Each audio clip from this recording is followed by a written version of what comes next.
You might have heard of several cyber attack cases where companies have lost their crucial data, money, reputation, and customer trust.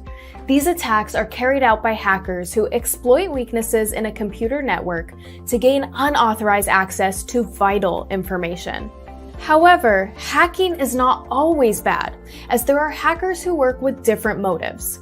White hat hackers, also known as ethical hackers, hack with permission to defend an organization. This form of hacking is legal. It is known as ethical hacking. Ethical hacking is distributed into 6 different phases. The first phase is Reconnaissance, where you collect all the required information. Next is the scanning phase, where you try to spot any system vulnerability. Following this is the gaining access phase, where the spotted vulnerabilities are exploited. In the next stage, known as maintaining access, you try to maintain your access for future attacks by installing backdoors. The 5th phase is clearing tracks, where you clear all the evidence of the hack, and finally, in the reporting phase, you document the summary of the entire attack. There is and there will always be high demand for ethical hackers who can safeguard organizations from cyber attacks.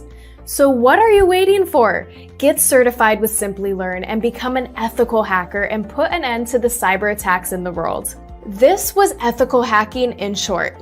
When most people hear the expression hacking, they see someone attacking their computer with a virus, crashing a network and stealing money, or enslaving a firm with ransomware.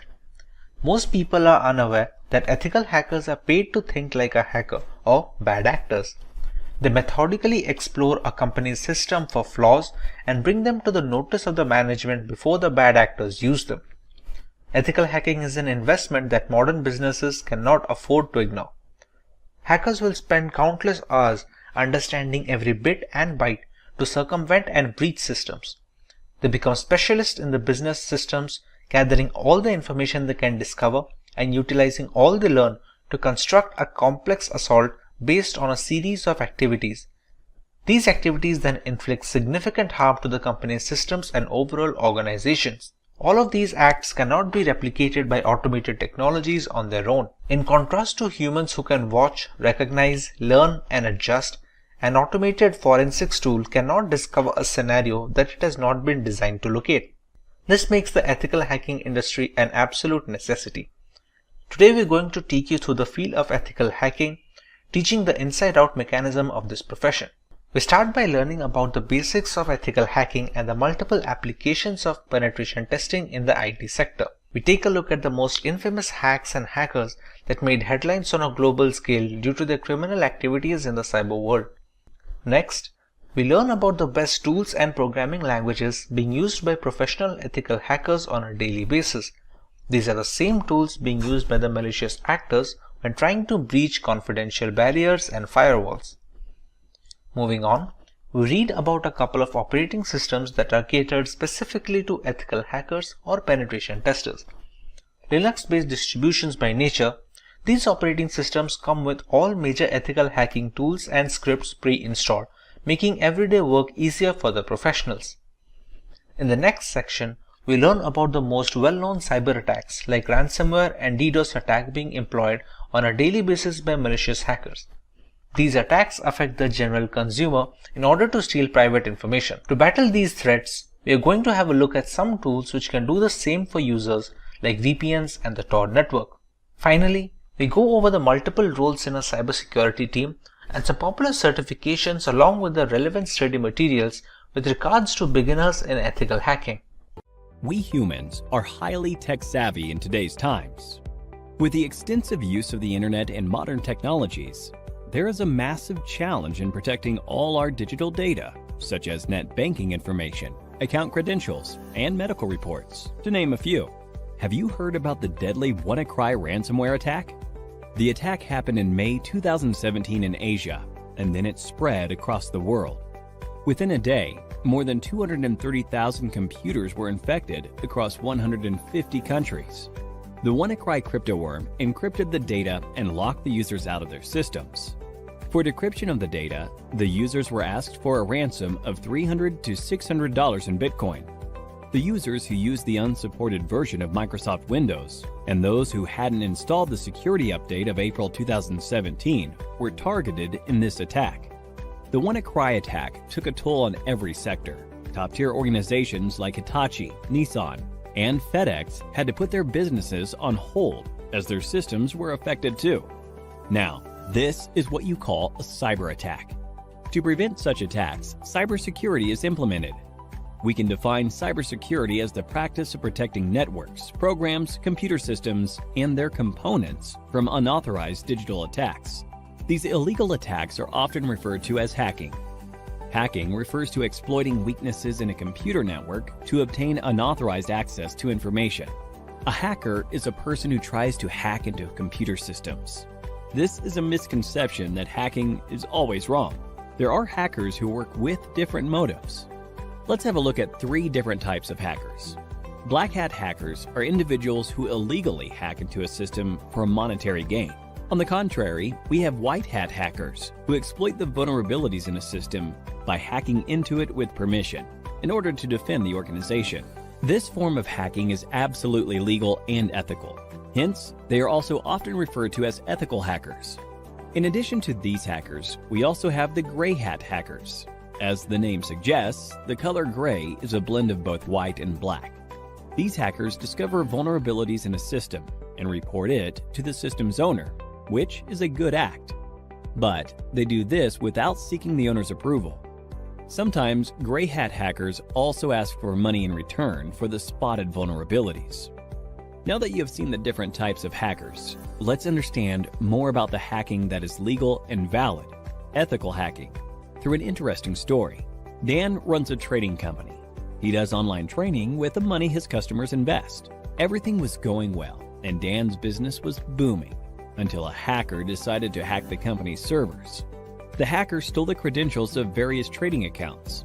He asked for a lump sum ransom in exchange for the stolen credentials. Dan took the hacker's words lightly and didn't pay the hacker. As a result, the hacker withdrew money from various customers' accounts, and Dan was liable to pay back the customers. Dan lost a lot of money, and also the trust of his customers. After this incident, Dan gave a lot of thought as to what could have gone wrong with the security infrastructure in his company.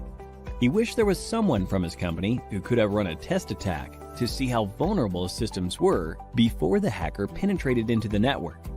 This was when he realized he needed an employee who thinks like a hacker and identifies the vulnerabilities in his network before an outsider does. To do this job, he hired an ethical hacker, John. John was a skilled professional who worked precisely like a hacker. In no time, he spotted several vulnerabilities in Dan's organization and closed all the loopholes. Hiring an ethical hacker helped Dan protect his customers from further attacks in the future. This, in turn, increased the company's productivity and guarded the company's reputation. So, now you know hacking is not always bad. John, in this scenario, exposed the vulnerabilities in the existing network, and such hacking is known as ethical hacking. Ethical hacking is distributed into 6 different phases. Let us look at these phases step by step with respect to how John, our ethical hacker, will act. Before launching an attack, the first step John takes is to gather all the necessary information about the organization's system that he intends to attack. This step is called Reconnaissance. He uses tools like Nmap and hping for this purpose. John then tries to spot the vulnerabilities, if any, in the target system using tools like Nmap and Nexpose. This is the scanning phase. Now that he has located the vulnerabilities, he then tries to exploit them. This step is known as gaining access. After John makes his way through the organization's networks, he tries to maintain his access for future attacks by installing backdoors in the target system. The Metasploit tool helps him with this. This phase is called maintaining access. John is a brilliant hacker. Hence, he tries his best not to leave any evidence of his attack. This is the 5th phase, clearing tracks. We now have the last phase, that is reporting. In this phase, John documents a summary of his entire attack, the vulnerabilities he spotted, the tools he used, and the success rate of the attack. Looking into the report, Dan is now able to take a call and see how to protect his organization from any external cyber attacks. Don't you all think John is an asset to any organization? If you want to become an ethical hacker like John, then there are a few skills that you need to acquire. First and foremost, you need to have a good knowledge of operating environments such as Windows, Linux, Unix, and Macintosh. You must have reasonably good knowledge of programming languages such as HTML, PHP, Python, SQL, and JavaScript. Networking is the base of ethical hacking, hence, you should be good at it. Ethical hackers should be well aware of security laws so that they don't misuse their skills. Finally, you must have a global certification on ethical hacking to successfully bag a position of an ethical hacker like John. Few examples of ethical hacking certification are Certified Ethical Hacker Certification, CEH, CompTIA Pentest Plus, and Licensed Penetration Tester Certification, to name a few. Simplilearn provides a cybersecurity expert master's program that will equip you with all the skills required by a cybersecurity expert. You could have a look at it by clicking the link in the description. So, here's a question for you. In which phase of ethical hacking will you install backdoors in the target system? A. Scanning. B. Maintaining access. C. Clearing tracks. D. Reconnaissance. Give it a thought and leave your answers in the comments section below. The endless growth of technologies in this area is directly proportional to the number of cybercrimes. Cybercrimes are estimated to cost $6 trillion in 2021. Hence, to tackle these cybercrimes, organizations are continuously on the lookout for cybersecurity professionals. The average annual salary of a certified ethical hacker is $91,000 in the US and approximately rupees 7 lakhs in India. So, what are you waiting for? Get certified and become an ethical hacker like John and put an end to the cyber attacks in the world. Computers have made our lives more effortless than ever. However, computer viruses have been trouble since day one. On that note, hey guys, welcome to yet another exciting video by Simplilearn. This video brings you the top 6 most dangerous computer viruses of all time. But before we begin, if you're new here and haven't subscribed already, make sure to hit the subscribe button and the bell icon for interesting tech videos every day. So moving on, here's a list of the most dangerous computer virus. Let's see what we have at number 1. At number 1, we have MyDoom. MyDoom was one of the worst computer virus outbreaks in history in 2004. This malware is technically a worm spread by mass emailing.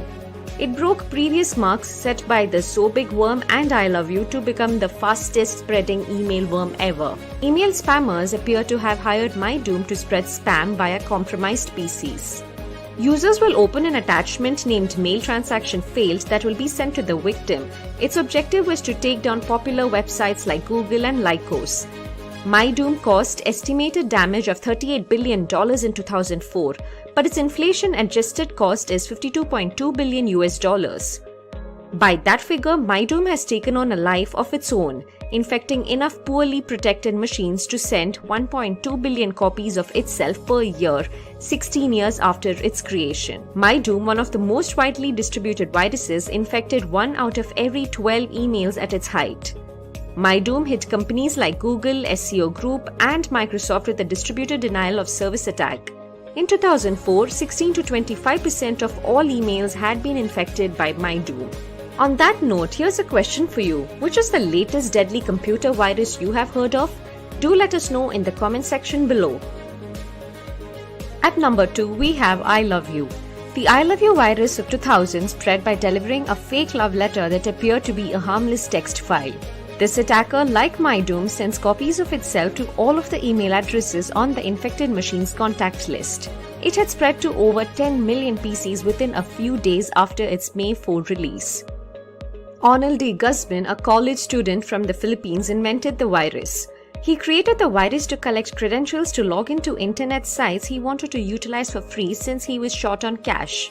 According to reports, he had no clue how far his work would travel. Love letter is another name for this virus. At number 3 on the list of dangerous computer viruses, we have CodeRed. CodeRed was a computer worm that emerged in July 2001 and infected computers running Microsoft's IIS web server. The code red worm had been released on July 13th, but on July 19th, 2001, another variant of the worm spread rapidly and was reported to infect over 250,000 computers in just 9 hours. On that day, the total number of infected hosts reached 359,000. The worm defaced the affected websites to display the hacked by Chinese text string. It was the first large-scale threat that could successfully target enterprise networks. In August 2001, The Guardian reported that the FBI had issued serious warnings to organizations asking them to safeguard themselves against this worm. At number 4, we have Cryptolocker. The cryptovirus, popularly known as Cryptolocker, is a ransomware virus that encrypts files on a computer and demands a ransom in return for a decryption code. The Cryptolocker malware spread between early September 2013 and late May 2014. The primary means of infection was via phishing emails with malicious attachments. It was identified as a Trojan virus that targeted computers running different versions of the Windows operating system. Once the Cryptolocker is launched, it encrypts many files on a user's computer or hard drives, servers, and other storage devices throughout the organization. Cryptovirus attacks are rising, with over 4,000 attacks each day. As per the US government estimates, more than $1 billion is paid in ransom each year. At number 5, we have Melissa. The Melissa virus was one of the biggest and earliest cyber threats in history. Released in March 1999, Melissa started spreading via email, infecting thousands of computers within hours. The virus was sent in a file called list.doc, which contained passwords to censored websites. So when users downloaded the file and opened it in Microsoft Word, a macro inside the document was executed and emailed the list.doc file to 50 people listed in the user's email alias file. Email servers at more than 300 companies and government agencies worldwide became overloaded, and some had to be shut down entirely. As per the US FBI report, the estimated cost for cleaning and repairing affected computer systems was $80 million. And finally, at number 6 on the list of most dangerous computer viruses, we have Slammer. On Saturday, January 25, 2003, the internet was hit by a vicious computer worm known as SQL Slammer. It brought down most of the world's SQL servers and slowed down internet traffic. Bank ATMs were down. Slammer was 376 bytes of malicious code that attempted to connect to every computer it could find over MS SQL UDP port 1434. Causing heavy network traffic. It is believed to have infected over 75,000 systems within 10 minutes. SQL Slammer was the fastest spreading computer worm in history. The New York Times reported that Microsoft admitted that some of its machines had gone unpatched and that its MSN internet service also had significant slowdowns due to the Slammer worm. According to Cybersecurity Ventures, the global cybercrime cost is expected to grow and reach $10.5 trillion by 2025. That's the cost we have to pay for cybercrimes. In this video, we bring you the top 10 dangerous computer hackers of all the time. At number 10, we have Johnson James Ancheta. In the year 2006, Johnson James Ancheta of Downey, California, was charged for controlling huge number of botnets. In other words, hijacked computers. This was the first time that a hacker was sent to prison for the use of botnet technology. Ancheta used botnets to compromise more than 400,000 computers. Advertising companies paid him to install adware or bots on specified systems. It is also noted that Ancheta advertised the sale of his botnets to those interested in sending spam or launching DDoS attacks without being identified. He was also pleaded guilty for infecting machines at 2 US military sites, which earned him more than $61,000. Johnson James Ancheta was captured in a well-planned and elaborate sting operation when FBI agents coaxed him in their office on the pretext of collecting computer equipment. He was sentenced to nearly 60 months of imprisonment and was ordered to pay $15,000 to the US federal government for hacking their military computers. At number 9, we have Andron Lamo. Lamo began his hacking journey by hacking games. He was more likely a grey hat hacker who wanted people to understand the importance of internet security. However, it went far ahead when he hacked the New York Times intranet in 2002. He was called the homeless hacker for his transient lifestyle, and he often had no fixed address. He used to hack top-notch accounts by sitting in cafeterias, libraries, and so on. He was convicted for compromising security at the New York Times, Microsoft, and Yahoo, to name a few. He later gained the badge of an American threat analyst. He also appeared on Good Morning America, Fox News, Democracy Now!, etc. as an expert on net-centric crime and incidents. Laumo died in the year 2018 at the age of 37. At number 8, we have Kevin Paulson, a former American black hat hacker. In the hacker community, he is better known as Dark Dante.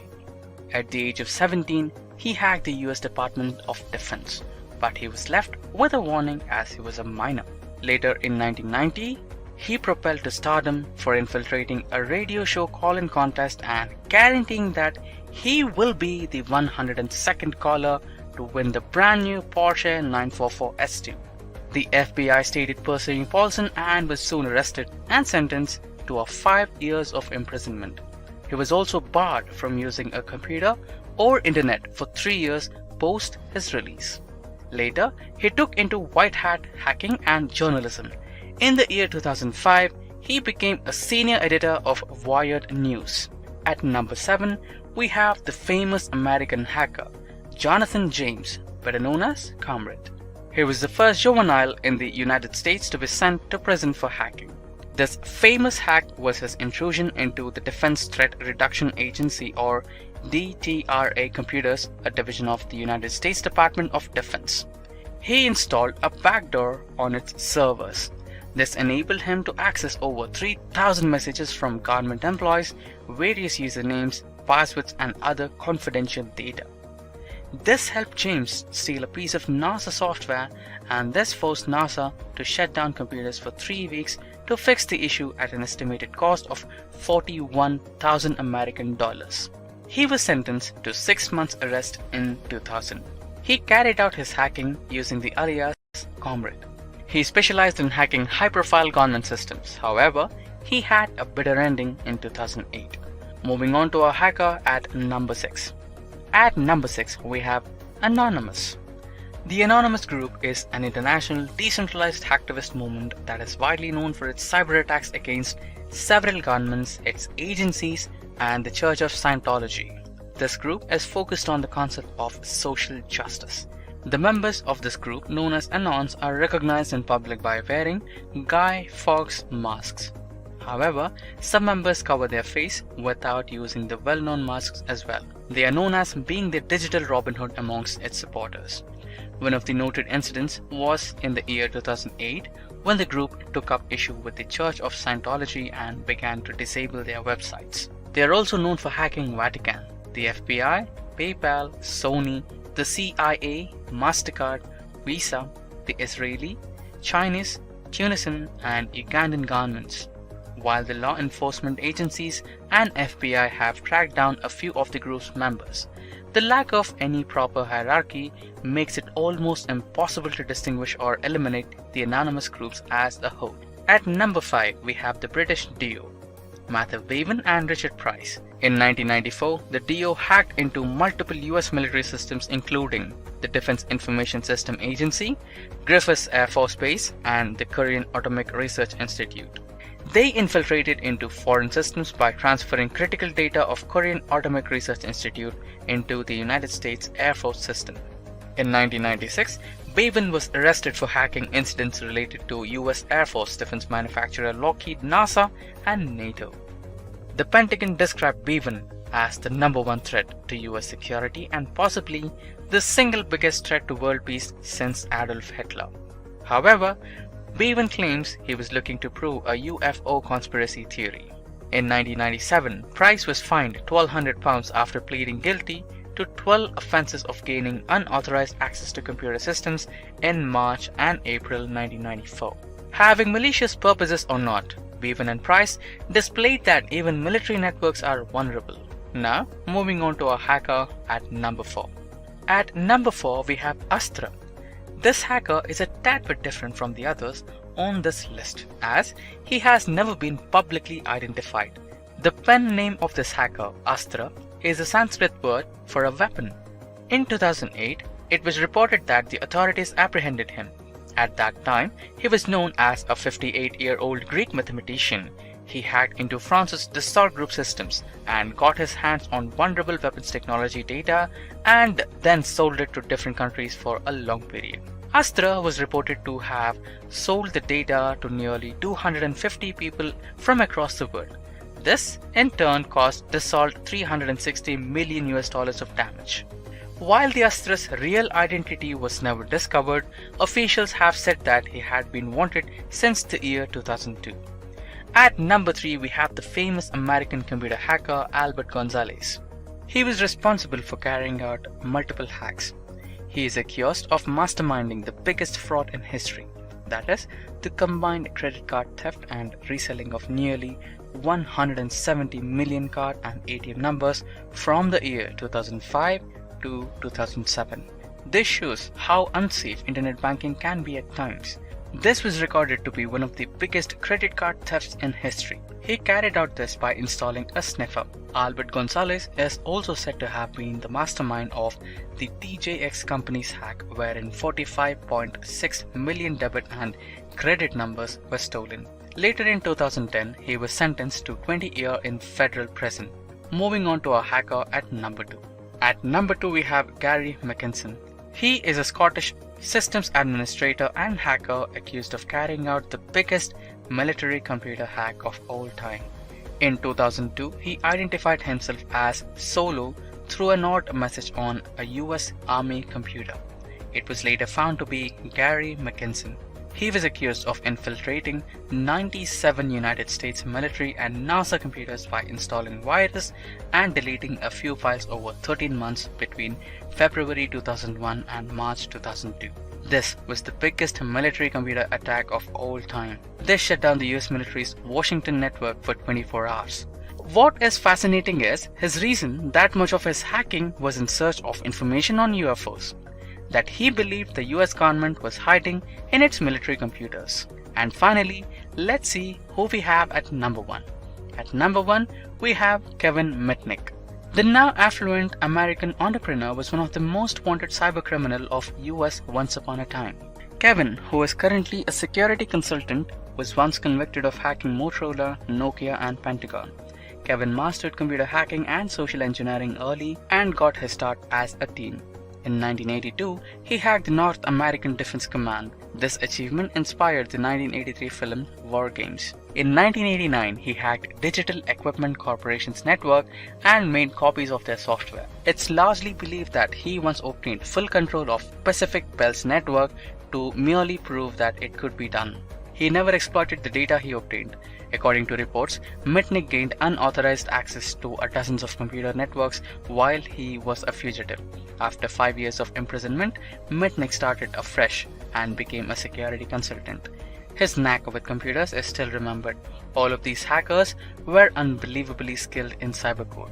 Few of them faced jail and time. A few of others ever since put their cyber skills to better use by becoming security advisors and helping humankind. Hacking skills aren't a form of criminal behavior if it is put to good use. So with that, we have come to an end of this video on top 10 dangerous hackers of all time. In this video, we bring you the top 10 computer hacks of all time. Let's see what we have at number 10. From April 27, 2007, Estonia, the European country, faced a series of cyber attacks that lasted for weeks. This happened when the Estonian government decided to move the bronze soldier from Tallinn center to a less prominent military cemetery located on the city's outskirts. Unprecedented levels of internet traffic took down Estonian banks' online services, media outlets, broadcasters, and government bodies. Botnets sent massive waves of spam and vast amounts of automated online requests. According to researchers, the public faced DDoS attacks. There were conflicts to edit the English language version of the Bronze Soldier's Wikipedia page as well. Although there is no confirmation, Russia is believed to be behind these cyber attacks that largely crippled the Estonian society. Let's now move on to the next attack. On December 23, 2015, several parts of Ukraine witnessed a power outage. And this was not a typical blackout, it was indeed the result of a cyber attack. Information systems of 3 energy distribution companies in Ukraine were compromised. It is the first known victorious cyber attack on a power grid. It is said that here hackers sent out phishing emails to the power companies. 30 substations were switched off and about 230,000 people were left in the dark for about 1 to 6 hours. US investigators believed that Russia-based hackers were responsible for this. Experts have warned that other countries could also be vulnerable to such attacks. Let's see what we have at number 8. In the year 1999, a cyber attack caused a 21-day shutdown of NASA computers. Unbelievable, isn't it? The hacker was none other than the then 15-year-old Jonathan James. He first penetrated US Department of Defense Division's computers and installed a backdoor on its servers. This allowed him to intercept more than 1,000 government emails, including the ones containing usernames and passwords. This helped James steal a piece of NASA software and crack the NASA computers that support the International Space Station, which cost the space exploration agencies $41,000 as systems were shut down for 3 weeks. He was the first person to carry out a computer hack against the American Space Agency. Let's now move on to the next attack. In late November 2014, there was a leak of confidential data from the film studio of Sony Pictures. Information about Sony Pictures employees, their emails, copies of the then unreleased Sony films, future propositions, and other crucial data were leaked. This cyber attack was carried out by a hacker group named Guardians of Peace. So what did the hackers want? Well, they demanded that Sony withdraw its then upcoming movie, The Interview.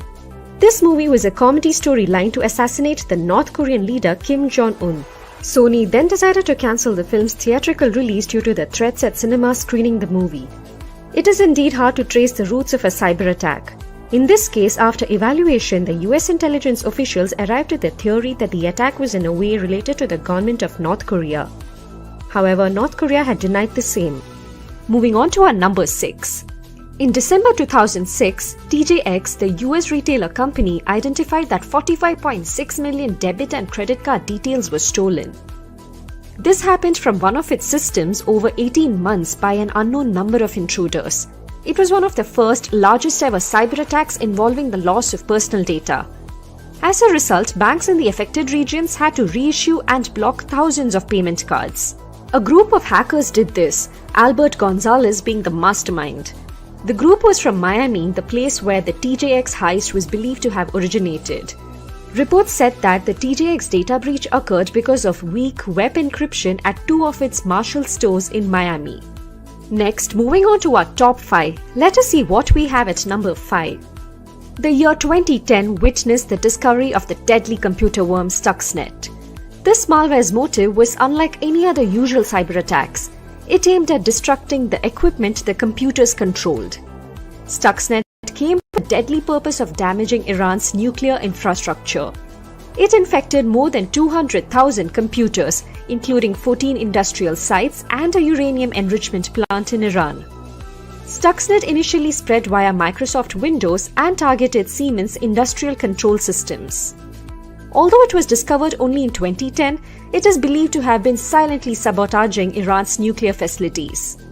It was one of the first discovered malware that was capable of hampering hardware systems. It largely damaged the centrifuges of the Iranian reactors. This is believed to be a cyber weapon created by the US and the Israeli intelligence, although there is no documented evidence or acceptance by either of the countries for the same. Moving on to number 4. In the year 2014, Home Depot was the victim of one of the deadliest cyber attacks. 56 million payment cards were compromised along with 53 million customer email addresses stolen. This security breach happened from April to September 2014. Criminals were believed to have used a third-party vendor's username and password to enter the perimeter of Home Depot's network. The attackers were then able to deploy custom-built malware on its self-checkout systems in the US and Canada. Moving on to our top 3. As you might be aware, the PlayStation gaming system is one of Sony's most popular products. Unfortunately, in April 2011, Sony executives witnessed abnormal activity on the PlayStation network. This resulted in the compromise of approximately 77 million PlayStation users' accounts and prevented users of PlayStation 3 and PlayStation Portable consoles from accessing this service. This forced Sony to turn off the PlayStation network on April 20th. On May 4th, Sony confirmed that personally identifiable information from each of the 77 million accounts had been exposed. The outage lasted for 23 days. Sony released almost daily announcements concerning the system outage. In the end, Sony is believed to have invested approximately $170 million to improve the network security, to investigate the attack, and to cover the expenses of caring for the consumers that had been affected. Let's now move on to the next attack at number 2. In May 2017, one of the most dangerous cyber attacks took place. It was known as the WannaCry ransomware attack caused by the WannaCry crypto worm. The victims were the users that used the unsupported version of Microsoft Windows and those who hadn't installed the new security update. This did not take place through phishing like other attacks, but through an exposed vulnerable SMB port. The attack originated in Asia and then eventually spread across the globe. In a day, more than 200,000 computers were infected across 150 countries. The WannaCry crypto worm locked the users out of the targeted systems and encrypted their data. The users were asked for a ransom of $300 to $600, which had to be paid via Bitcoin in exchange for their data. This attack took a toll on both private and government organizations. It resulted in damages from hundreds of millions to billions of dollars. In a matter of few days, the emergency patches released by Microsoft halted the attack. Also, the discovery of a kill switch prevented the infected computers from spreading the crypto worm. Security experts in a few countries believed that North Korea was behind this attack. And finally, let's see what we have at number 1. More than 2 decades ago, in March 1999, the Melissa virus, a mass-mailing macrovirus, was released. It targeted Microsoft Word and Outlook-based systems and created considerable network traffic. Melissa virus infected computers via emails. The email would look like an important message? Well, yes, it was fake. If the recipient opens the attachments in the mail and downloads the document and then opens it with Microsoft Word, a virus was released on their computers. This would then mass mail itself to the first 50 people in the victim's contact list and then disable multiple safeguard features on Microsoft Word and Microsoft Outlook. This began spreading like a wildfire across the internet. David L. Smith released the virus. The virus caused nearly $80 million worth of damages. It did not steal data or money, however, it caused a havoc. Almost 1 million email accounts were disrupted worldwide, agencies were overloaded, and some had to be shut down entirely, and internet traffic in some locations was slowed down. So with that, we come to the end of this video on the top 10 computer hacks of all time. Do you agree with our list? If you're aware of any other great interesting computer hacks in history, do let us know in the comment section below. Hey everyone! Welcome to this video where we look into the rampant spyware program that is the Pegasus service. Before we learn about the Pegasus platform, let us understand what spyware is and its working. Spyware is a category of malware that can gather information regarding a user or a device straight from the host machine. It is mostly spread by malicious links via email or chat applications. When a link with the malware is received, clicking on this link will activate the spyware, which allows the hacker to spy on all our user information. With some spyware systems, even clicking on the link isn't necessary to trigger the malicious payload. This can ultimately cause security complications and further loss of privacy. One such spyware system that is making the rounds in the tech industry today is Pegasus. The Pegasus is a spyware system developed by an Israeli company known as the NSO Group. It runs on mainly mobile devices, spanning across the major operating systems like the Apple's iOS on iPhone and the standard Android versions. This is not a newly developed platform since Pegasus has existed since as early as 2016. A highly intricate spyware program that can track user location, read text messages, scan through mobile files, access device camera and microphone to record voice and video. Pegasus has all the tools necessary to enforce surveillance for any client that wishes to buy its services. Initially, the NSO Group had designed the software to be used against terrorist factions of the world. With more and more encrypted communication channels coming to the forefront, Pegasus was designed to maintain control over the data transmission that can be a threat to national security. Unfortunately, the people who bought the software had complete control over who, how, and up to what level they can put surveillance limits on. Eventually, the primary clients became sovereign nations. Spying on public information that is supposed to stay private became really easy with this service. Multiple devices can be affected with the same spyware system to create a network information. This network keeps feeding data to the host. To understand how a network can be created, let's know how a mobile device can be affected by Pegasus. We all communicate with friends and family over instant messaging applications and email in some instances. If you check your inbox on a regular basis, you must have noticed that we receive some spam emails that the mail providers like Gmail and Yahoo can just filter into the spam folder. Some of these messages bypass this filter and make their way into a person's inbox. They look like generic emails which are supposed to be safe. The Pegasus spyware targets such occurrences by passing malicious messages and links which install the necessary spy software on the user's mobile device, be it Android or an iPhone.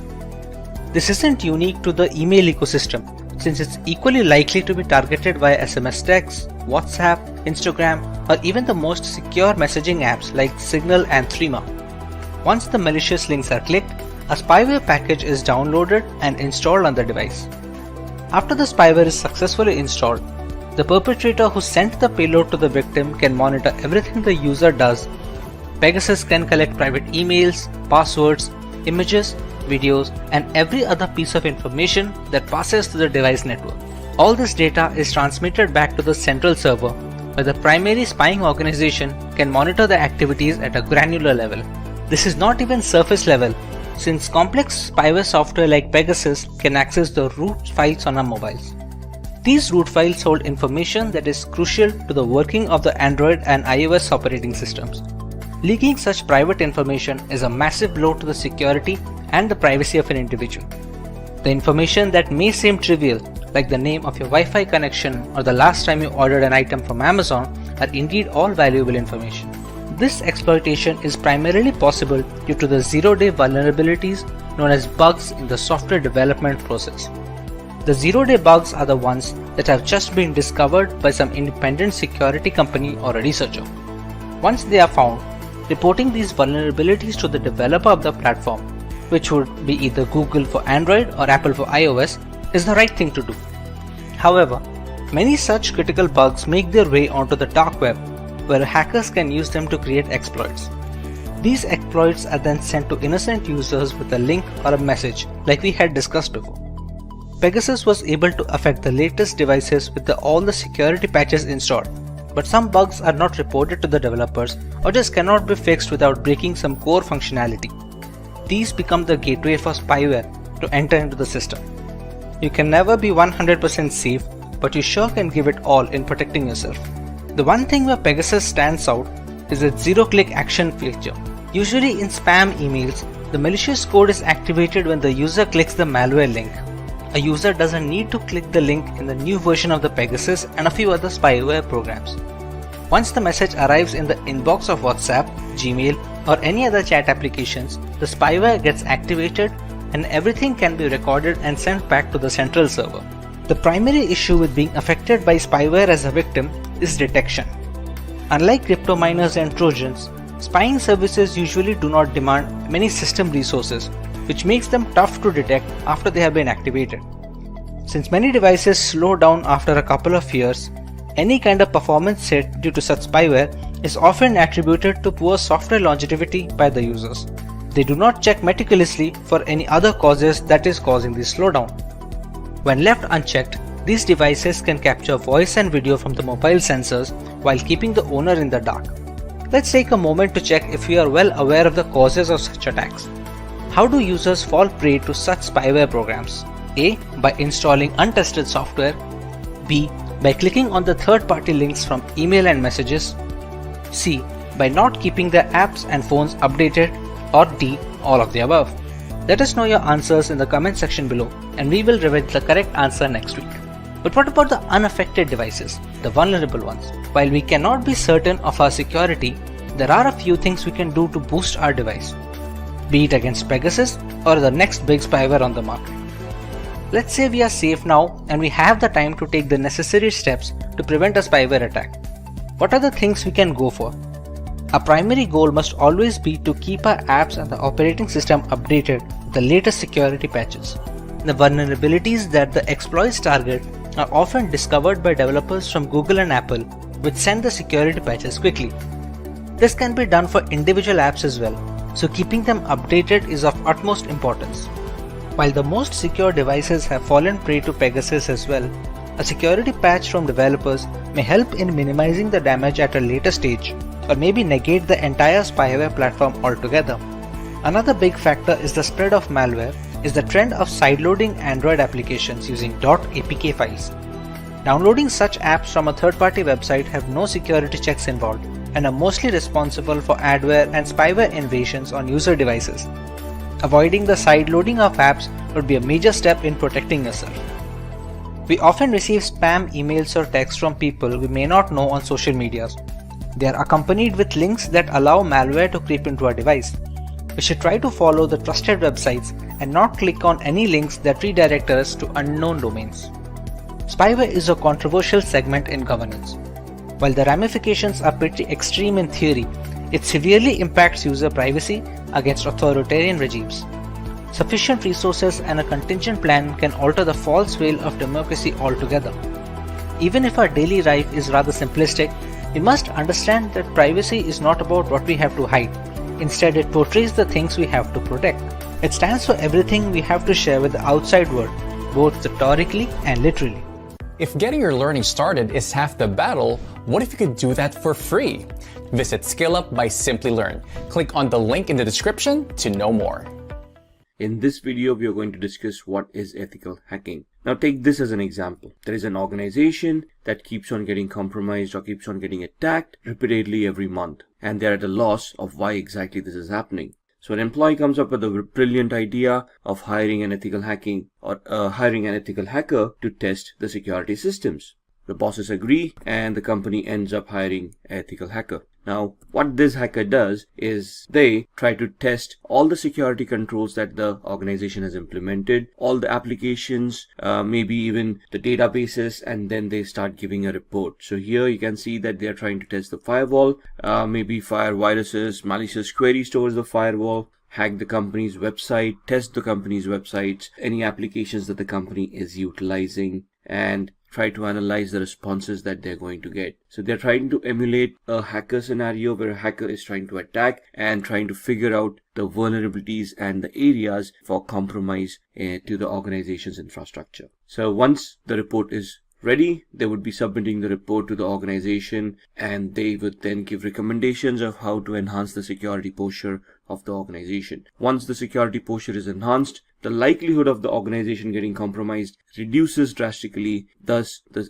organization becomes a lot more secure than it was before. And this is what we are going to discuss in this video. So first and foremost, we are going to discuss what is ethical hacking. We are going to talk about the types of hackers. We are looking at phases of ethical hacking, common types of attacks that are possible on networks and other systems. And then we are talking about certification and job roles in the cybersecurity space as well. So what exactly is ethical hacking? Ethical hacking is locating weaknesses or vulnerabilities of computers and information system using the intent and actions of a malicious hacker. Now the difference here is the intent. A malicious hacker will try to gain something for their own personal gains, or try to cause damage to the other organization. Here, the intent of the ethical hacker is to identify possible flaws and vulnerabilities, weaknesses, and then try to enhance the security on those weaknesses by mitigating those weaknesses, thus preventing malicious hackers from getting access. So the intent is the complete other way around, where a malicious hacker may be looking at gaining personally from these attacks, where an ethical hacker would prevent the vulnerability, thus prevent the hack from happening in the first place. An ethical hacker is an expert who penetrates a computer system or network on behalf of its owners to find security vulnerabilities that the hacker can exploit. So the difference between the hacker and ethical hacker here is that the hacker is not authorized by the organization, whereas in case of ethical hacker, it's the organization themselves who have hired the services of the ethical hacker to test the security controls, to test the network, to test applications, and find out flaws within them so that they can be fixed. Ethical hacker is also known as a penetration tester. So the job role here is to find vulnerabilities and to fix them so that malicious hackers may not be able to misuse them. What are the advantages of hiring an ethical hacker in an organization? First and foremost, ethical hackers can emulate or simulate the scenarios that a hacker would. They have the same knowledge, might use the same tools, except for the intent. So they will be able to identify the security threats for the organization, Once the security threats have been mitigated, the organization can actually focus on their business and increase productivity. Once the attacks have been mitigated and the compromises have been minimized, the organization can full-fledged work towards their goals, their objectives of the business, and be more productive. The reputation of the company can be safeguarded. We obviously don't want to deal with organizations that keep on repeatedly getting hacked and compromise our data. We wouldn't trust those organizations with our private and personal data in the first place, which means that this is going to inspire customer confidence. The customer would feel that if the organization is secure and is able to protect themselves, they would be able to protect the customer's data and customer's private information as well, which is the protection for your customers or clients. So this can be advertised as by the organization saying, we have ethical hackers, we do proactive approach towards our security measures, we have integrated security mechanisms in place, we are safe, we have been tested, and we can prove that we are security compliant. Once the customers come to know about this, customers would feel a lot more safer to deal with such organizations. After discussing the advantages of hiring an ethical hacker, let's discuss the types of hackers. The first classification is of a black hat hacker. These people are individuals with extraordinary computing skills, which means they are very intelligent, they can program quite a bit, they know everything about hacking, and these guys are experts. However, their intent is malicious or destructive in nature. They would want to harm the victim and gain possibly monetarily from these kind of activities. Some of these people would do it for fun, an ego boost if you will. The second classification is of a grey hat hacker. These are individuals who work offensively as well as defensively. So at times they can, for an agenda, become a black hat hacker, gain out of it, hack without authorization, and at times they can actually accept a contract from an organization to help them enhance the security of that organization. And then there are white hat hackers. These are individuals professing the same skills that of a black hat or a grey hat. They might use the same tools, possess the same knowledge, except for the intent. Their intent is not to cause harm, but to protect the organization and enhance their security skills. These are people like us. These are ethical hackers who essentially try to emulate or simulate the attacks from a black hat hacker's perspective to find out the flaws and then try to mitigate them, try to enhance the security posture of the organization to prevent that organization from getting hacked. And then there are suicide hackers. These are individuals who bring down critical infrastructure for a cause. The main difference between the black hat hackers and suicide hackers is that black hat hackers will try to hide their identity. Suicide hackers do not. In fact, they will claim responsibility for the attacks that they have done.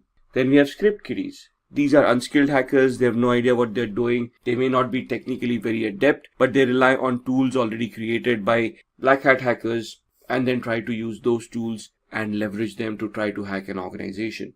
A cyber terrorist would be any organization or individual who are motivated by religious or political beliefs and they try to create fear by large-scale disruption of computer networks. So they might attack countries, they might attack organizations to promote their political or religious causes and might create harm to the population at large. State-sponsored hackers are individuals who are employed by the government to spy on neighboring countries or their enemies. The attempt is to gain top secret information that would be damaging to other governments, which would enhance the security posture of one's own country. Now, this is not an official job profile, but it's a known fact that most of the governments have hired hackers to spy on other countries and other organizations. Then there are hacktivists, individuals who want to promote a political agenda by hacking and defacing websites. These guys do not cripple infrastructure, they just hack websites, deface them, put their own propaganda on the face of the website to promote whatever political messages that they want to promote. Now let's talk about the phases of ethical hacking. Ethical hacking is distributed into 5 different phases. They are the reconnaissance phase, scanning, gaining access, maintaining access, and covering tracks. The first phase, the reconnaissance phase, is all about information gathering. Here you're trying to identify the target, trying to get to know the target, gathering information about the target. Could be digital in nature, could be any personal information or organizational information that you can leverage later on for social engineering attacks as well. Here you might try to find out from a technical perspective the IP addresses, domain names, subdomains, email addresses, phone numbers of people working in the organization. Once you have all this information, you would then proceed to the scanning phase. We are going to actively scan for devices that are live and you can interact with. Then you're going to scan those live devices to identify ports, protocols, and services running on those systems. Now, these ports or protocols, these would be your entry points to try to gain access to that system. It is here where those flaws would exist. So in this phase, you're basically identifying which ports are open, which services are running on top of them, what protocols are being utilized by the machine. Once you've identified this, you might want to enumerate them by gathering more information from a specific protocol. And then you might want to go into the vulnerability scanning phase, where you're going to scan these services, protocols for vulnerabilities, trying to create a list of all the possible vulnerabilities in that system. Once you have the list of possible vulnerabilities, you're going to move on to the gaining access phase, where you're going to attack those vulnerabilities, try to exploit them, and try to gain access or embed a Trojan, virus, keylogger, or any software that can spy on the victim. Once you have hacked into this machine, you're going to try to maintain access. Maintaining an access is you're trying to retain those access for a longer period of time, so you can spy on the device, spy on the user, try to collect more information as time goes on. You're not going to rely on the hack forever, because the hack may no longer work after a period of time, especially if the system gets patched up or somebody runs an antivirus scan or figures out something is wrong. Maintaining access is where you're going to install a backdoor, an unauthorized backdoor, obviously, without the knowledge of the victim, which will allow you to interact with the machine or gather information from the machine without any hindrance. Once you have installed these kind of softwares, you don't want them to be discovered. That's where the covering tracks come into the picture. When you have installed a rootkit, a Trojan, a spyware, it will create directories, it will create files. In this phase, the covering tracks, you're going to try to erase the trace of the creation of these files. When you're accessing something while maintaining access or gaining access, there would be logs that would be created by the applications, which would announce what you've been doing. In the covering tracks phase, you will be trying to delete those logs and try to erase the traces of your activity as well. So in these 5 phases, the entire gambit of ethical hacking is covered. Let's move on to discuss the common types of attacks. The first and foremost and the most common attack in today's world is a denial of service attack or a distributed denial of service attack. This attack is launched by an attacker not for personal gain, but to harm the other organization by crashing those services or making the services unavailable for legitimate users, thus causing monetary harm and reputational harm to the organization. They actually try to restrict the access to these resources for legitimate users by consuming all the bandwidth or the resources made available. Then there are password attacks. These attacks are essentially where you're trying to crack the password of a user so that you can get access to their account, and through their access you can then leverage those access and capture data that you wouldn't have otherwise gotten access to. Then man-in-the-middle attack is where you are trying to capture data packets over the network that are flying between the victim and the target server. So you're essentially placing yourself between the communication channel that has been opened between the victim and the targeted server, and you're trying to capture the data packets. You're trying to analyze those data packets and capture any secret information like usernames, passwords, any other transactions that the user might be doing. Then you have email attacks. The attacker sends bait, often in the form of an email. So these would be phishing attacks that would come under the gambit of social engineering. Phishing attacks are nothing but fake mails that look very genuine to the end user and thus persuade them to click on links that lead to malicious servers, thus compromising the device of the victim. SQL injection attacks are normally targeted to websites or web applications that have a database connected to them. The database and the application interact with each other using SQL language or structured query language. If not configured properly, and if there are no firewalls watching, a user can craft malicious SQL queries which can then dump data or give out unwanted information to the hacker that should have been protected in the first place. And then if you have the eavesdropping attack, where the attacker observes the traffic on the system and the work you are doing on your computer. Eavesdropping could be where you're tracking VoIP calls, or you have installed a Trojan on somebody's mobile phones and you're looking at all that information. Let's look at the certifications that are available in this field. The foundational knowledge that you would require is a graduate in computer science or any IT security related field. Most of the universities nowadays provide this kind of certifications. You should have solid grounds in IT fundamentals. That means you should be technically very adept. You should understand how protocols work, how networking works. You should be somewhat conversant with some scripting languages and should be able to understand programming. Knowing networking and mastering networking is a very fundamental requirement. Even if you later on decide to go into application security and you're looking at programming languages, applications still work over the network, and you need to know how these networks are going to be configured and how data is going to be transmitted over this network. Coding skills. Like I said, programming, not from a developer's perspective, but at least good enough to understand how the program functions, what the flaws may be in the programming code that has been given, and how you can break that particular code. That is what is required. A few scripting languages like PHP, Perl, Python, Ruby, they would be a lot helpful at this point in time. Maybe Bash scripting or PowerShell scripting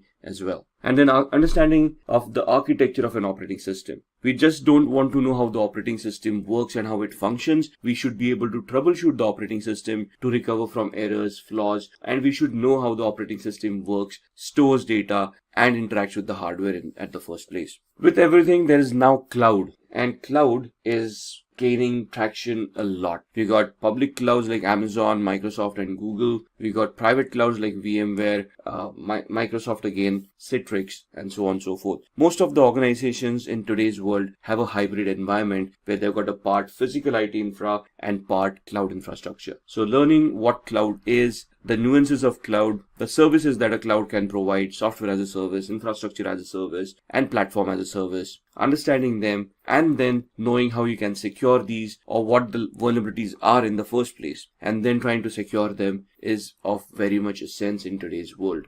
Over a period of time, you will have to learn cloud security to be relevant in today's world, especially with IoT, artificial intelligence, and machine learning picking up pace. And then malware analysis and reverse engineering. So let's say there's a new virus that has been released and there's an antivirus company who's working to figure out how the virus works, what are the signatures that are created by the virus, and this is where those malware analysis skills come into the picture. Even in real terms or in normal terms, if you're working in an organization and if a machine has been infected or is suspected of an infection, you need to investigate the machine to identify whether it was a worm, virus, or a trojan, and need to take effective action to prevent further compromise from happening. And that is why malware analysis is of importance as well.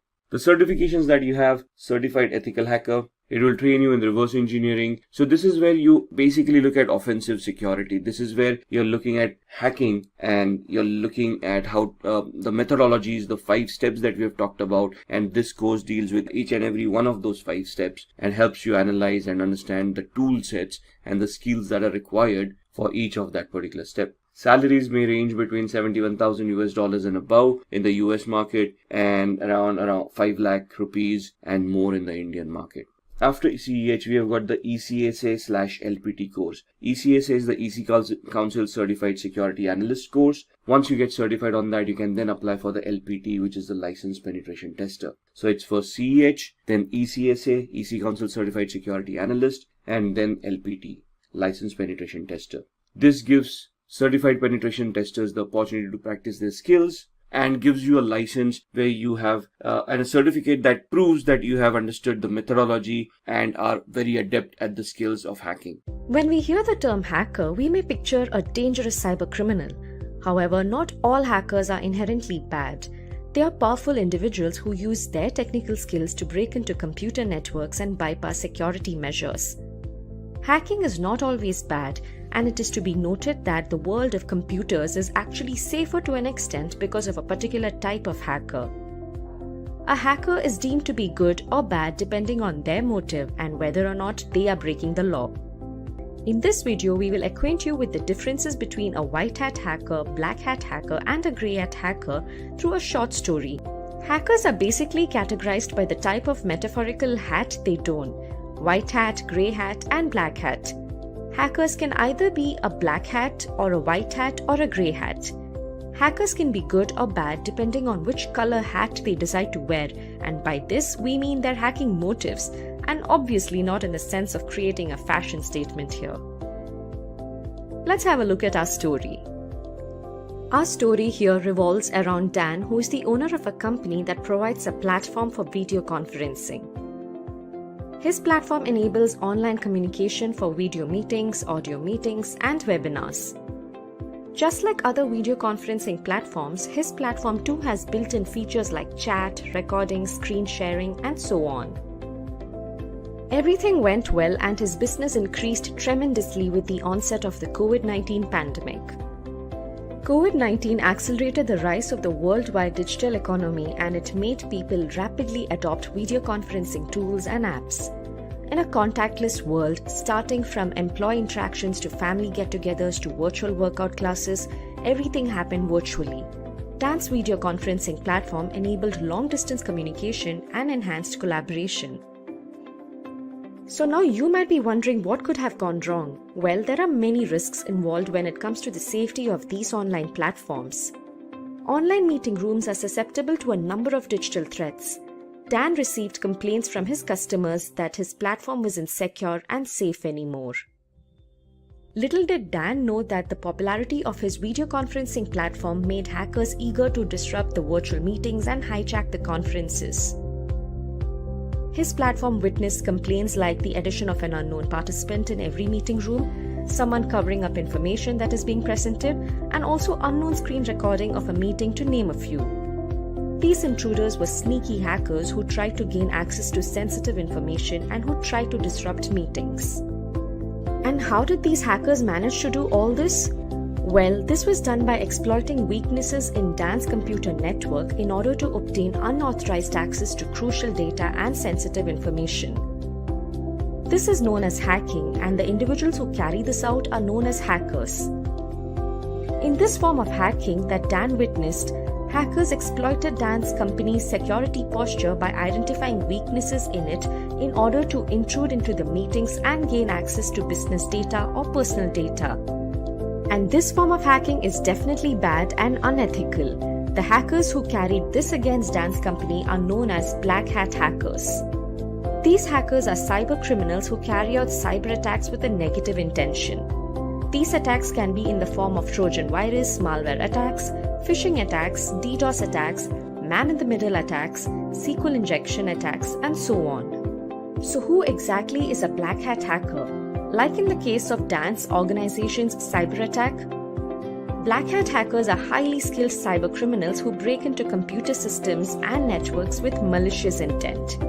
They illegally hack into a system, and this is obviously without the system owner's approval. Such hackers do not abide by the laws, they violate laws and disrupt networks. The motive behind these attacks vary from monetary gains to personal profit. Usually they are for monetary gains. Black hat hackers may violate the confidentiality, integrity, or availability of a company's systems and data. They may also use malware to destroy files or steal passwords, credit card numbers, and other confidential information. Black hat hackers are also sometimes called crackers. So this is who a black hat hacker is. Moving back to Dan's story, black hat hackers disrupted his business and he lost his customers as nobody wished to communicate on an unsecure platform. It is but true, right? Would you be okay to use a platform that is unsafe? None of us want to have unknown people in our meetings, right? This is how Dan's customers felt too, and this news spread and his company's reputation took a bad hit. That is when Ted approached Dan. So who is Ted? Let's have a look at that now. Ted, who was unknown to Dan, explained to him that he found Dan's network to be weak.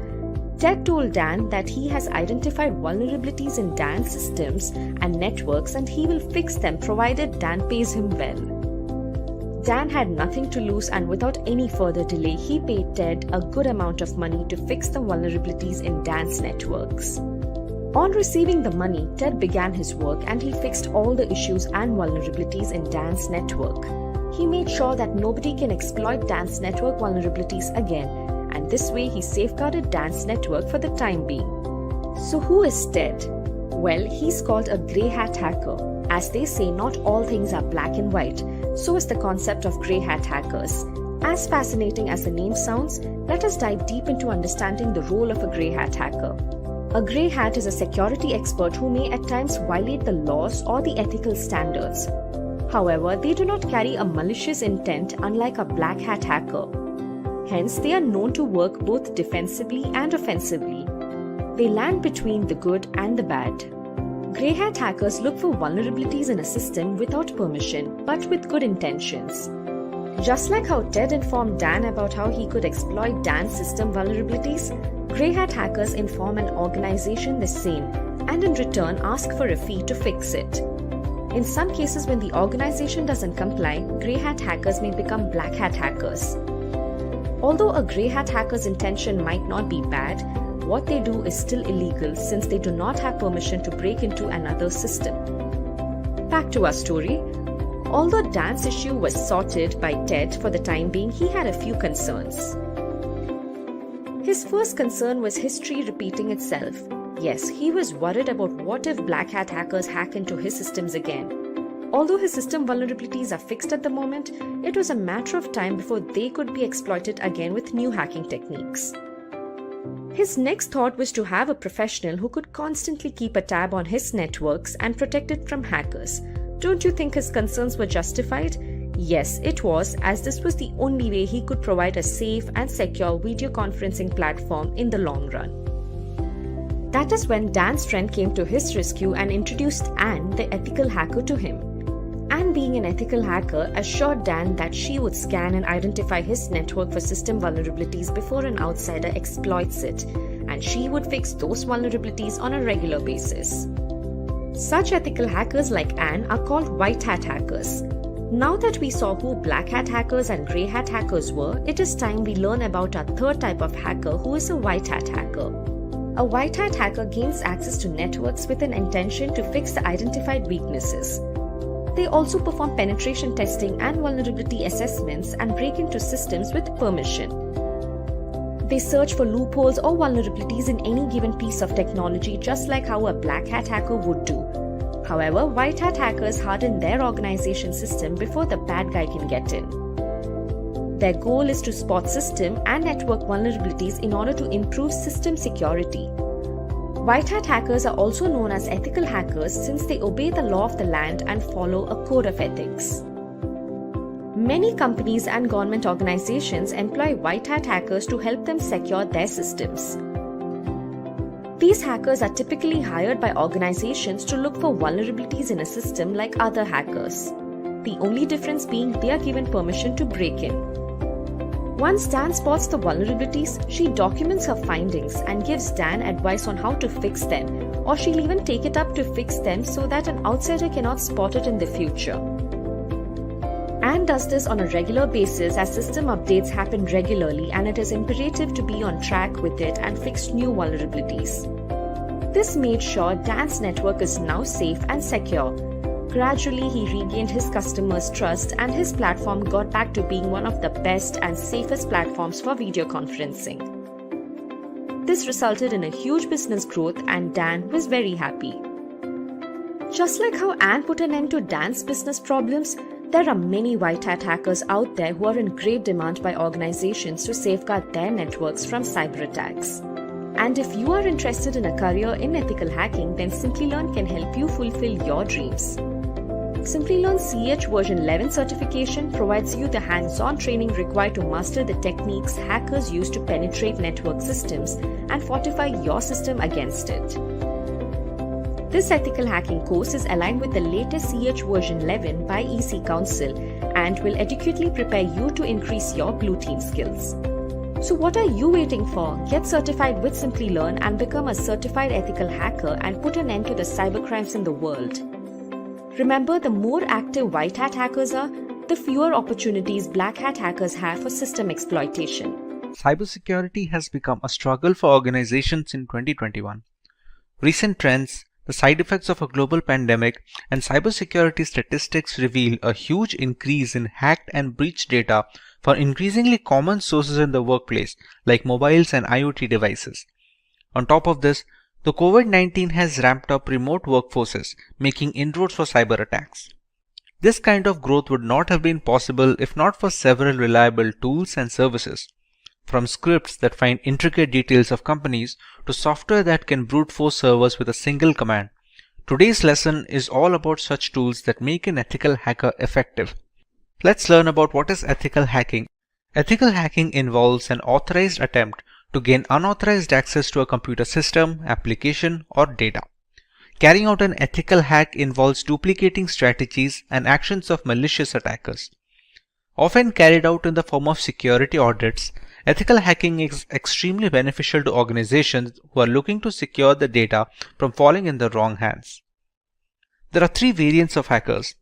While a black hat hacker is notorious for criminal activities, a white hat is an ethical hacker or a computer security expert who specializes in penetration testing and other testing methodologies that ensure the security of an organization's system.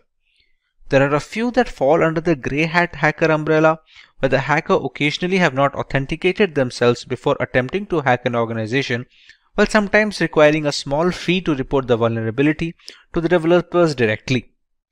The purpose of ethical hacking is to improve the security of the network or the systems by fixing the vulnerabilities found during testing.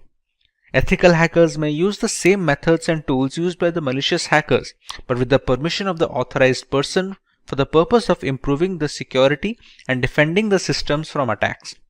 Ethical hackers are expected to report all the vulnerabilities and weaknesses found during the process to the management directly.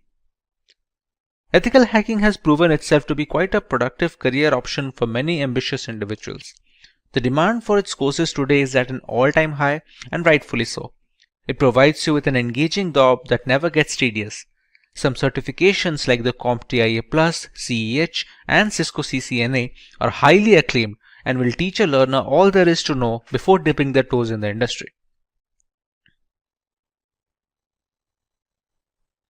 When it comes to web app hacking, it generally refers to the exploitation of applications via HTTP, which can be done by manipulating the applications via its graphical user interface. This is done by tampering with the Uniform Resource Identifier, also known as a URI, or tampering with the HTTP elements directly, which are not a part of the URI. The hacker can send a link via an email or a chat and may trick the users of a web application into executing actions. In case the attack is on an administrator account, the entire web application can be compromised.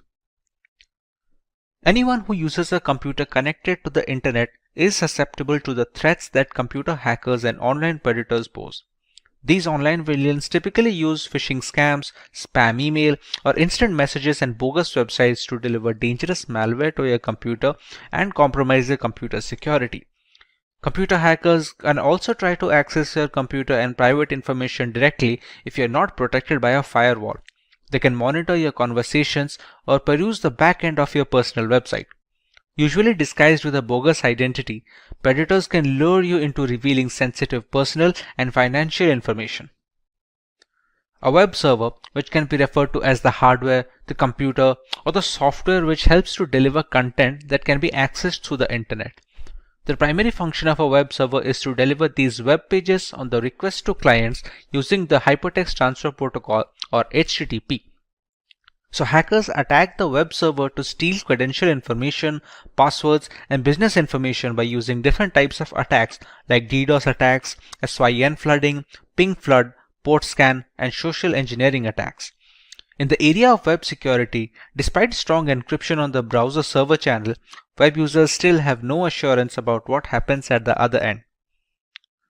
Although wireless networks offer great flexibility, they have their own security problems. A hacker can sniff the network packets without having to be in the same building where the network is located. As wireless networks communicate through radio waves, a hacker can easily sniff the network from a nearby location. Most attackers use network sniffing to find the SSID and hack a wireless network. An attacker can attack a network from a distance, and therefore it is sometimes difficult to collect evidence against the main hacker. Social engineering is the art of manipulating users of a computing system into revealing confidential information, which can be later used to gain unauthorized access to a computer system. The term can also include activities such as exploiting human kindness, greed, and curiosity to gain access to restricted access buildings or getting the users to installing backdoor software. Knowing the tricks used by hackers to trick users into releasing vital login information is fundamental in protecting computer systems. Coming to our main focus for today, let us have a look at the top 5 most essential ethical hacking tools to be used in 2021. At the top of the chain lies Nmap. Nmap, which stands for Network Mapper, is a free and open source utility for network discovery and security auditing. Many systems and network administrators also find it useful for tasks such as network inventory, managing service upgrade schedules, and monitoring host or service uptime. It is most beneficial in the early stages of ethical hacking, where a hacker must figure the possible entry point to a system before running the necessary exploits, thus allowing the hackers to leverage any insecure openings and thus breach the device. Nmap uses raw IP packets in novel ways to determine what hosts are available on the network, what service they are running, what operating systems are installed, what type of packet filters and firewalls are in use, and dozens other characteristics. It was designed to rapidly scan large networks, but works fine against single host as well. Since every application that connects to a network needs to do so via a port, the wrong port or a server configuration can open a can of worms which lead to a thorough breach of the system and ultimately a fully hacked device. Next on our list we have Metasploit. The Metasploit framework is a very powerful tool that can be used by cybercriminals as well as ethical hackers to probe systematic vulnerabilities on both networks and servers. Because it's an open source framework, it can be easily customized and used with most operating systems. With Metasploit, the ethical hacking team can use ready-made or custom code and introduce it into a network to probe for weak spots. As another flavor of threat hunting, once the flaws are identified and documented, the information can be used to address systemic weaknesses and prioritize solutions. Once a particular vulnerability is identified and the necessary exploit is fed into the system, there are a host of options for the hacker. Depending on the vulnerability, hackers can even run root commands from the terminal, allowing complete control over the activities of the compromised system as well as all the personal data stored on the device. A big advantage of Metasploit is the ability to run full-fledged scans on the target system, which gives a detailed picture of the security index of the system along with the necessary exploits that can be used to bypass the antivirus software. Having a single solution to gather almost all the necessary points of attack is very useful for ethical hackers and penetration testers, as denoted by its high rank in the list. Moving on, we have the Acquaint framework. Acquaint is an end-to-end web security scanner which offers a 360-degree view of an organization's security. It is an application security testing tool that helps the company address vulnerability across all their critical web assets. The need to be able to test applications in depth and further than traditional vulnerability management tools has created a market with several players in the application security space. Acquaint can detect over 7,000 vulnerabilities, including SQL injections, cross-site scripting, misconfigurations, weak passwords, exposed database, and other out-of-band vulnerabilities. It can scan all pages, web apps, and complex web applications running HTML5 and JavaScript as well. It also lets you scan complex multi-level forms and even password-protected areas of the site. Acquaint is a dynamic application security testing package, which has definite perks over status application security testing frameworks, which are also known as SAST scanners. SAST tools only work during development and only for specific languages and have a history of reporting a lot of false positives, whereas dynamic testing tools, also known as DAST, have the ability to streamline testing from development to deployment with minimal issues. Next on our list, we have Airguarden. This is a multi-use bash script used for Linux systems to hack and audit wireless networks like our everyday Wi-Fi router and its counterparts. Along with being able to launch denial-of-service attacks on compromised networks, this multi-purpose Wi-Fi hacking tool has very rich features which support multiple methods for Wi-Fi hacking, including WPS hacking modes, WP attacks, handshake captures, evil twin, and so much more. It usually needs an external network adapter that supports monitor mode, which is necessary to be able to capture wireless traffic that traverse the air channels.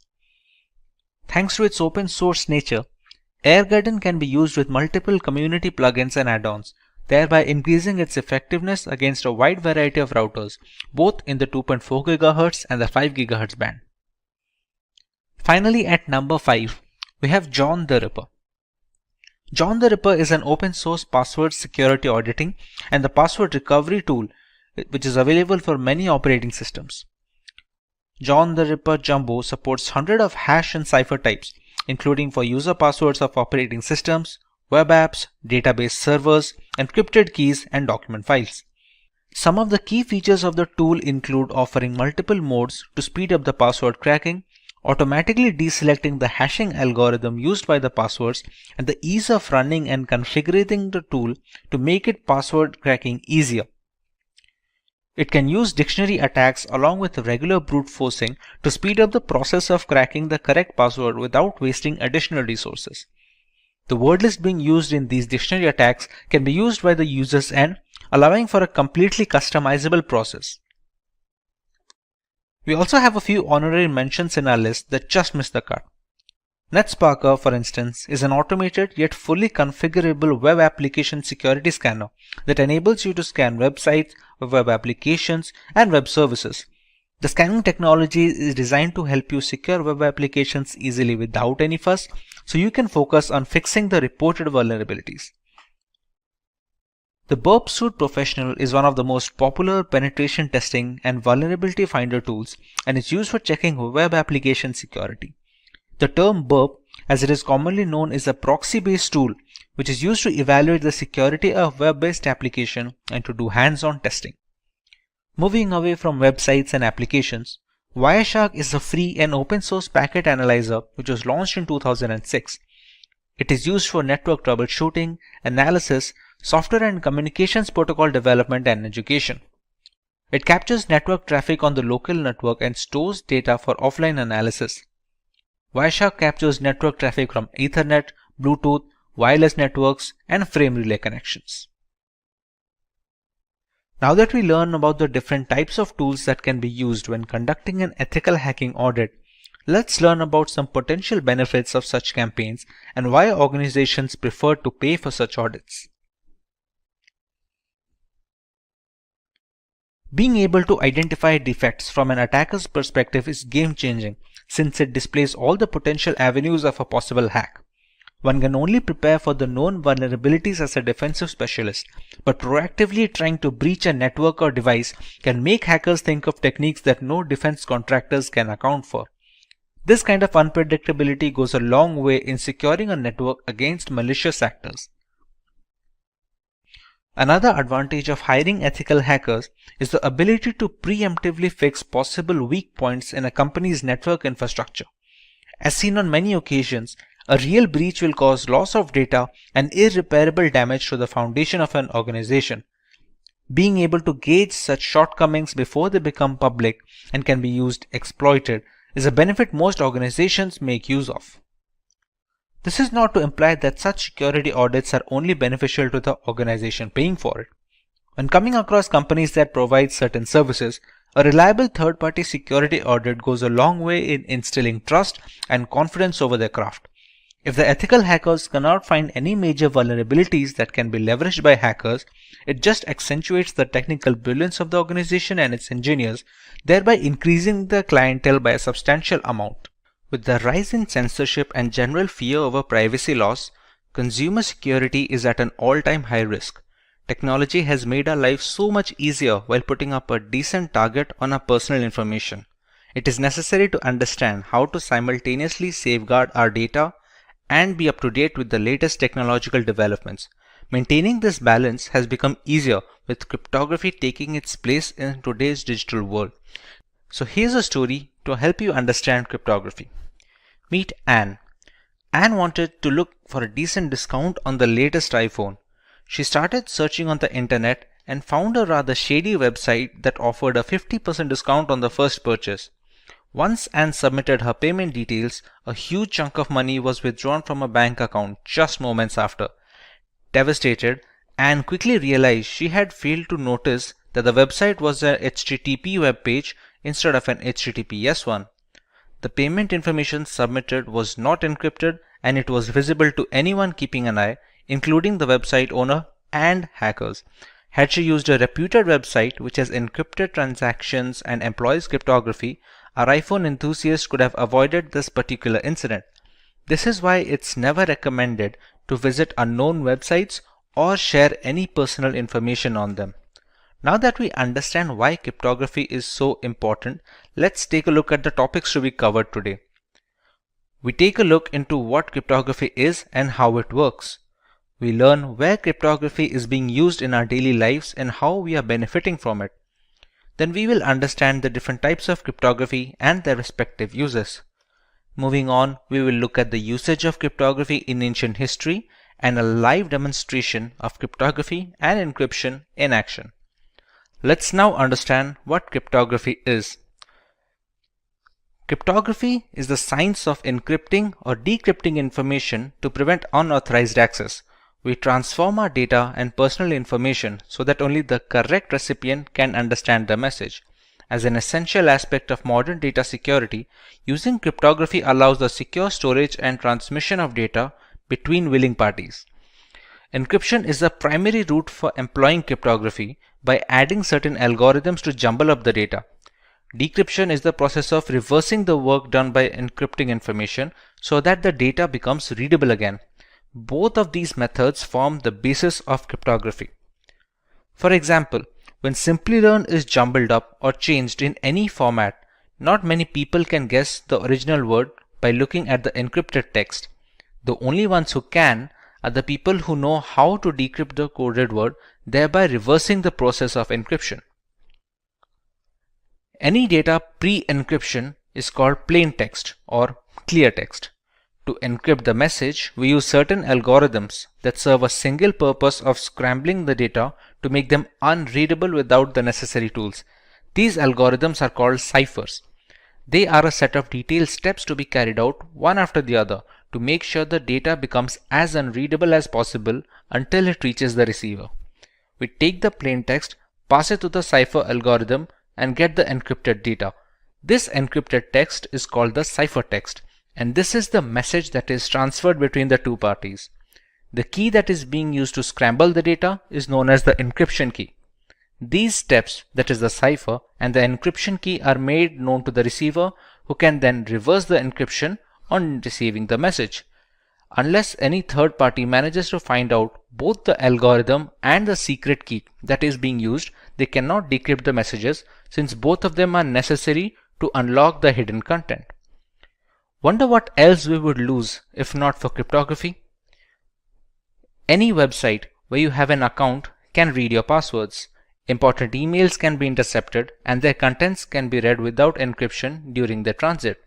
More than 65 billion messages are sent on WhatsApp every day, all of which are secured thanks to end-to-end encryption.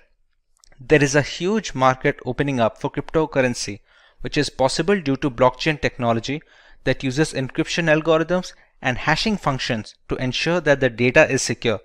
If this is of particular interest to you, you can watch our video on blockchain, the link of which will be in the description. Of course, there is no single solution to a problem as diverse as explained. There are three variants of how cryptography works and is in practice. They are symmetric encryption, asymmetric encryption, and hashing. Let's find out how much we have understood until now. Do you remember the difference between a cipher and ciphertext? Leave your answers in the comments, and before we proceed, if you find this video interesting, make sure to give it a thumbs up before moving ahead.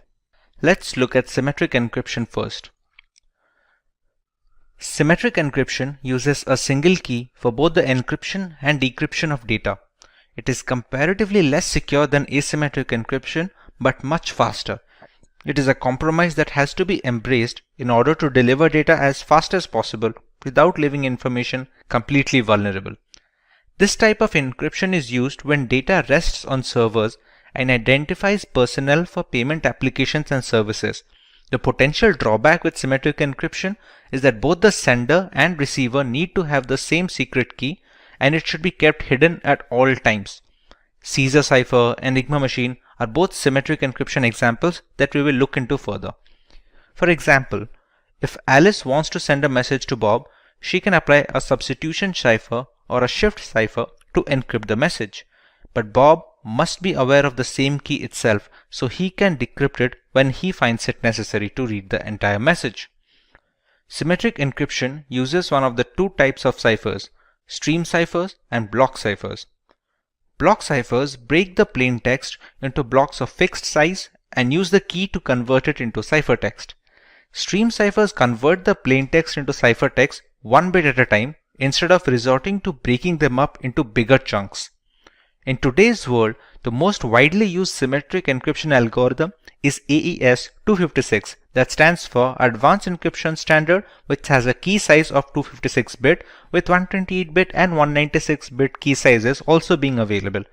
Other primitive algorithms like the Data Encryption Standard, that is the DES, the Triple Data Encryption Standard 3DES, and Blowfish have all fallen out of favor due to the rise of AES.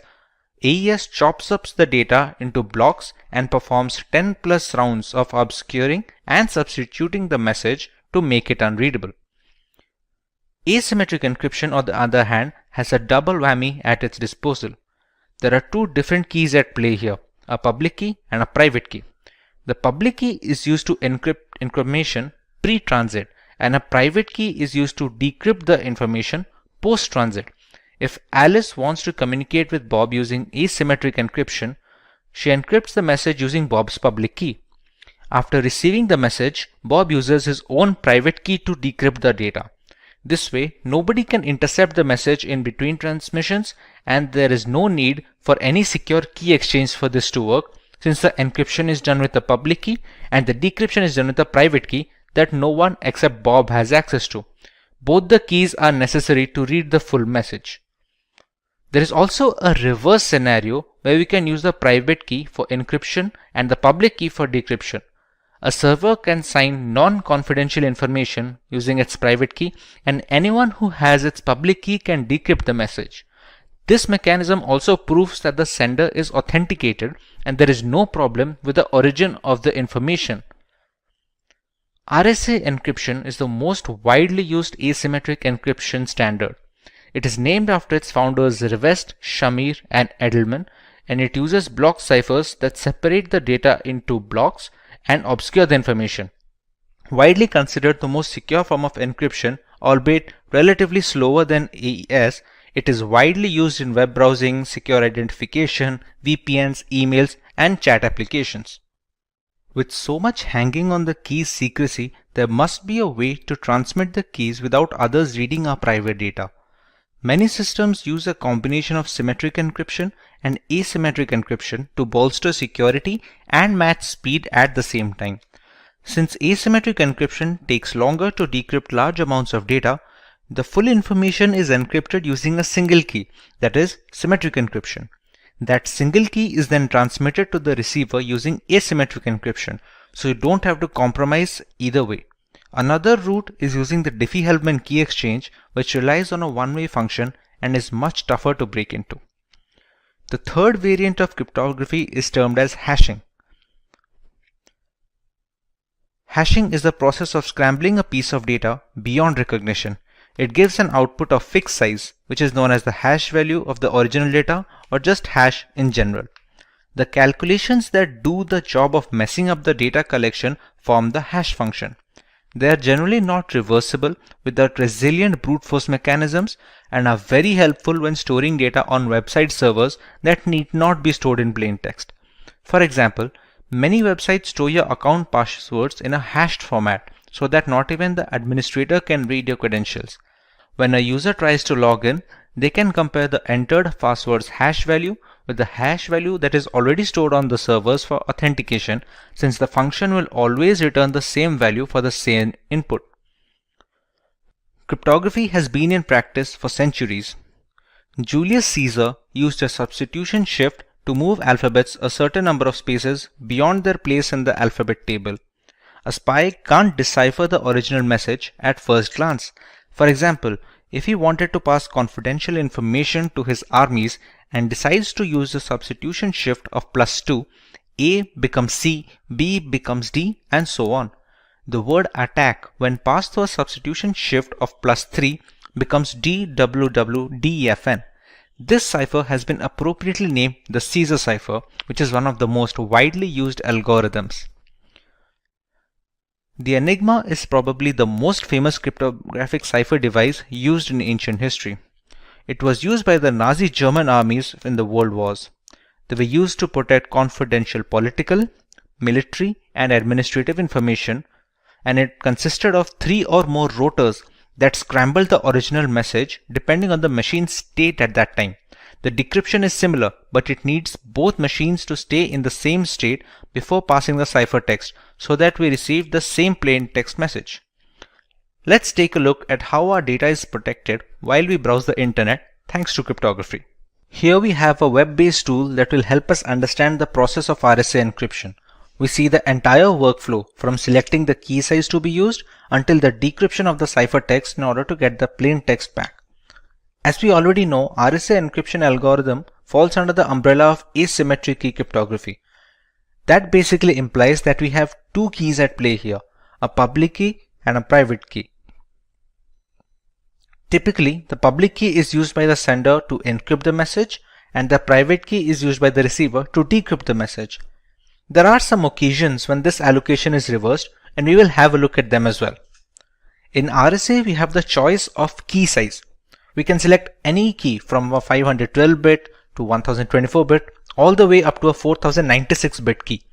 The longer the key length, the more complex the encryption process becomes, and thereby strengthening the ciphertext. Although with added security, more complex functions take longer to perform the same operations on similar size of data. We have to keep a balance between both speed and strength because the strongest encryption algorithms are of no use if they cannot be practically deployed on systems around the world. Let's take a 1024-bit key over here. Now we need to generate the keys. This generation is done by functions that operate on passphrases. The tool we are using right now generates these pseudo-random keys to be used in this explanation. Once we generate the keys, you can see the public key is rather smaller than the private key, which is almost always the case. These 2 keys are mathematically linked with each other. They cannot be substituted with any other key, and in order to encrypt the original message or decrypt the ciphertext, this pair must be kept together. The public key is then sent to the sender and the receiver keeps the private key with himself. In this scenario, let's try and encrypt a word, Simplilearn. We have to select if the key being used for encryption is either private or public, since that affects the process of scrambling the information. Since we are using the public key over here, let's select the same and copy it and paste over here. The cipher we are using right now is plain RSA. There are some modified ciphers with their own pros and cons that can also be used, provided we use it on a regular basis and depending on the use case as well. Once we click on encrypt, we can see the ciphertext being generated over here. The pseudorandom generating functions are created in such a way that a single character change in the plaintext will trigger a completely different ciphertext. This is a security feature to strengthen the process from brute force methods. Now that we are done with the encryption process, let's take a look at the decryption part.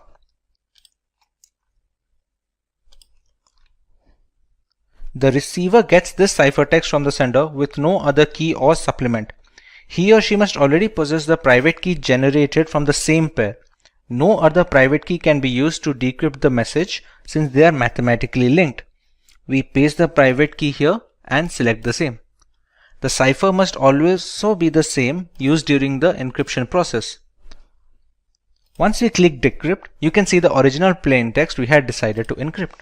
This sums up the entire process of RSA encryption and decryption. Now some people use it the other way around. We also have the option of using the private key to encrypt information and the public key to decrypt it. This is done mostly to validate the origin of the message. Since the keys only work in pairs, if a different private key is used to encrypt the message, the public key cannot decrypt it. Conversely, if the public key is able to decrypt the message, it must have been encrypted with the right private key and hence the rightful owner. Here we just have to take the private key and use that to encrypt the plaintext and select the same in this checkbox as well. You can see we have generated a completely new ciphertext. This ciphertext will be sent to the receiver, and this time we will use the public key for decryption. Let's select the correct checkbox and decrypt, and we still get the same output. Now let's take a look at practical example of encryption in the real world. We all use the internet on a daily basis, and many are aware of the implications of using unsafe websites. Let's take a look at Wikipedia here. Pretty standard HTTPS website where the H stands for secured. Let's take a look at how it secures the data. Wireshark is the world's foremost and most widely used network protocol analyzer. It lets you see what's happening on your network at a microscopic level, and we are going to use this software to see the traffic that is leaving our machine and to understand how vulnerable it is. Since there are many applications running in this machine, let's apply a filter that will only show us the results related to Wikipedia.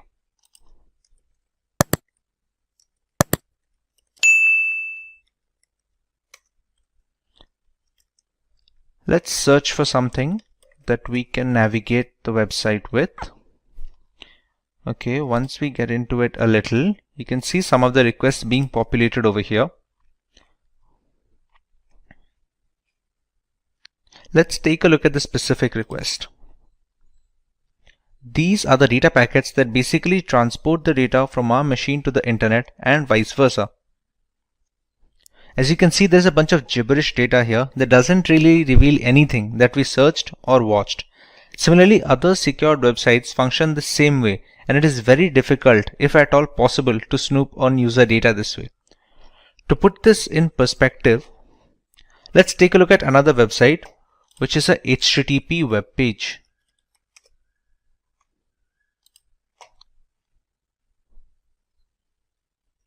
This has no encryption enabled from the server end, which makes it vulnerable to attacks. There is a login form here, which needs legitimate user credentials in order to grant access. Let's enter a random pair of credentials.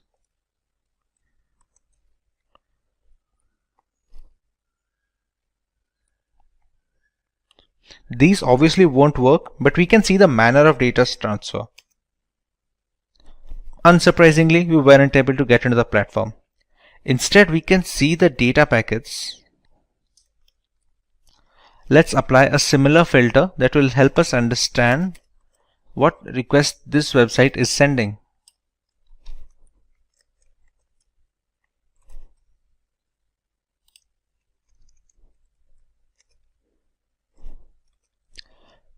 These are the requests being sent by the HTTP login form to the internet.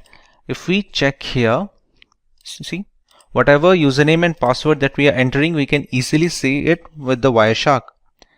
Now, we used a dummy pair of credentials. If we select the right data packet, we can find our correct credentials.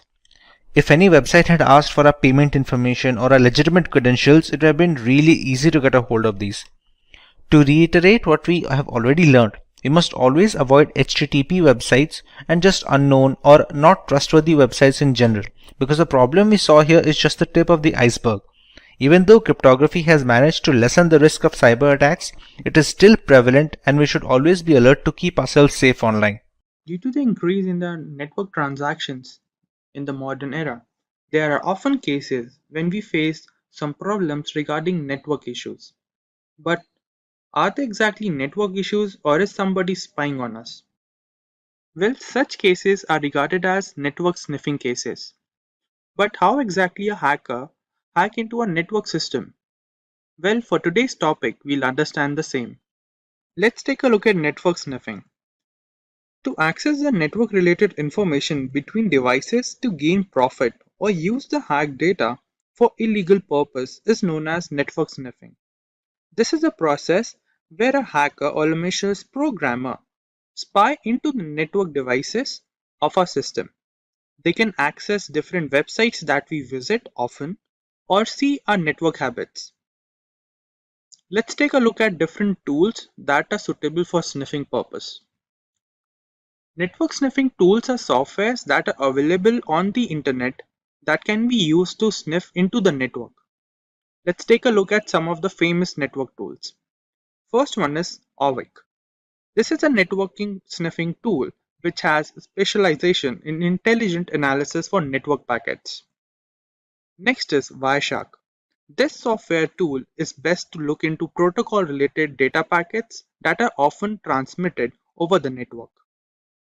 And lastly, we have SolarWinds Network Packet Sniffer, where the performance of this sniffing tool is best, where the performance management is to be looked into. Let's take a look at the Wireshark sniffing tool. This is an open source network sniffing software which is specifically designed to attack data packets during the transmission over the network. This type of software uses different color combinations to represent different packets and protocols. Let's take a look at some of the uses for the sniffing software. The first use is it is used to analyze network packets, whereas it can also be used to troubleshoot different network issues, which are often used by different engineers to test whether the software or a network device is susceptible to an attack. And lastly, it is also used to check malicious and hacking possibilities on the network.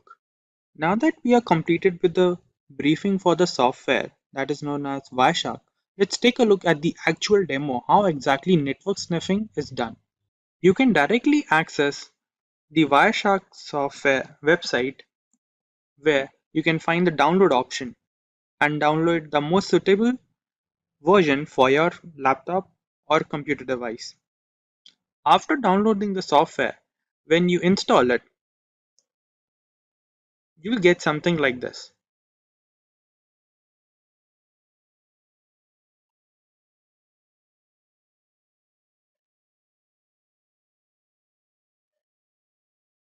As we can see, these connections are the connections that are connected to my laptop right now. And the difference in the graph that we can see over here represent the traffic on the network that is present. To much better understand what exactly is going on the network, we can access one of them. Let's access the Wi-Fi network on my laptop. After accessing the network, we can see some packet settings like this. These represents the packet transaction that has been made on my network through the internet. And this is how a hacker or a cybercriminal knows how exactly we use a network services.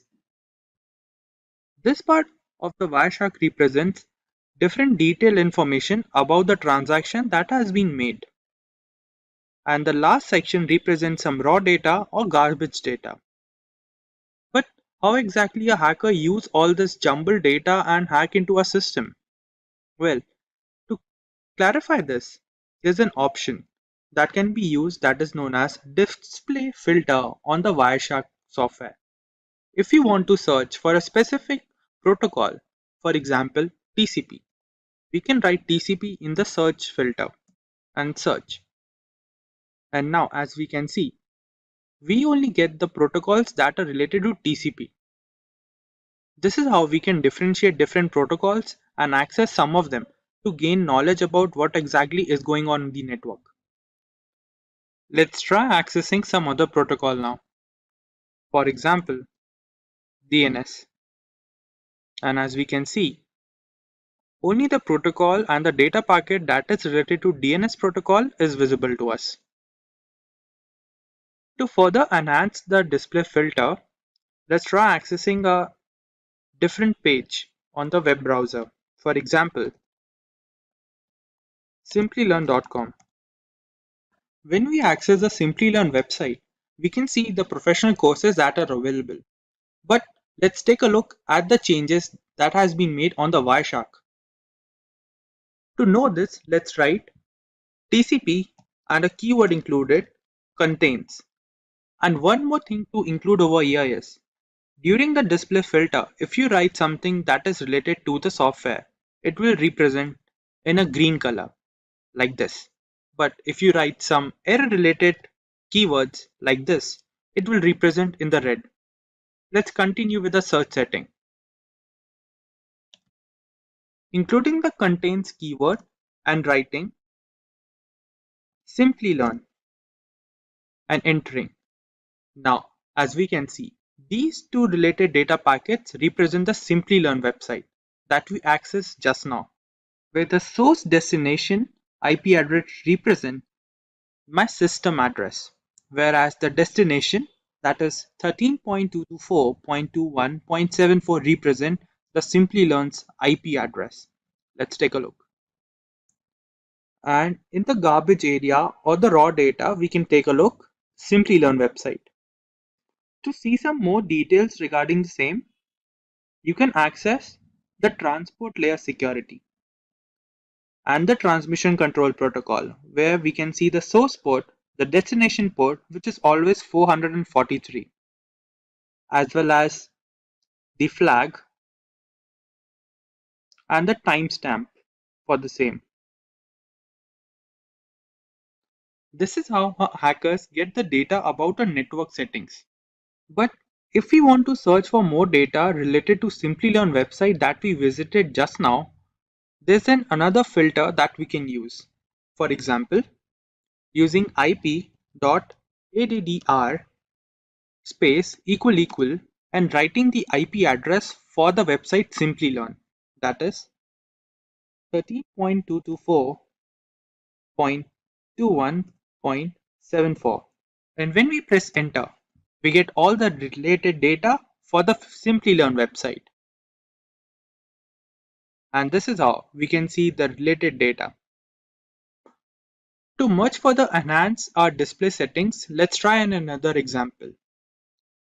Access your internet browser and access some other website. For example, the State University, and access the Allahabad State University and some other Botnet, for example, the University State PDF. Let's see the changes in our Wireshark settings and try using HTTP. When we write this, we get the data that is related to the HTTP. But what is the use for the same? When you access this and right click on the same and choose the option follow and HTTP stream, and over here we can take a look at the host, that is the website that we just visited. Now imagine if we were a hacker and we knew all this, we can access any website that a user visited and we can hack into his system through the website. Guys, but the point that has to be noted over here is, if we use the network sniffing tool, Wireshark, or some other tool that is available on the internet for research purpose or experimental use, that's fine. But we shouldn't use all these softwares for any malicious activity because that is illegal. Now, some of the options that we can see are the red box. This action is used if we want to stop the traffic connection. That means if we press this option and clear this and press enter, this shows that the network settings has stopped receiving any traffic that is available on the network. But if we want to access them again, we can choose this bluefin option, continue without saving, and the software again start recording the websites or the data packets that are available on the network. Now let's take a look at an example. As we all know, we often visit different websites, and there are some cases we often see when the Chrome represents a non-secure option. That represents that the website is unprotected against network attack. For example, we can access an experimental website.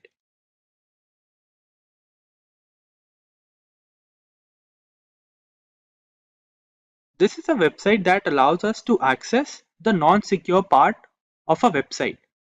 If we write for username as admin1213 and for password as Simplilearn,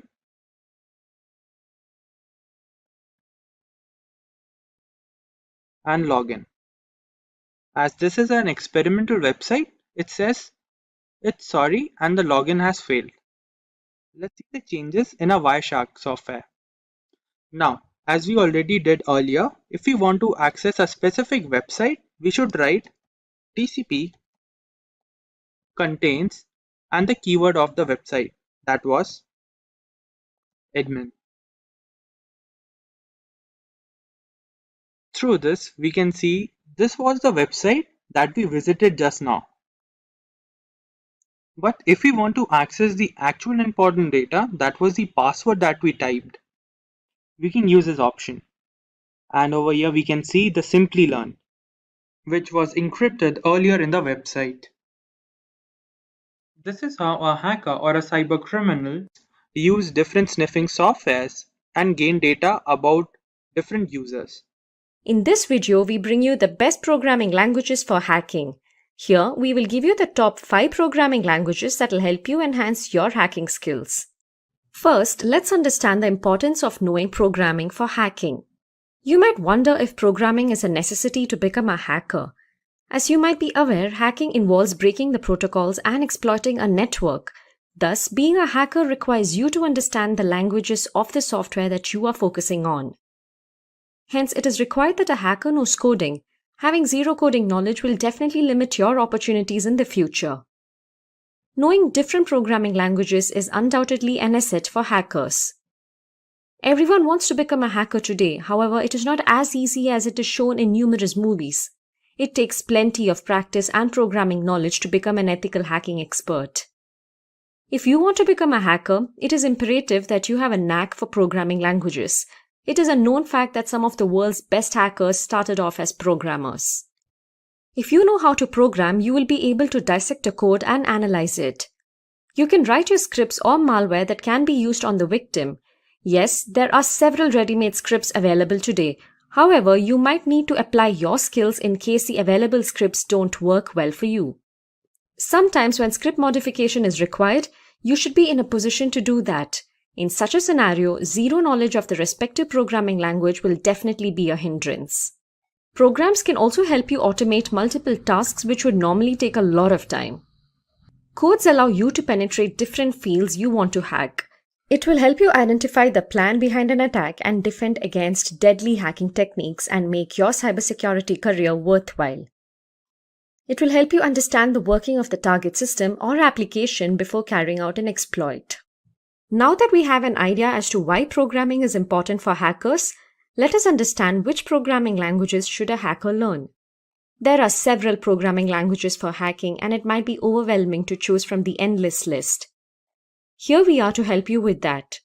Do keep in mind that your choice of programming language will also depend on the type of system you are targeting and your strategy. Let us now move on to the list of the top programming languages that are extensively used by hackers around the world. As you see on your screens, here we have the top 5 programming languages for hackers. Let us go through them one by one. Number 1 on our list is one of the most popular programming languages today, that is Python. Python is a general-purpose programming language, and in the field of hacking, it is mainly used for exploit writing. It is referred to as the de facto hacking programming language. It plays a crucial role in writing hacking scripts, exploits, and malicious programs. One great feature that makes hacking easy with Python is the availability of ready-made modules. For example, OS modules are available if the target is a native operating system. For networking, there is a socket module and a lot more. Python socket programming can be used for discovering vulnerabilities in a system, since Python code helps in checking the security integrity of systems, and it can also be used to exploit them. Python has a massive community that helps with third-party plugins every day. It is also an easy-to-read language with a simple syntax. This will be helpful for beginners. You can easily write automation scripts using Python, and it also makes prototyping much faster. Moving on to our second programming language, we have JavaScript. Currently, JavaScript is one of the best programming languages for hacking web applications. A good understanding of JavaScript allows a hacker to discover vulnerabilities and carry web exploitation, since most of the web apps use JavaScript or one of its libraries. Knowing JavaScript will help you discover flaws in web applications. JavaScript can be used to read saved cookies, and security experts also use JavaScript to develop cross-site scripting programs for hacking. JavaScript is known for carrying out attacks like cross-site scripting. JavaScript can also be used to spread and reproduce malware and viruses easily. Initially, JavaScript was a client-side scripting language. However, with the release of Node.js, it now supports backend development. This implies a larger field for exploitation. A hacker can now use JavaScript to snoop the typed words, inject malicious code, and track browsing history, to name a few. Number 3 on our list is PHP. Hypertext Preprocessor or PHP is a dynamic server-side programming language that is used to build websites. Hackers should understand PHP as it will help them understand web hacking techniques better. Especially if you're into web hacking, then getting your hands on PHP would be an asset. PHP is used in server-side scripting. Using PHP, you could write a custom application that modifies settings on a web server and makes the target server susceptible to attacks. With the help of PHP, you can also eliminate any vulnerabilities in your code. PHP is one of the most powerful server-side languages used in most of the web domains. This shows how learning PHP can help you with web hacking and also help you fight against malicious attackers. Popular content management systems run on a foundation of PHP.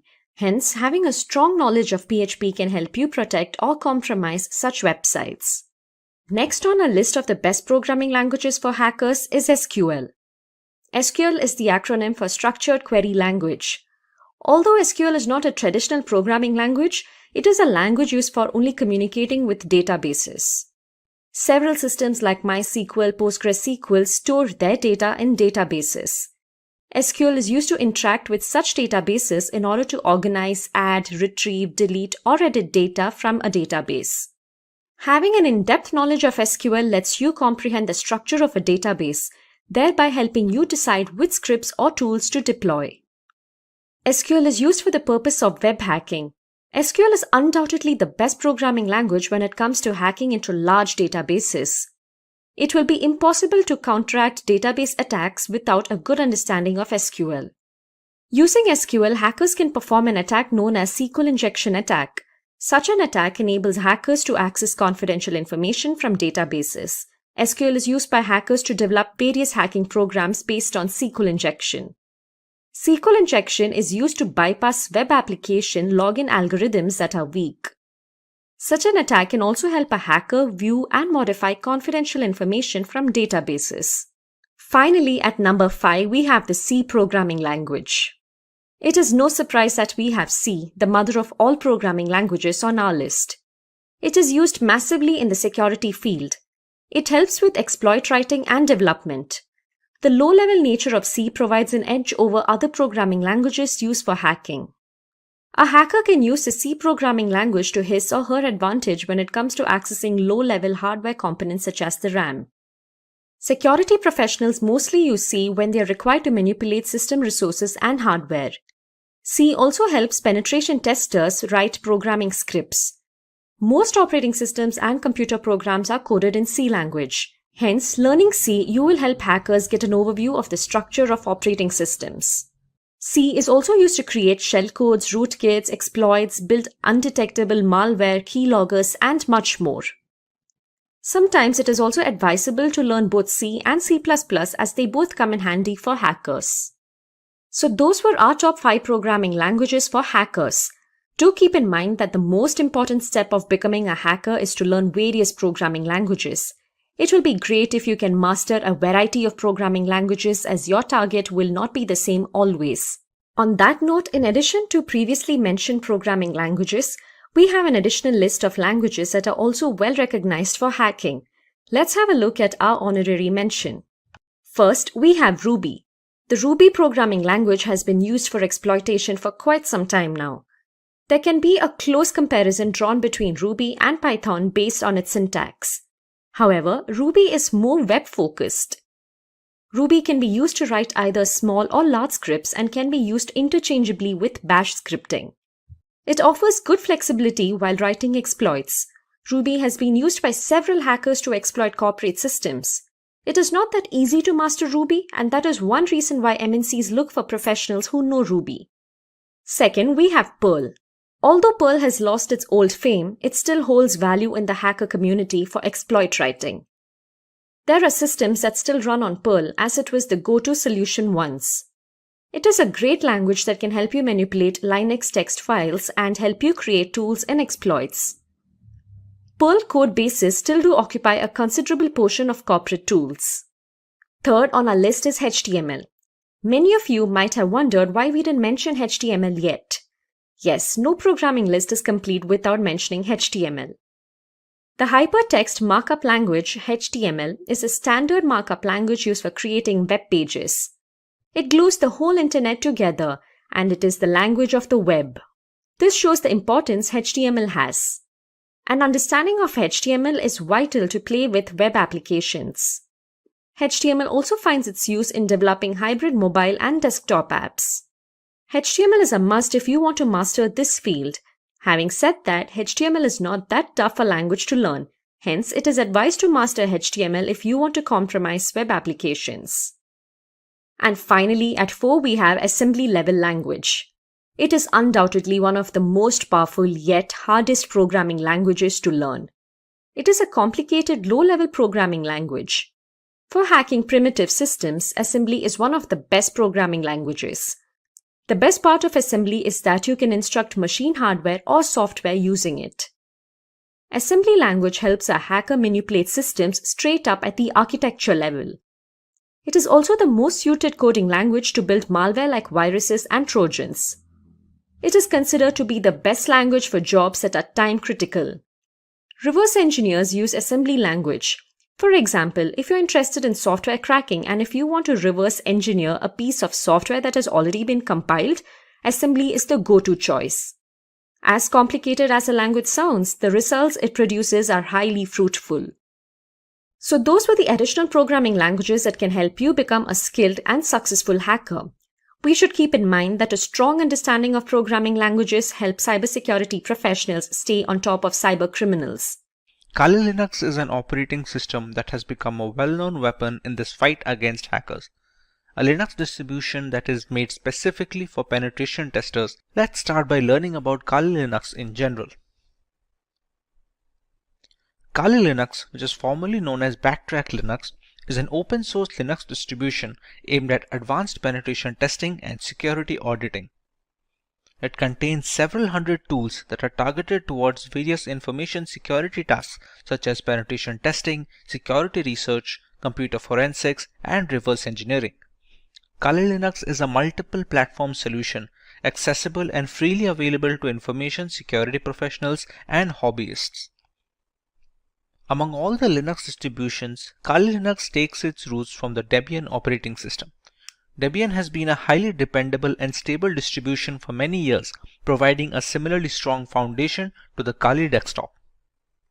While the operating system is capable of practically modifying every single part of our installation, the networking components of Kali become disabled by default. This is done to prevent any external factors from affecting the installation procedure, which may pose a risk in critical environments. Apart from boosting security, it allows a deeper element of control to the most enthusiastic of users. We did not get Kali Linux since the first day. How did it come into existence? Let's take a look at some of its history.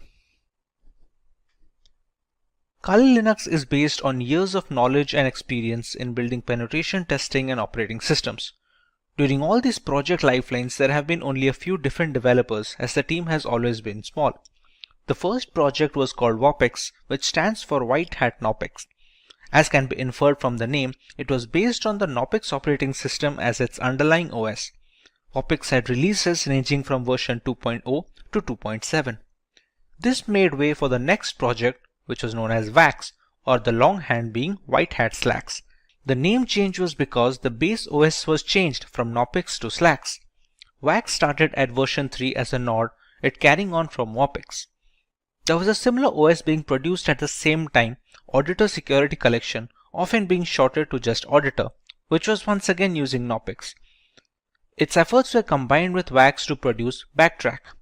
Backtrack was based on Slackware from version 1 to version 3, but switched to Ubuntu later on with version 4 to version 5. Using the experience gained from all of this, Kali Linux came after Backtrack in 2013. Kali started off using Debian stable as the engine under the hood before moving to Debian testing when Kali Linux became a rolling operating system. Now that we understand the history and the purpose of Kali Linux, Let us learn a little more about its distinct features. The latest version of Kali comes with more than 600 penetration tools pre-installed. After reviewing every tool that was included in Backtrack, developers have eliminated a great number of tools that either simply did not work or which duplicated other tools that provided the same or similar functionality. The Kali Linux team is made up of a small group of individuals who are the only ones trusted to commit packages and interact with the repositories, all of which is done using multiple secure protocols. Restricting access of critical code bases to external assets greatly reduces the risk of source contamination, which can cause Kali Linux users worldwide a great deal of damage as a direct victim of cybercrime. Although penetration tools tend to be written in English, the developers have ensured that Kali includes true multilingual support, allowing more users to operate in their native language and locate the tools they need for the job.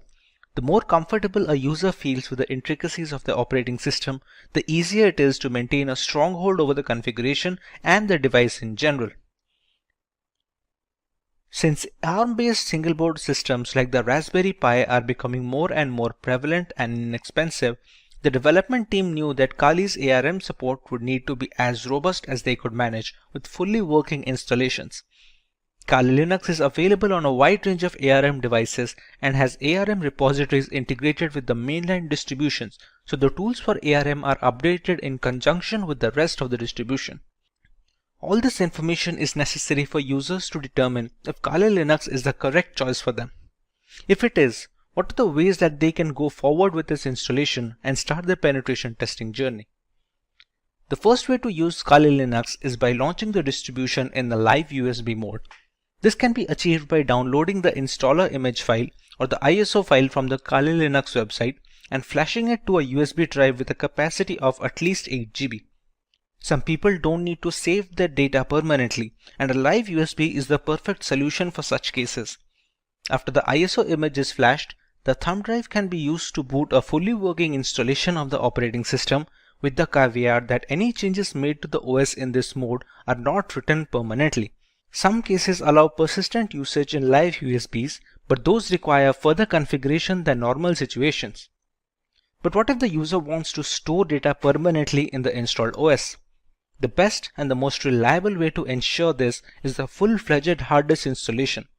This will ensure the complete usage of the system's hardware capabilities and will take into account the updates and the configurations being made to the OS.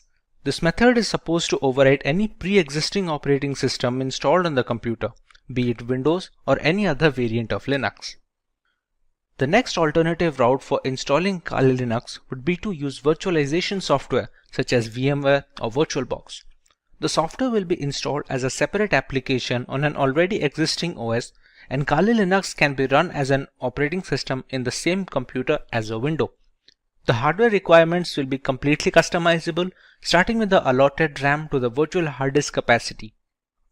The usage of both a host and guest operating system like Kali Linux allows users a safe environment to learn while not putting their systems at risk. If you want to learn more about how one can go forward with this method, we have a dedicated video where Kali Linux is being installed on VMware while running on a Windows 10 operating system. You can find the link in the description box to get started with your very own virtual machine. The final way to install Kali Linux is by using a dual boot system. To put it in simple words, the Kali Linux OS will not be overwriting any pre-installed operating system on a machine, but will be installed alongside it. When a computer boots up, the user will get a choice to boot into either of these operating systems. Many people prefer to keep both the Windows and Kali Linux installed, so the distribution of work and recreational activities is also allotted effectively. It gives users a safety valve should their custom Linux installation run into any bugs that cannot be fixed from within the operating system. There are multiple ways to install Kali Linux. We can either install it on a normal hard drive, in a virtual machine software such as VMware or VirtualBox, or we can do that in hard bare metal machines. Now, for the convenience of explanation, we're going to install Kali Linux today on a virtual machine software known as VMware.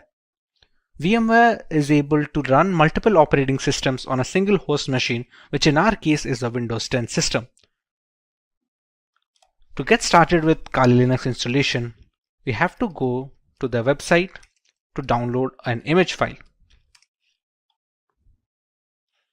We go to Get Kali, and as you can see, there are multiple platforms on which this operating system can be inverted. As per our requirement, we're going to go with the virtual machine section. As you can see, it is already recommended by the developers. This is the download button, which will download a 64-bit ISO file. We can download 32-bit, but that is more necessary for hard metal machines, or if you're going to use it for older devices which do not support 64-bit operating systems yet.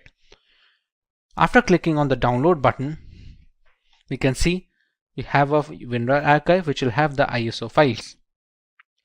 For now, we have downloaded the ISO file and it is already present with me. So we can start working on the VMware side of things. Once the ISO file is downloaded, we open up VMware Workstation. We go to File and we create a new virtual machine. In these two options, it is highly recommended to go with the typical setup rather than the custom one. The custom is much more advanced and requires much more information from the user, which is beneficial for developers and people who are well versed with virtualization software, but for 90% of the cases, typical setup will be enough. Here, we can select the third option, which will be I will install the operating system later. In some operating systems, we can use the ISO file here directly and VMware will install it for us. But for right now, in the case of Kali Linux, the third option is always the safest. Kali Linux is a Linux distribution, so we can select Linux over here, and the version, as you can see here, have multiple versions such as the multiple kernels. Every distribution has a parent distribution. For example, Kali Linux has Debian, and there are other distributions which are based or forked from some parent distribution. Kali Linux is based off Debian, so we can go with the highest version of Debian, which is the Debian 10.x 64-bit. Go on next. We can write any such name. We can write Kali Linux so that it will be easier to recognize the virtual machine among this list of virtual machine instances. The location can be any location you decide to put. By default, it should be the documents folder, but anywhere you put, it will hold up all the information of the operating system. All the files you download, all the configurations you store, everything will be stored in this particular location that you provide. When we go next, we are asked about the disk capacity. This disk capacity will be all the storage that will be provided to your virtual machine of Kali Linux. Think of your Windows device. If you have a 1 terabyte of hard drive, you have the entirety of the hard disk to store data on. How much data you give here, you can only store up to that amount of data. Not to mention, some amount of capacity will be taken up by the operating system itself to store its programs and applications.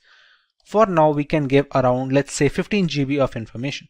Or if the recommended size for Debian is 20, we can just go ahead at 20. It depends all on the user case. If you are going to use it extensively, you can even go as high as 50 or 60 GB if you have plans to download many more applications and perform multiple different tests.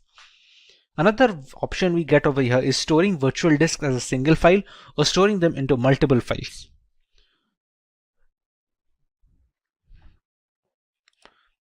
As we already know, this virtual machine runs entirely on VMware. Sometimes when transferring these virtual machine instances, let's say from a personal computer to a work computer, we're going to need to copy up the entire folder that we had mentioned before over here. Instead, all virtual machines have a portability feature. Now this portability feature is possible for all scenarios, except it is much easier if they split the virtual disk into multiple files. Now even if this makes porting virtual machines easier from either system to system or software to software, let's say if you want to switch from VMware to VirtualBox or vice versa, the performance takes a small hit. It's not huge, but it's recommended to go with storing the virtual disk as a single file if you have no purposes of ever moving the virtual machine. Even if you do, it's not a complete stop that it cannot be ported. It's just easier when using multiple files. But in order to get the best performance out of the virtual machine, we can store it as a single file over here. This is a summary of all the changes that we made and all the configurations that have been settled until now. Now at this point of time, we have not provided the .iso file yet, which is the installation file for the Kali Linux that we downloaded from this website. As of right now, we have only configured the settings of the virtual machine. So we can press on finish. And we have Kali Linux in the list. Now, to make the changes further, we press on edit virtual machine settings. The memory is supposed to give the RAM of the virtual machine. So devices with RAM of 8 GB or below that, giving high amount of RAM will cause performance issues on the host system. If the memory has some amount of free storage left, let's say on idle storage, my Windows machine takes about 2 GB. So I have 6 GB of memory to provide. Although if you provide all of the 6 GB, it will be much more difficult for the host system to run everything properly. So for this instance, we can keep it as 2 GB of memory for the virtual machine instance. Similarly, we can use the number of processors and we can customize it according to our liking. Let's say if we want to use one processor, but we want to use 2 different cores, we can select them as well. Hard disk is pre-set up as the SCSI hard disk, and it does not need to be changed for the installation of this operating system at all. CD/ID DVD. This is where the installation file comes. You can think of the ISO file that we downloaded as a pen drive or a USB thumb drive, which is necessary to install an operating system. To provide this, we're going to select Use ISO image file. We're going to click on Browse. Go to Downloads and select the ISO file over here.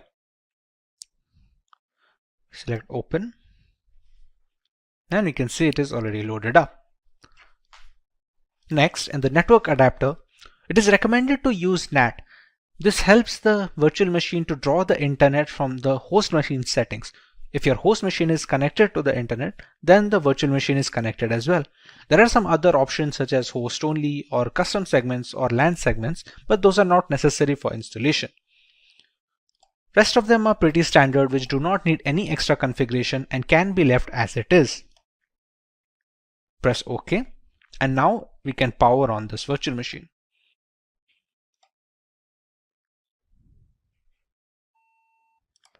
In this screen, we can choose how we want to proceed with the installation. We have a Start Installer option over here. So we're going to press Enter on that.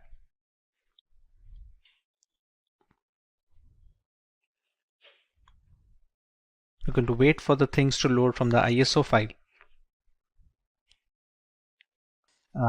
The first step in the installation is choosing the language of the operating system. For this, we can go with English as standard. This is a location. This will be used for setting up the time and some of the internal settings which depend entirely on the location of the user. So for this, we're going to go with India. Configuring the keyboard, it's always recommended to go with the American English first. Many people make a mistake of going with the Indian keyboard if it is possible, and it provides a lot of issues later on. So it's always preferred to go with the American English, and if later we see some necessity of another keyboard dialect that is required, we can install it later. But for now, we should always stick with American English as a basic. At this point, it's going to load the installation components from the .iso file. It is a big file of 3.6 GB, so it has a lot of components that need to be put into the virtual machine, which can also be used to detect hardware.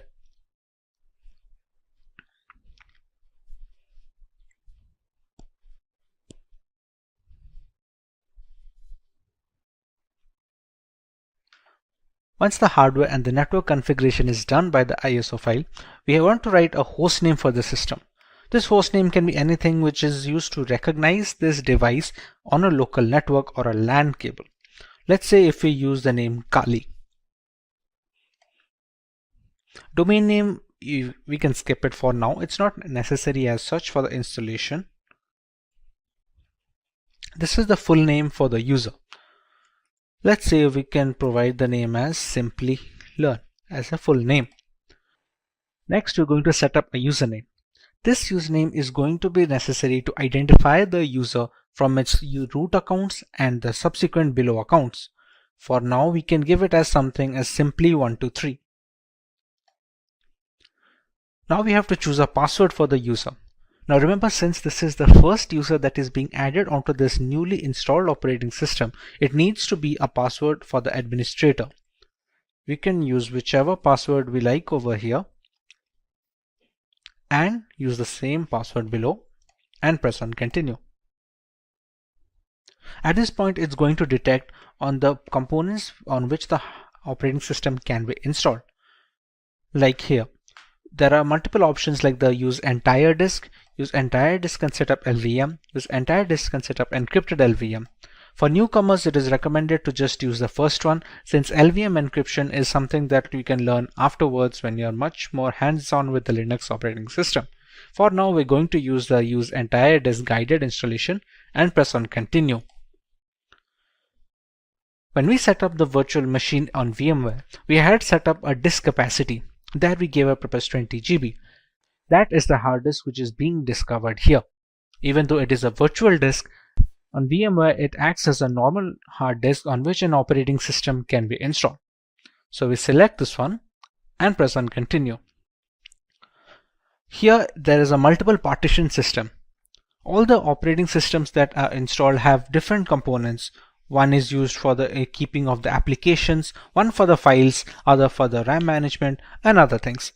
For newcomers, it is always recommended to keep it in one partition. And we're going to select that and press on continue. This is just an overview of the partition it's going to make. As you can see, it has a primary partition of 20.4 GB and a logical partition of 1 GB used for swap memory. Now these kind of naming can be confusing for people who are not well versed with Linux operating systems or in general virtualization, but for now you can go ahead and press on continue, as this will be fine. We can press on finish partitioning and write changes to disk and continue. It's just a confirmation page. As you can see, it's wrote that SCSI3 is our virtual hard disk of 20 GB disk capacity. We write the changes to the disk, we press yes and click on continue. At this point, the installation has started. Now this installation will take a while depending on the amount of RAM provided, the processors provided, and how quickly the performance of the system is being hampered by the host machine. On quicker systems this will be rather quick, while on the smaller ones this will take a while. Since this is going to take some time to install, as it is being run on a virtual machine with only 2 GB of RAM, we're going to speed up this part of the video so we don't have to waste any more time just watching the progress bar.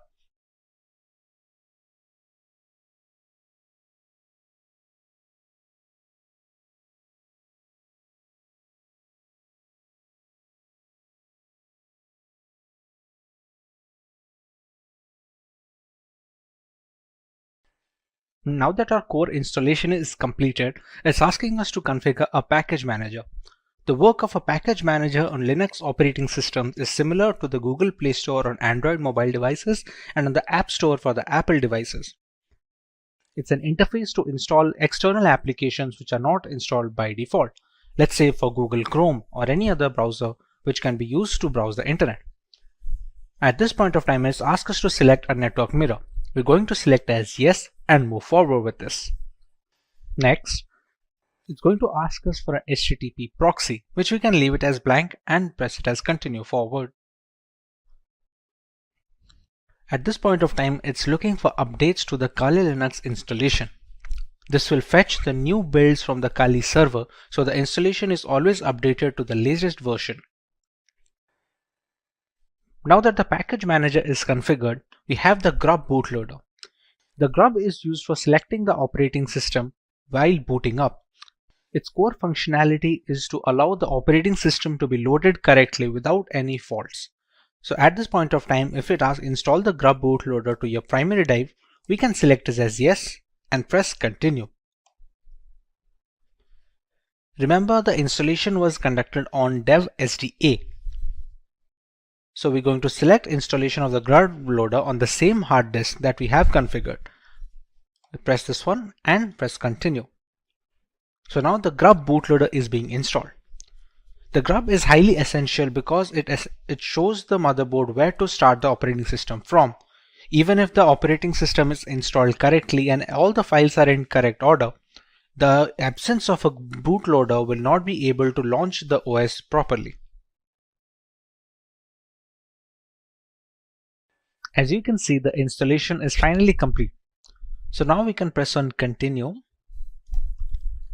and it's going to finalize the changes.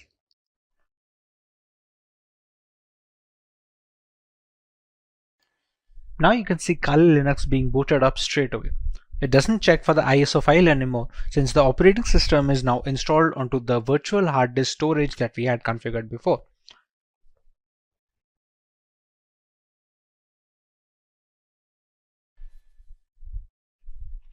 Here we're going to enter our username and password that we had set up before.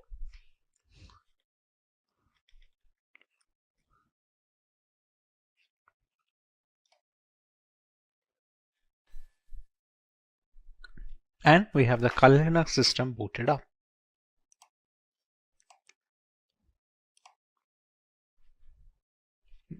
And this is your homepage. We can see the installed applications over here, which are being used for penetration testing by multiple security analysts worldwide. All of these come pre-installed with Kali Linux, and others can be installed using the apt package manager that we had configured. We can see our full name over here. And with this, our installation of the Kali Linux is complete. In today's world, an organization's most valuable asset is its information or data. This is true for all kinds of businesses, be it public or private. On a daily basis, they all deal with enormous amounts of sensitive information. As a consequence, terrorist groups, hacking teams, and cyber thieves often attack them. To ensure this safety and protection, businesses use a variety of security measures and regularly update their index. Organizations must be proactive in this age of digitalization by regularly assessing and updating their security. Every day, hackers discover new methods to breach firewalls. Ethical hackers or white hat hackers provide a fresh perspective on security. They conduct penetration tests to validate security measures. Generally, they will penetrate your networks and give you relevant information about your security posture. Once an organization has this knowledge, it may upgrade its security procedures accordingly. The latest version of Kali Linux comes with more than 600 penetration tools pre-installed. After reviewing every tool that was included in Backtrack, developers have eliminated a great number of tools that either simply did not work or which duplicated other tools that provided the same or similar functionality. Occasionally, when conducting penetration testing or hacking, we must automate our activities since there may be hundreds of conditions and payloads to test, and manually examining everything is time consuming. To improve our productivity, we utilize tools that come pre-packaged with Kali Linux. These tools not only save us time, but also accurately capture and process the data. The Kali Linux team is made up of a small group of individuals who are the only ones trusted to commit packages and interact with the repositories, all of which is done using multiple secure protocols. Restricting access of critical code bases to external assets greatly reduces the risk of source contamination.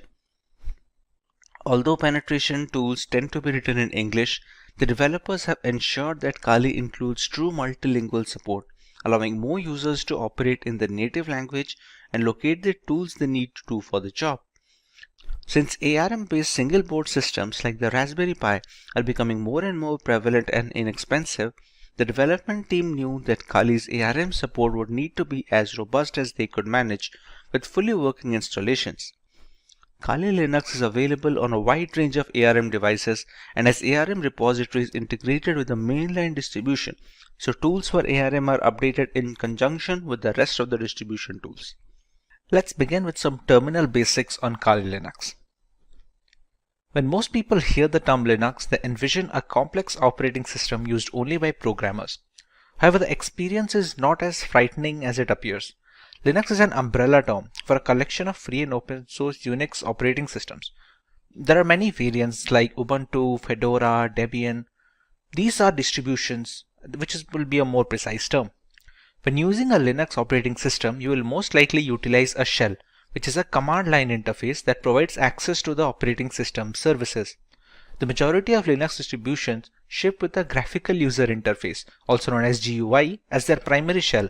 This is done to facilitate user interaction in the first place. Having said that, a command line interface is suggested due to its increased power and effectiveness. By entering the commands into the CLI, tasks that require a multi-step GUI procedure may be completed in a matter of seconds. We can start the terminal by clicking on the prompt icon here on top. Once the terminal is opened, we can put up a command. Use another command known as mkdir, which is supposed to stand for make directory, and I write nf2, shortage for new folder 2. If I open up the nf, you can see the new folder is created. This is how the pwd command works. Another important command to change directories, it's called the cd command.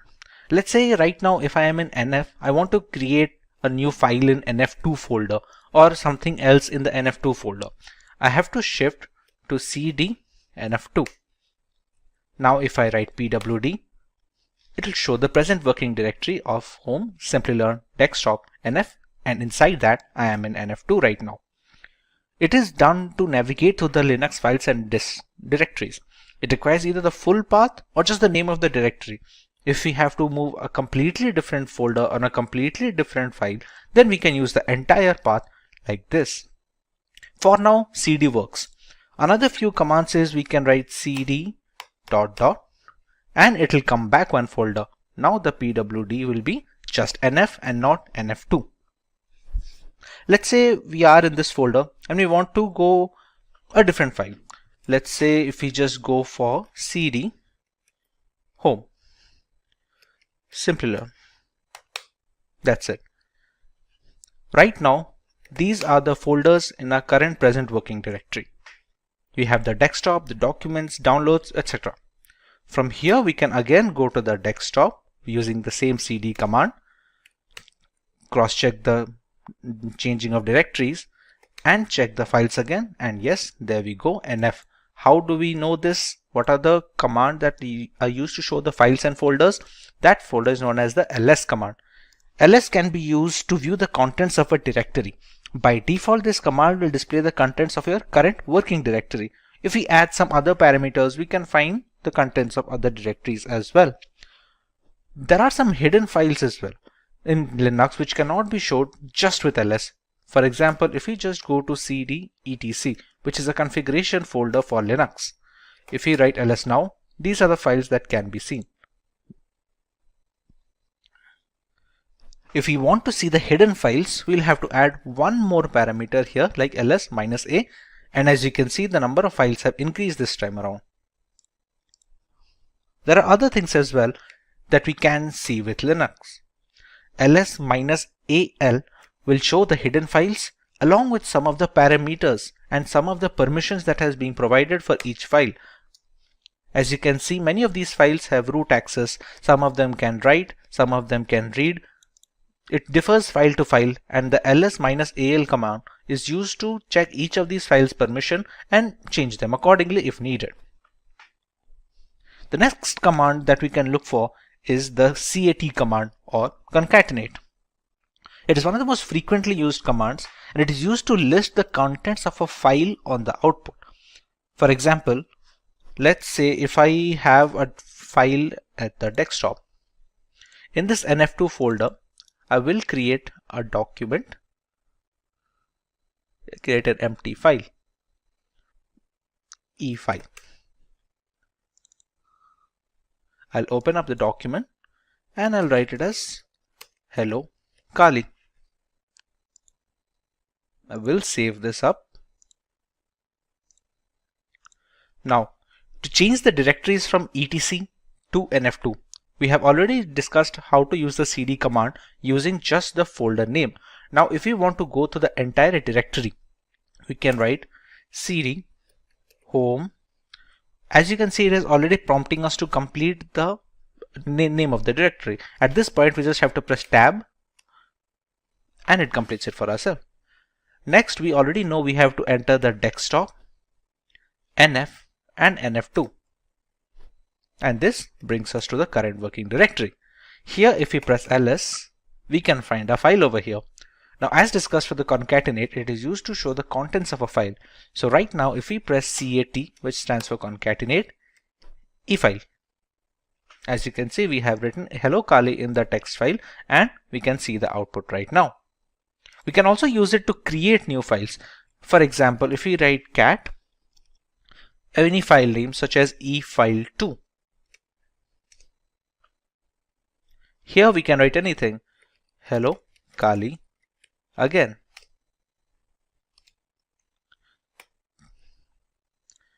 Once we press Ctrl C here, we can check efile2 and we have hello Kali again printed over here. We can see the same using the concatenate command as well. If I press ls, you can see we have two files here, and I can go with cat efile2 and I have hello Kali again. This is how the concatenate command works. Apart from this, it can be used to copy. There is a different command like called cp, which is used to copy the files from one place to another. Mind you, this is not moving, this is only going to copy the command. For example, currently our pwd, which is the present working directory, is in the nf2 folder, as you can see over here. Let's copy the efile2 to the nf folder. We can write cp efile2 and give the path of the nf folder, which will be home, Simplilearn, desktop, and nf. Now if I press ls, I'll find both the files in nf2 since I copied. To go back to the nf folder again, we can again use the same command of we can again use the home, Simplilearn, desktop, and just nf. No nf2 this time, just nf. As you can see, this will change back our present working directory. Now when we press ls, we will find the efile2 file and the nf2 folder, and we can confirm this using the GUI as well. This is the nf folder, and you can see the nf2 folder and the efile2 document. If I write cat efile2,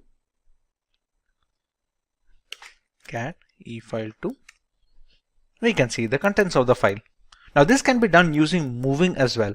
For example, if I go to cd nf2, which is the inside folder, it has both the document files like efile and efile2. Let's say I want to move the efile completely from nf2 to nf1. Instead of writing cp, the command I'm going to use is mv efile, and again give the path of the folder into which I have to copy, which will be again home, Simplilearn, desktop, and nf. As you can see, the contents of the nf2 have appeared here, and efile has been moved from nf2 to nf. This is the nf2, and we don't find efile here anymore. If we press cd ... and we go back to nf ls right now, and we can find both the files, efile that we moved and efile2 that we copied from the nf2 folder. So this is how copying and moving will work using the terminal. Now this is just a simple one-line statement that might take a couple of clicks when using GUI. This is why the command line interface is considered to be much more streamlined for Linux operating systems. Another very important command for Linux operating system is the sudo command. Sudo is short for super user do. The command enables you to perform tasks that require administrative or root permissions. You can think of it as how we run programs as administrator on Windows systems. It is not advisable to use this command for daily use because it might be easy for an error to occur, and the permissions of root are very intricate. So new beginners are advised to use the sudo command only when absolutely necessary. For example, sudo su. With this command, I am giving this terminal a root permission. This su stands for this user. At this point, it's going to ask for my admin password. Once I enter my password, and I now have root access. Note how the password that I entered did not show up here. This is a security measure to prevent people from snooping on your root password, which is the end game of all this operating system. As you also can see, the symbol changed. If the $ symbol is showing, it shows as a standard user. when you switch to root, you can easily see a hash symbol.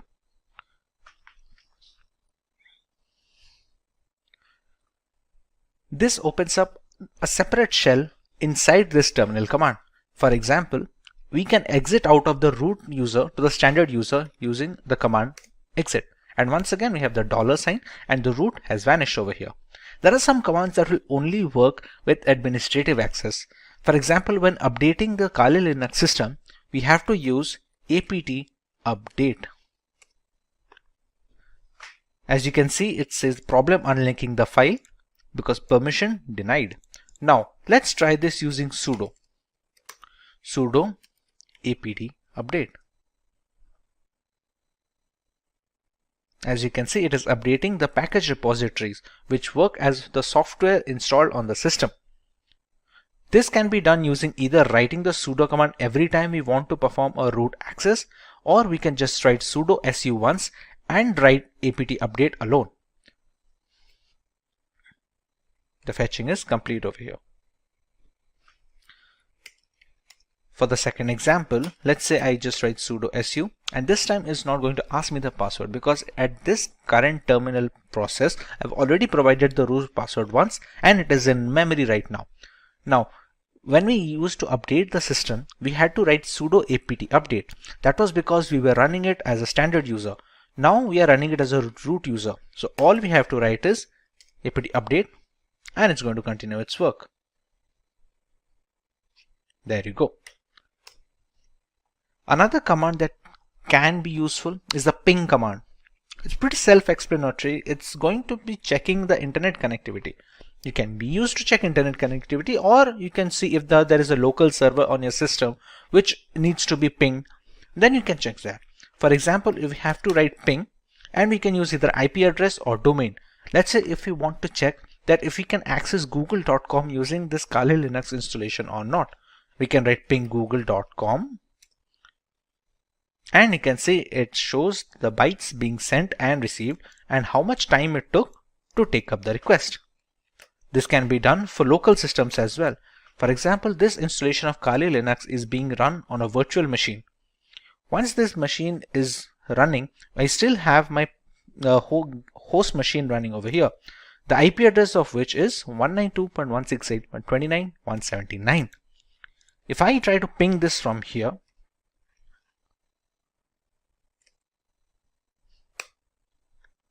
as you can see, the time to complete the request is drastically low compared to a website on the internet, considering this is on the local network.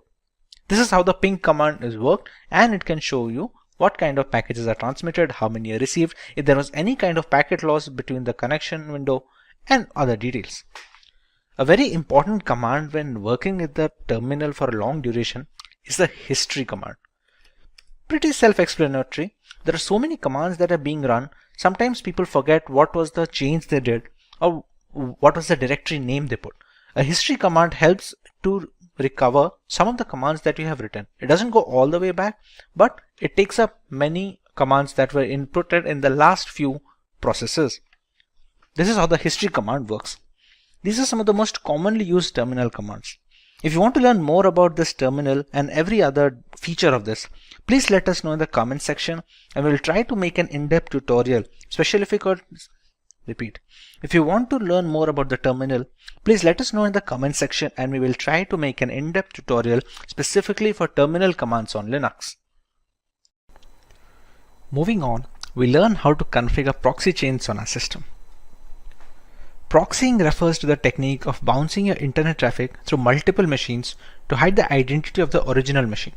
It is a good tool that hackers use to accomplish this goal is proxy chains. Essentially, you can use proxy chains to run any program through a proxy server. This will allow you to access internet from behind a restrictive firewall which hides your IP address. Proxy chains even allows you to use multiple proxies at once by chaining them together. One of the most important reasons that proxy chains is used in a security context is that it's easy to evade detection.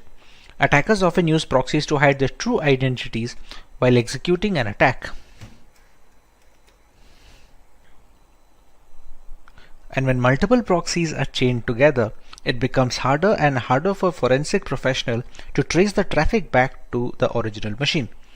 When these proxies are located across countries, investigators would have to obtain warranties in the local jurisdictions where every proxy is located. To see how proxy chain works, let's open Firefox first and check our current IP address. Write Firefox, and there we go.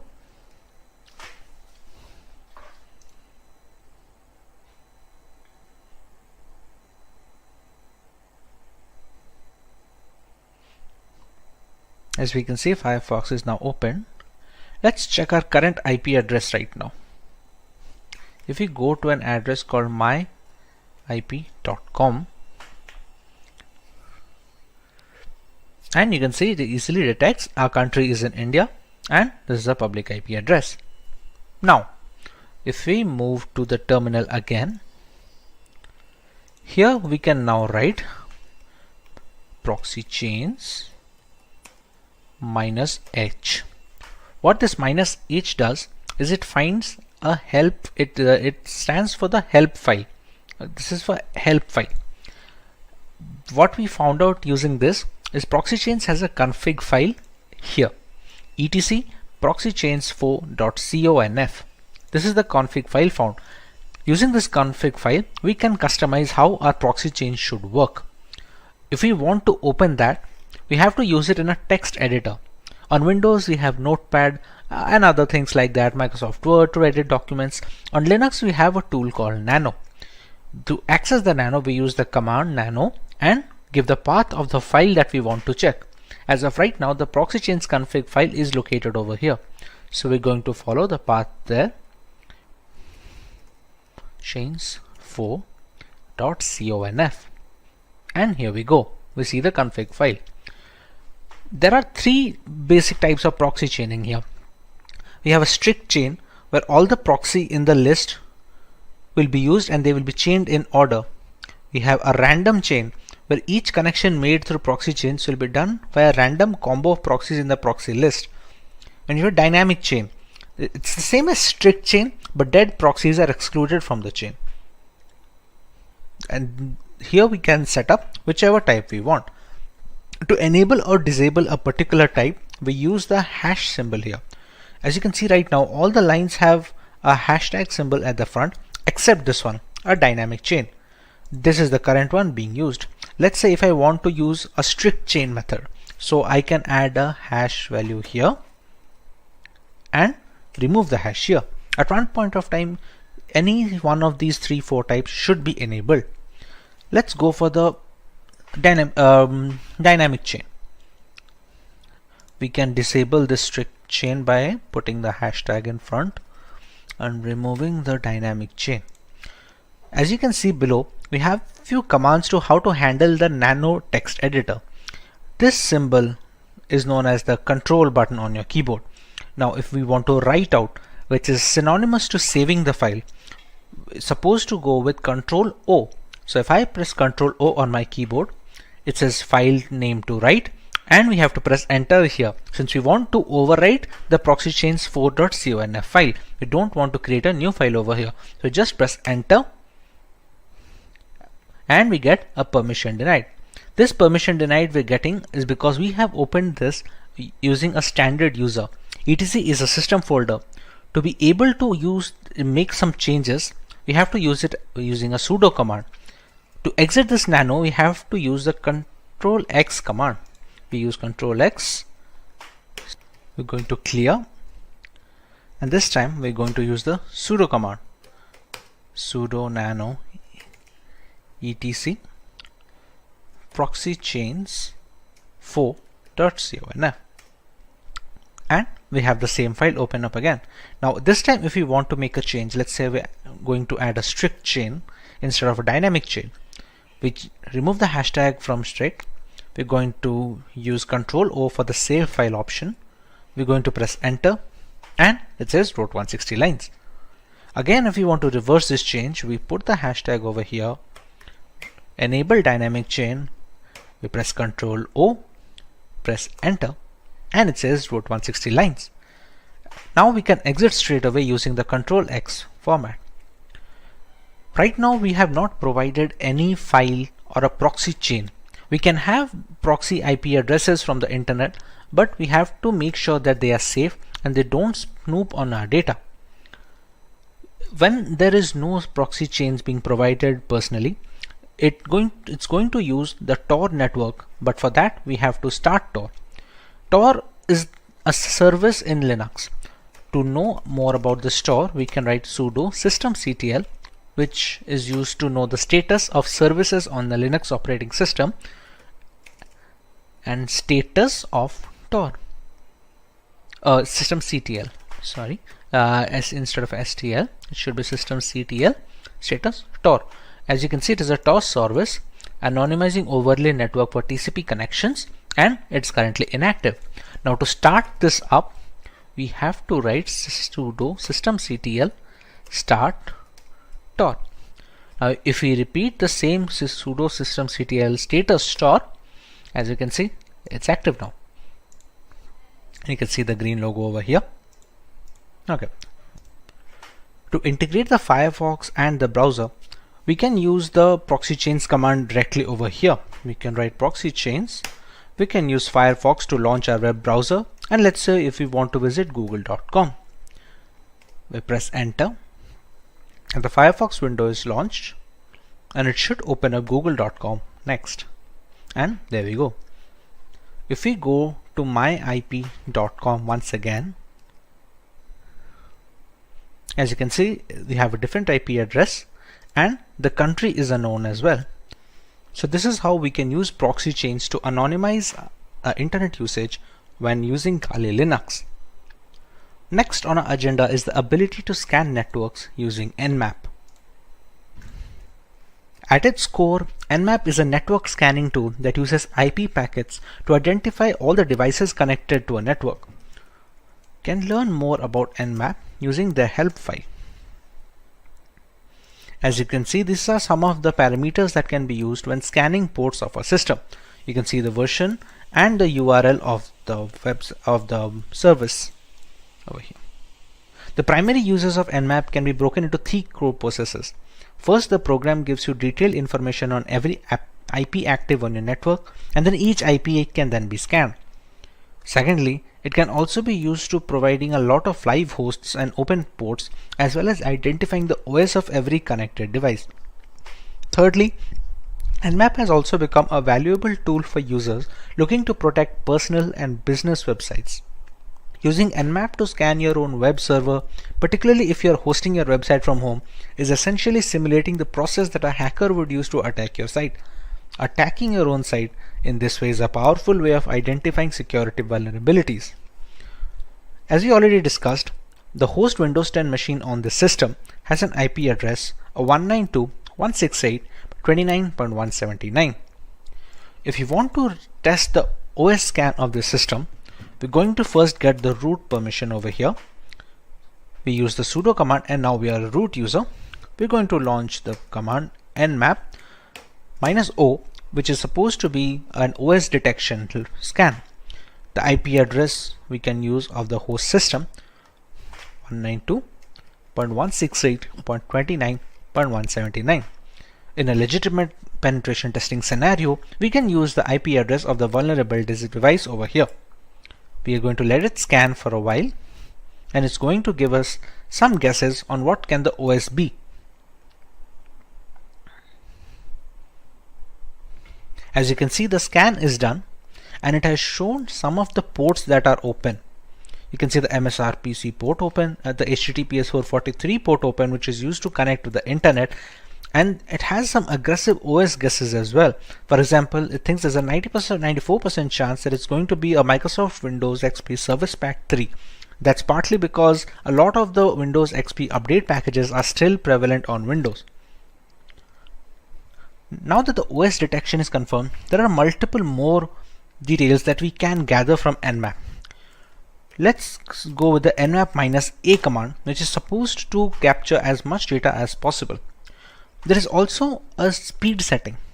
You can call it a speed setting or a control setting of the -t. -T ranges from T0 to T1 to T2 all the way up to T5. This basically determines how aggressively the victim is being scanned. If you scan slowly, it will take more time to provide the results, but it will also give a less chance for the intrusion detection system on the vulnerable machine firewall to detect that someone is trying to penetrate the network. For now, if we want to go with somewhat of a high speed, we can go with the T4 and provide the same IP address of the local machine I am trying to attack. It's going to take a little bit of time since it's trying to capture a lot of information.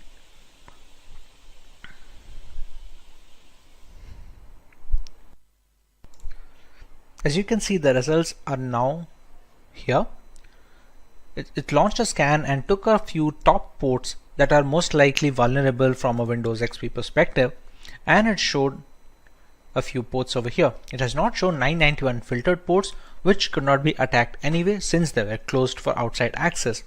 It shows a few fingerprint settings like the connection policies and the port details. It shows an HTTP options, some other intricate details that can be used when you attacking its servers. It shows a VMware version that it's running and some few other ports over here. Apart from that, we also have the aggressive OS guesses over here, just like we did with the -O, and you can see this time it is showing Windows 7 as 98%. No exact OS matches, since if there was any exact OS matches, we could have seen 100% chances over here. This is a trace route. A trace route will be the time and the path a connection request takes from the source to the destination. For example, this request went from 192.168.72.2 to a destination address. Since this is a local machine, it took only a single step. On multiple occasions, if you're trying to access a remote system, it's going to be a number of trace routes when it jumps from firewall to firewall and router to router. This is how we can use Nmap to find information about a system and find some vulnerable ports we can access. Moving on, we have a tutorial on how to use Wireshark to sniff network traffic. To start using Wireshark, we're going to have to open the application first. Now, during installation of Wireshark, there is an option to enable if non-root users can be able to capture traffic or not. In my installation, I have disabled that, so I will be launching Wireshark when using the root user itself. Also, to capture data, we need an external Wi-Fi adapter. You can see it over here in the VM tab, removable devices, RE-Link 802.1 and WLAN. This is an external Wi-Fi adapter which is inserted into my USB system. You can see it over here. If I write iwconfig, this is the one, WLAN 0. This is absolutely necessary because we need to have a monitor mode required. We won't need it for sniffing data on Wireshark right now, but it's going to be necessary later on in this tutorial as well, as we will see. For now, we can just start up Wireshark by writing its name on the command line, and it should start the program. Here we go. Here it's going to check which of the adapters we want to use. For example, right now the ETH0, which is supposed to stand for Ethernet 0 port, you can see data is being transmitted up and down. We're going to select ETH0.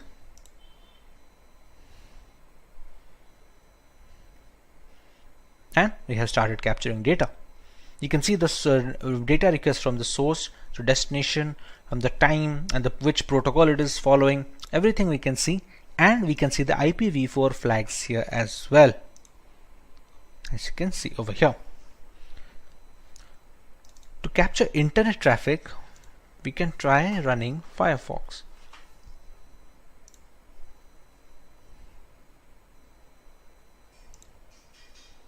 If we just write wikipedia.com,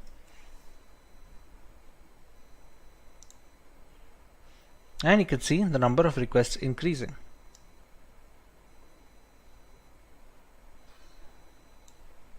Okay, this is spelling mistake. Wikipedia. Here, You can see the application data of all these requests going up, and they're connected to a destination server of 102.166.224. Now even if we check the transmission control protocol flags over here and so many more things, we cannot find anything beneficial. As you can see, the information over here is gibberish, which is supposed to be, since it's supposed to be encrypted. Now this is possible due to this being an HTTPS website, hence you can see the log symbol over here, and connection is supposed to be secure. Now what about HTTP ports? We have seen many people recommend to not visit HTTP ports. Repeat. We have seen many people recommend to not visit HTTP websites, and even if we have to visit, to not provide any critical information. For example, let's go to a random HTTP page over here. As you can see, this is saying connection is not secure, and this is an HTTP page and not HTTPS. Now let's check for some of the information that is passing through this. This is a login form. Let's say I have a legitimate account over here. If I write my account name, and my password is supposed to be password 1234. I press login, and the password does not match because I do not have an account over here. But let's say I did and I was logged in as expected. We can go to Wireshark. We can use filters over here. Now all the requests that I'm sending, it's a TCP request, so I can write a filter containing TCP contains whatever string if it is being passed. Let's say for the end username I write my account name, so I can just write my account name over here and press enter to find a request over here. Now as you can see, there are many flags over here.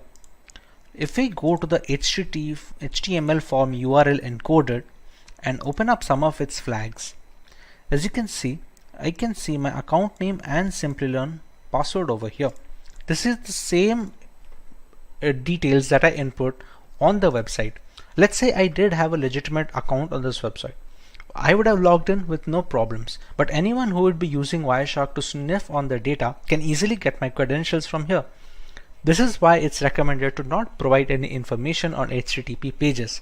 The security is not up to the mark, and always look for the log symbol when visiting any website or making any internet transactions or providing any information. This is how we can use Wireshark to detect transmission and sniff packet data that is being transferred through the network adapter. Next, we have to learn about what is Metasploit. The Metasploit project is a computer security project that provides information about security vulnerabilities and aids in penetration testing and IDS development. We can open up the terminal here. We're going to allow root access, and to open up Metasploit, the keyword is MSF console. It's going to take a little bit of time to start it up. Now the Metasploit console has been loaded. From here, we can decide what type of attack we want to launch and what kind of exploits we can launch against vulnerable targets. For example, like we had already discussed, I'm running this virtual machine on a Windows 10 host machine. So if I open the command prompt from my Windows 10 over here, if I need to check the IP address once, I go with ipconfig. Here you can see the IP address of this local machine. Moving on, if we have to attack that machine, let's say we want to see what kind of exploits are going to work over there. Now we already know that Windows has some common vulnerabilities. One of those vulnerabilities is the HTA server vulnerability. HTA is supposed to be a HTML application, but when passed the right payload, it can be used to open a backdoor into a system. To start off with the Metasploit and accessing such applications, we're going to use the command use exploit, and the name of the reverse HTA server is this: Windows MISC for miscellaneous HTA server. As you can see, It already found this one. Alright. Now, there are some options that we need to set for this exploit to go through. For example, you can see some of the options over here. There is a payload.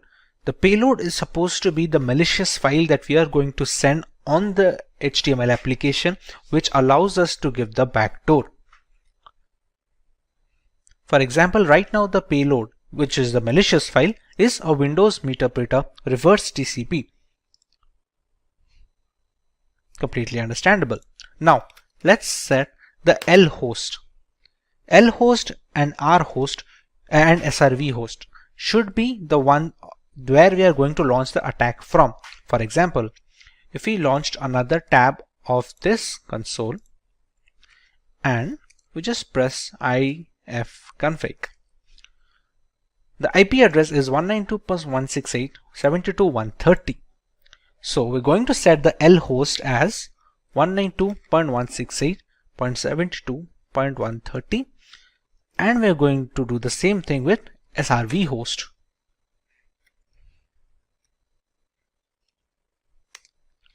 We're going to set a port where we need to capture the backdoor access. Next, the payload has already been set. This payload will launch a backdoor and give us Meterpreter access to the system. Meterpreter can be considered as an upgrade of a normal command prompt shell. We will look into it once we get the access in the first place. Now that we have set the commands, we can press on exploit and press enter. Now, you can see we have a URL over here. We're going to copy this URL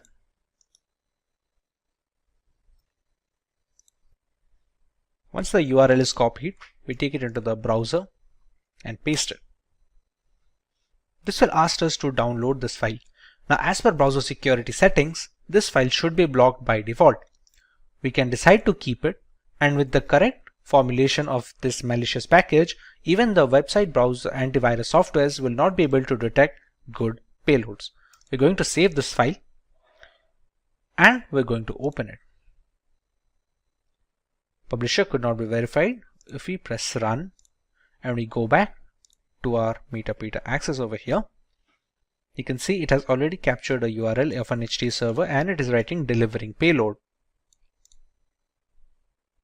Just have to wait for a few seconds till the payload is delivered. It has sent this much amount of data. Meterpreter session 1 is opened and we should get the access soon. There we go. Now, to understand where is the session set, we can write sessions -i. As you can see, it has a Meterpreter over here. We're going to write sessions -i. The session ID is 1, so we're going to write 1. And we have the Meterpreter access. Now, to get a fair idea of the system, we're going to write sysinfo, and it's going to the computer name, the OS, architecture, all these things. We can write the help command to see what are the things that we can get out of the system. We can take screenshots, we can control the webcam and start a video chat. We can take a lot of things over here. There are other commands as well where we can change the file directory, like the cat command, cd command. There are so many things that work in the normal CMD which we can run on the Meterpreter as well. Now, if we want to access this command prompt of the system directly, we can go with this. We have to write shell, and there we go. We are in the downloads folder right now. To see if this is the same computer or not, we're going to write ipconfig. As you can see, it is our victim machine with 192.168.29.171. We can just press exit and we're back with the Meterpreter access. This is how we can use Meterpreter and Metasploit to gain access to a Windows 10 machine. Next, let's take a look at how we can get root access from a Windows 10 system. We just learned how we can get a Meterpreter access from a system. We can background this Meterpreter session by writing background and pressing enter. We can still see the sessions -i. It's still present over here. Now, these kind of access are not administrative access. These are the kind of backdoors that can be created for standard users. But to get a complete access of a system, including the program files, the Windows documents, we need to have root access or administrative access. To do that, we're going to use another exploit. Reminder that the MetaPeter session of the standard access is already present and we're not messing with it right now. We're going to set up another session, albeit with the same machine. That exploit name is use exploit Windows local bypass UAC event viewer. And there we go. Now, if we check the options that we can put in the system, we have to choose an exploit target. We need to put a session as well. Let's say we're going to use the session 1. This is the session that has the MetaPeter access with the standard user. It doesn't have the system user. We're going to write set session 1 and we're going to run exploit. Run a few commands and it opened a second MetaPeter session. As you can see, it is the session 2. If I write sysinfo, you can still see I'm not the system user right now. I'm still just a normal user. How can we check that? If you go to shell, I can still see users GNB downloads, all these things. If I press exit, go back to the MetaPeter. There is a command on MetaPeter, get system. It attempts to elevate your privilege to that of the local system, which basically means you get promoted into root access. So if we write get system, and due to pipe impersonation, we now have the system root access. As you can see, now it has become x64 and we are the admin users. Now if I go to shell, I can easily go back, Windows, and I can easily access these things. This kind of control over the Windows folders and the program files folders, these kind of things are not possible if you are not an admin access or the command prompt has not been run with admin permissions. This is how we can use privilege escalation to get into an admin access system. We use the second exploit, which was the bypass UAC event viewer exploit, and essentially used it with the first session. As you can read here, Windows escalation UAC protection bypass. It was first disclosed on 2016, but it still works on some systems. So let's start out by learning what Parrot Security is. Parrot OS is a Debian-based Linux distribution with an emphasis on security, privacy, and development. It is built on Debian's testing branch and uses a custom hardened Linux kernel while being founded in 2013. Parrot Security contains several hundred tools targeted towards various information security tasks such as penetration testing, security research, computer forensics, and reverse engineering. It has become a multi-platform solution, accessible and freely available to information security professionals and hobbyists. It features a distinct forensics mode that does not mount any of the system hard disks or partitions and has no influence on the host system, making it more stealthy than regular mode. This mode is used on the host system when there is a need for executing forensic procedures. In software development, a rolling release is a paradigm in which software upgrades are rolled out constantly rather than in batches of versions. This ensures that the software is constantly up to date. A rolling release distribution such as Parrot Security OS follows the same concept, providing the most recent Linux kernel and software versions as they become available on the market. With the basic introduction to the operating system out of the way, let us have a look at the bare minimum system requirements necessary to be able to run this operating system. First up, we got a CPU requirement which states that a 1 GHz dual-core CPU is the absolute minimum in order to use Parrot OS. While multiple core systems will provide more optimum performance, a small beginner has been included. A very distinct thing to be noted is that the operating system can be installed on all variants of chipsets, be it 32-bit, 64-bit, and the newly popular ARM portfolio of devices. Unlike Kali Linux, which requires some amount of graphical acceleration needed to display the operating system correctly, Parrot OS has no such requirements and can be used with the leanest of machines. Taking into account the RAM issue, a minimum of 256 MB to 512 MB free RAM provides the optimum usage scenarios. Even when the OS is installed on a hard drive storage media, it should theoretically occupy around 8 GB of information, which may extend up to 16 GB depending on the tools being installed out of the box. When it comes to booting options, we have the option of going with the legacy BIOS settings or with the more modern UEFI settings. These are just some of the requirements for the installation of Parrot Security OS. To understand this process more vividly and to learn how visualization can help install an OS in our existing computer, please follow the link to our Parrot Security installation video linked right above. Let's understand what some of the things that make Parrot Security unique among all the other penetration testing operating systems. Along with all the giant catalog of scripts, Parrot Security has its own custom hardened Linux kernel, which has been modified explicitly to provide as much security and resistance to hackers as possible as a first line of defense. The configurations in the operating system act as a second gateway, taking care of malicious requests and dropping them off. This is particularly beneficial since should there be a scenario where the latest Linux kernel is causing some particular issue, the Parrot OS development team will most likely iron it out first before passing it on as an update.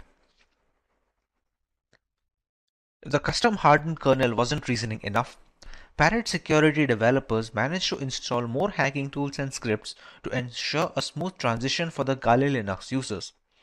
All the tools you found in Kali are present in Parrot OS and then a few extra ones for good measure. This has been achieved while keeping roughly the same size of the installation file between both operating systems. However, it's not all productivity points for Parrot OS. They provide a choice between two different desktop environments, the Made desktop, which comes pre-installed by default, and KDE. For those unfamiliar with Linux terminology, you can think of desktop environments as the main UI for a Linux system. Being highly modular in nature, one can use Kali Linux or Parrot OS while adding another desktop environment which they find appealing. While Kali has only a single option, Parrot OS has managed to provide two optimized builds with Made Desktop and KDE Desktop ready-made on their website.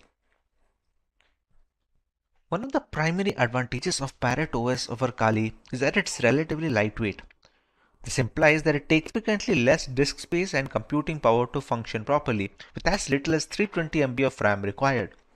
In reality, Parrot OS is also designed to operate successfully off a USB stick, but Kali Linux does not work well from a USB stick and is generally installed in a virtual machine. Parrot OS can be seen as more of a niche distribution if you're searching for something lighter than Kali Linux. There are multiple ways to go about with this installation. Many people prefer to install it directly onto a hard disk where the Parrot Security OS will overwrite whichever data the hard disk already has. Now this is beneficial if you want to preserve your data for the long term, but this might pose some trouble to people who do not have a spare hard disk or do not want to lose their current installation of Windows operating system. Another way to use Parrot Security is by using the live boot, but whatever changes you make to the live boot operating system, those changes are removed the moment we restart or shut down the system. A very good common ground between both these installations is virtualization. Using virtualization software like VMware or VirtualBox, we can install Parrot Security on our systems while simultaneously saving our data and having the convenience of a host machine such as a Windows operating system in case things go wrong. To start the installation, we first need to get an ISO file for the Parrot Security operating system. This can be found on the current website parrotsec.org. Once we enter the website, move into the download section and select the Get Security edition over here. Parrot Security OS has multiple desktop environments to choose from. These desktop environments serves as a different user interface for the user. For example, right now we have the Made desktop and the KDE desktop. As you can see from the screenshots, both of these look quite different while having a similar look and feel to them. For our example, let's go with the Made desktop. We have two options. Either we can go with the direct download or we can get the torrent file. For this example, if we press on the download button, and our download will start. I have already downloaded this file, but the ISO file provided over here will serve as an installation. It will have around 4.5 GB of space. It will be used to install this operating system in VMware. Once the file is downloaded, we can close this and open VMware Workstation. VMware can also be used as a player version or the workstation version. If you have much more familiarity with using VirtualBox for virtualization application, we can use that as well. Once the VMware is open, we click on File and select a new virtual machine. For the first time installation, we're going to go with the typical and recommended installation procedure instead of an advanced one. If you have already installed multiple virtual machine OSs, going with the advanced option will give you much more control over the hardware customization. But for now, we're going to stick with the typical option. Moving on, it will ask us for a source to where to install the operating system from. Since we're going to use a live ISO first, we're going to select the third option, which will be I will install the operating system later, and press next. As we already know, Parrot Security is a Debian derivative. So when selecting the guest operating system type, we're going to go with Linux.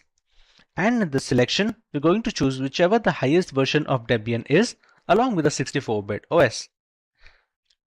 We're going to click on next. We're going to name our virtual machine, let's say, Parrot Security OS. We're going to select the location where we want to save the virtual machine. This will have all the hard disks of the operating system installation. We're going to click on next. For the disk size, we're going to specify how much of the current memory are we going to allocate. This is the hard disk memory of the operating system installation. Whatever changes we make in the operating system, whatever applications we install on the virtual instance will all be stored in this amount of memory. While it is recommended to go with at least 15 GB of storage, we can go as high as possible, and we're going to select the recommended 20 GB as written. When given the choice of storing the virtual disk as a single or multiple files, many people want to keep their virtual instance in a way so that it helps them stay portable. People change systems, and sometimes they want to swap their instances between the work and their personal computer. If there is no portability in mind, storing the virtual disk as a single file gives the best performance and should be the recommended go-to when installing for the first time. We click on next here, and it's going to give us a summary of the settings we have already settled till now. We're going to press on finish, and there we go. We have our installation first step completed. Here on out, we're going to click on Edit Virtual Machine Settings. Here we're going to have a look at some of the requirements that the Parrot Security OS will need.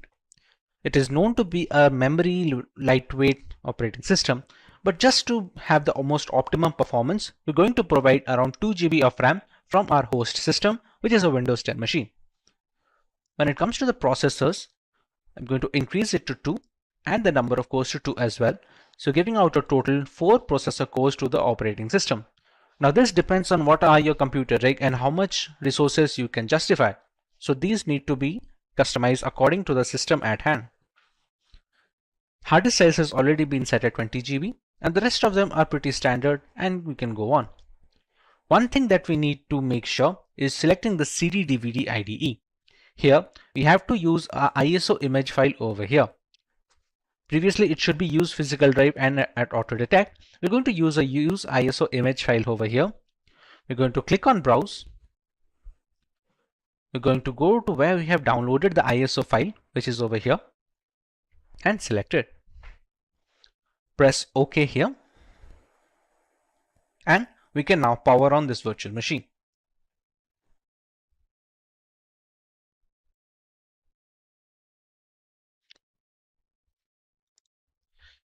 At this point of time, there are two options.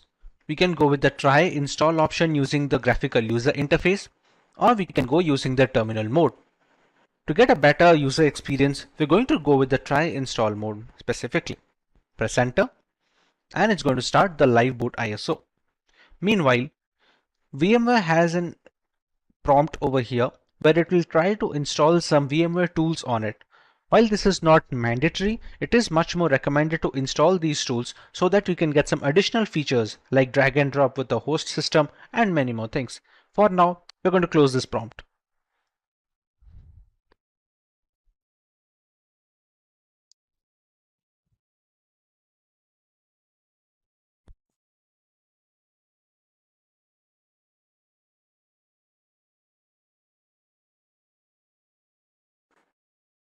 As you can see, this is the live boot ISO of the Parrot security operating system.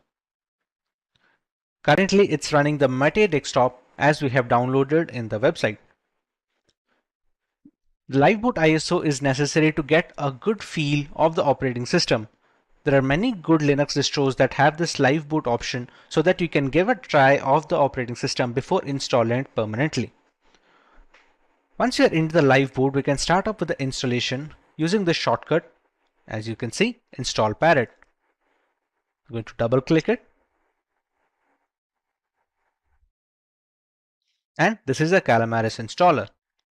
Choose your language as American English and press next.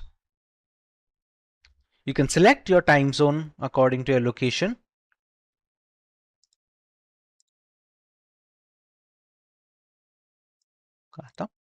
And we can go next. At this point of time, you have to choose the correct keyboard. Now, what many people get confused is choosing their own language keyboard. What people must keep in mind is what keyboard the laptop provides. Most of the systems that come pre-built provide the English US keyboard. So whatever keyboard you choose, make sure to type here and test that all the buttons, including the superscript and the subscript buttons, are working correctly before moving forward with this step.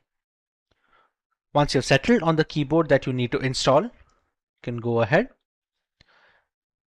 Here it will ask you to select storage device, and the only option you are going to get is the amount of hard disk storage you have given in the virtual machine settings.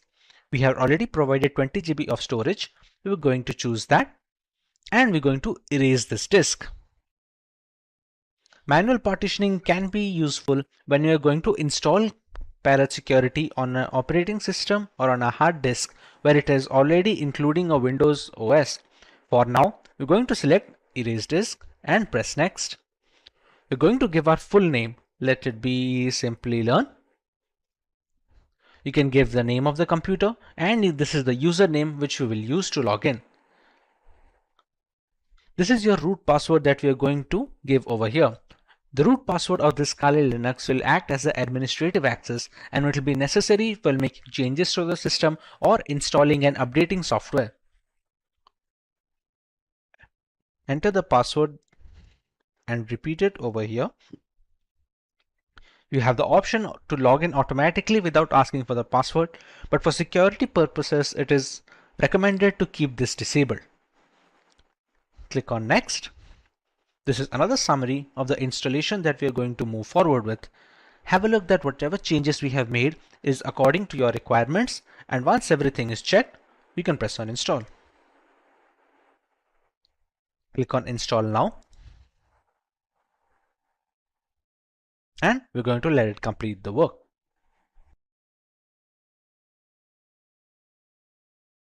As you can see, the installation of Parrot security is now completed. We're going to make sure that we have the restart now button over here disabled. I'm going to click on done. We're going to shut down this live boot ISO. We're going to click on menu. Turn off the device and shut down. We're not restarting straight away because if you remember correctly, in the virtual machine instance settings, we had given it an ISO file. Please remove the live medium and press enter to continue. We can just press enter to continue. And it's going to shut down. Now, to move on, we're going to click on Edit Virtual Machine Settings.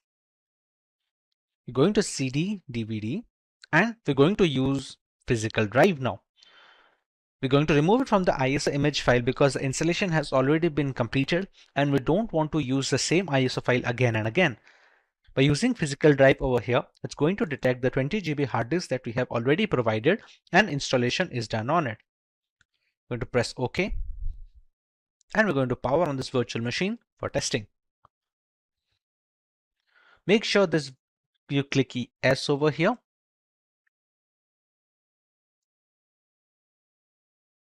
This is the grub menu. At this we get different choices, for example which NVIDIA drivers off or with some other advanced options. More often than not, we're going to choose the first option and press enter. If you remember clearly, we did not get the option of try install or a terminal run just like we did in the live boot ISO. Since this is running straight from the 20 GB hard drive storage, it's going to start the OS directly. Now at the login screen, you can see our username over here as we provided in the installation. We're going to enter our root password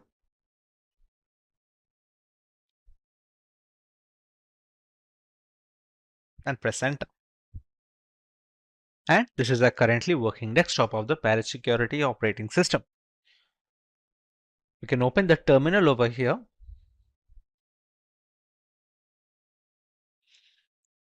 And we're going to try our root password and installation. To install any software, we're going to use the keyword sudo apt install and neofetch. We're going to use the root password that we used to log in. We're going to press Y for yes. This is just an additional step that we're doing to check that the installation is done correctly with the correct amount of hardware requirements that we had provided.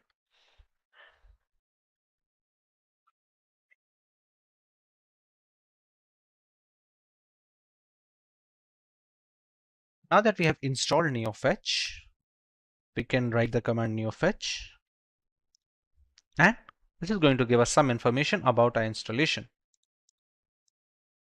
You can see the OS name as Parrot OS 4.11 is running on a VMware host, the kernel versions, and some of the other information like the number of packages installed, the current shell version, resolution of the VMware instance that we are running, the desktop environment which is made as we had downloaded once, and some other things. You can see the memory is supposed to be 1951 megabytes, which is supposed to equal around 2 GB of RAM usage that we had provided.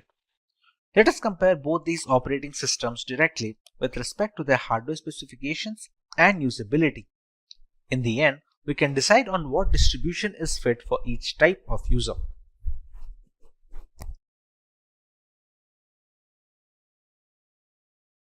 For our first point of comparison, let's take a look at the RAM required.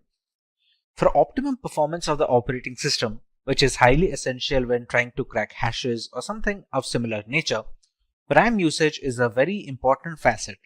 While Kali Linux demands at least 1 GB of RAM, Parrot Security can operate optimally with a minimum of 320 MB of RAM.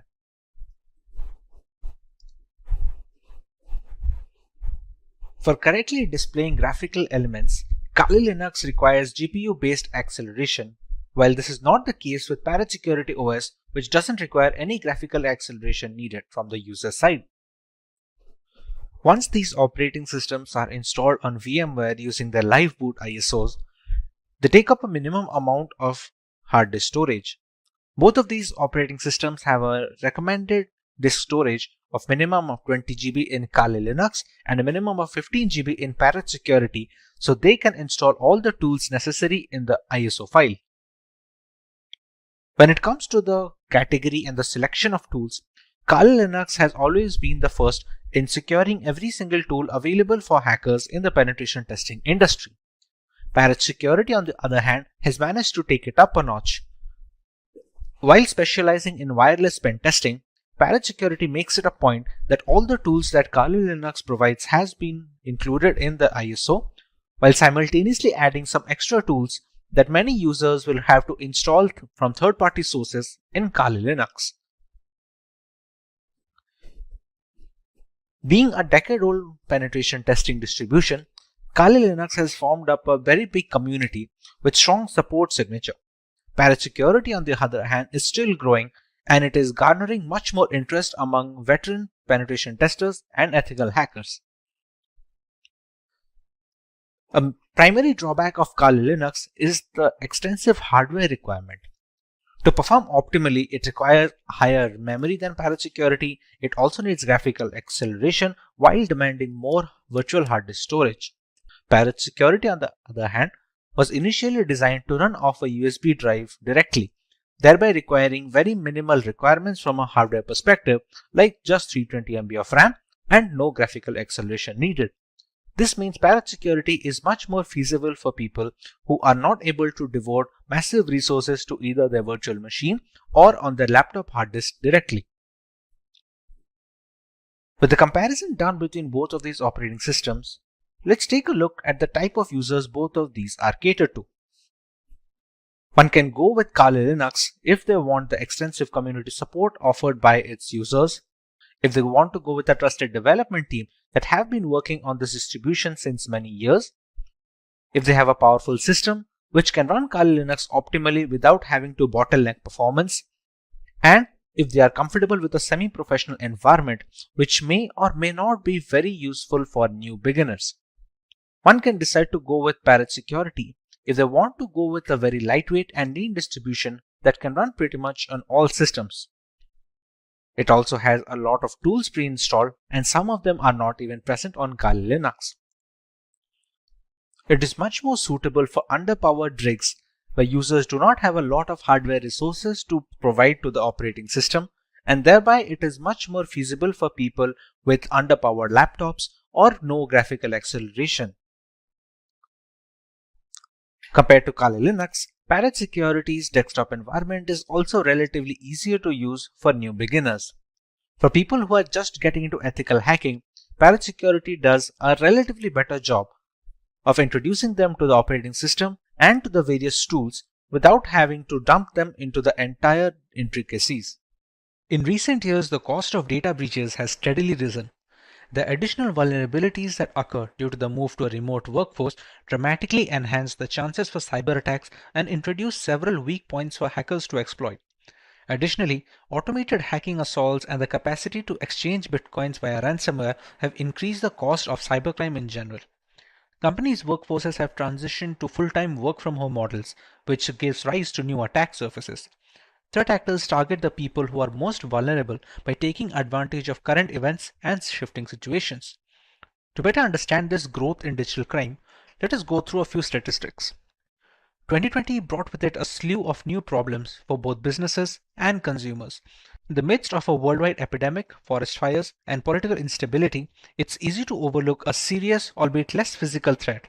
It set a record for data loss due to cyber attacks as well as the sheer volume of attacks. 2020 is already outpacing its predecessor.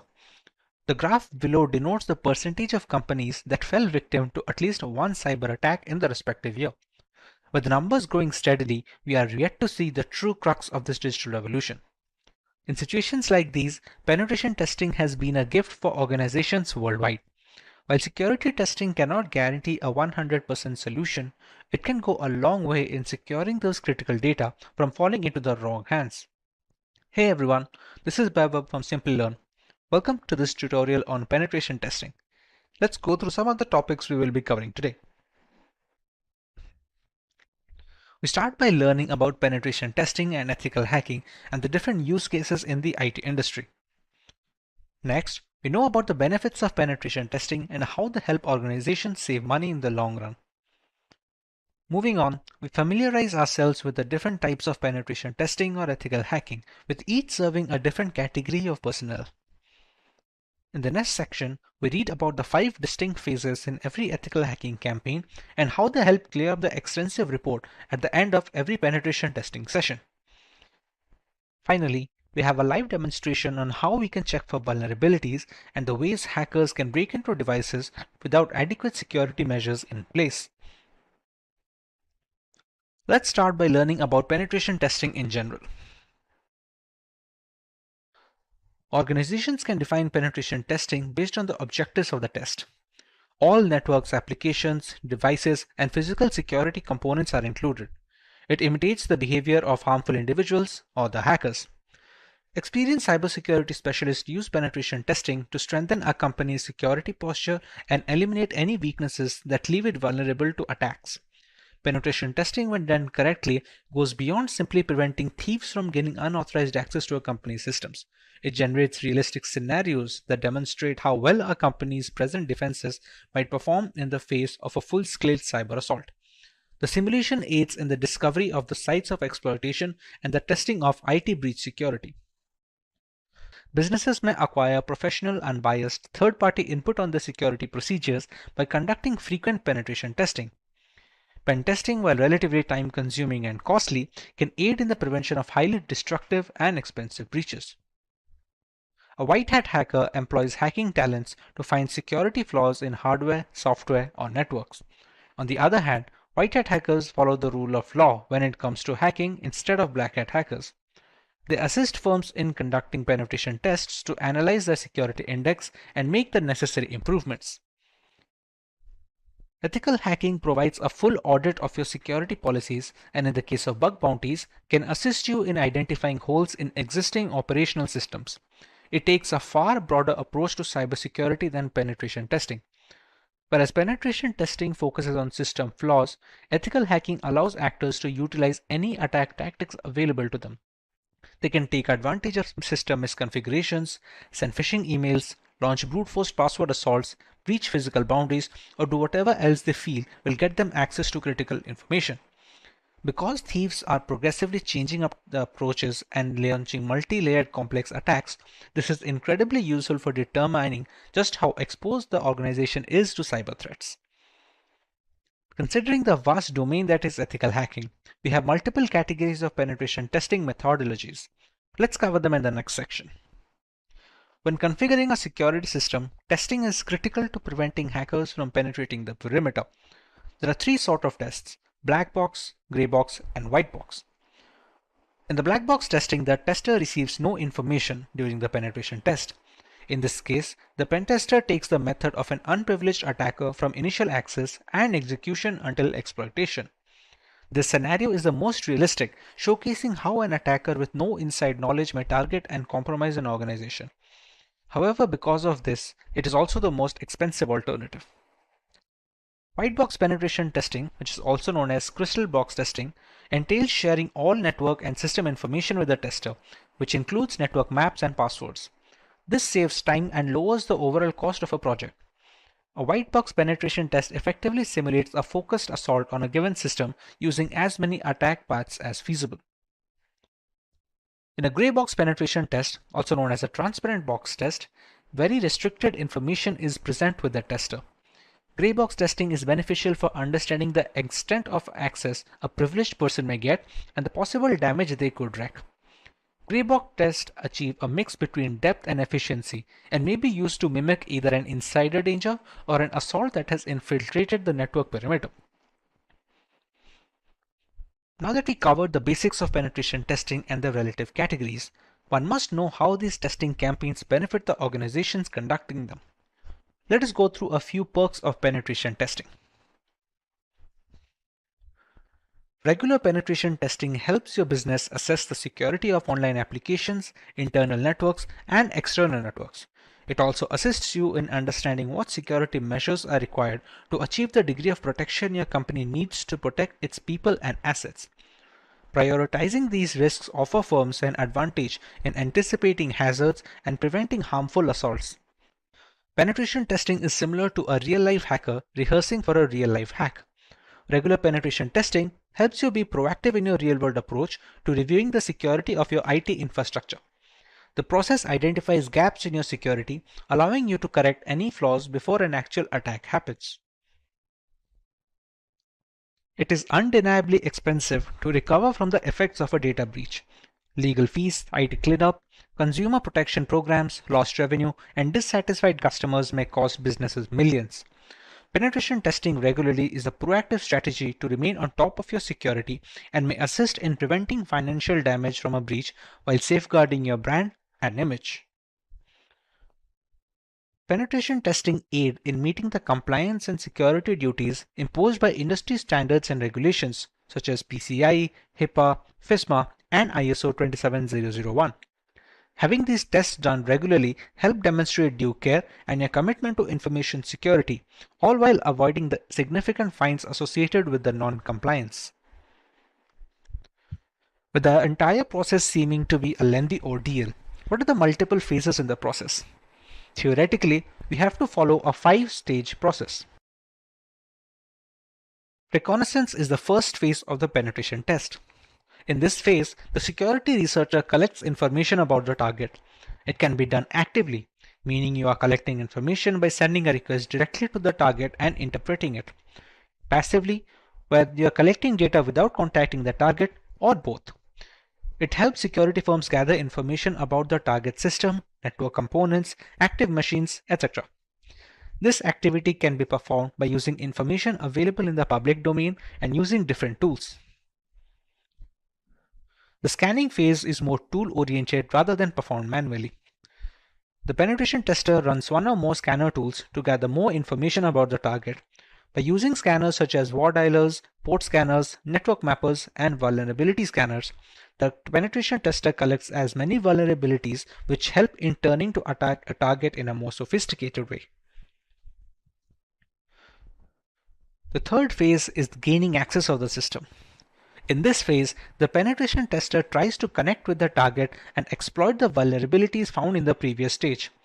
The exploitation may be buffer overflow attacks, denial of service DOS attacks, session hijacking, and many more. Pentester extracts information and sensitive data from the servers by gaining access using different tools.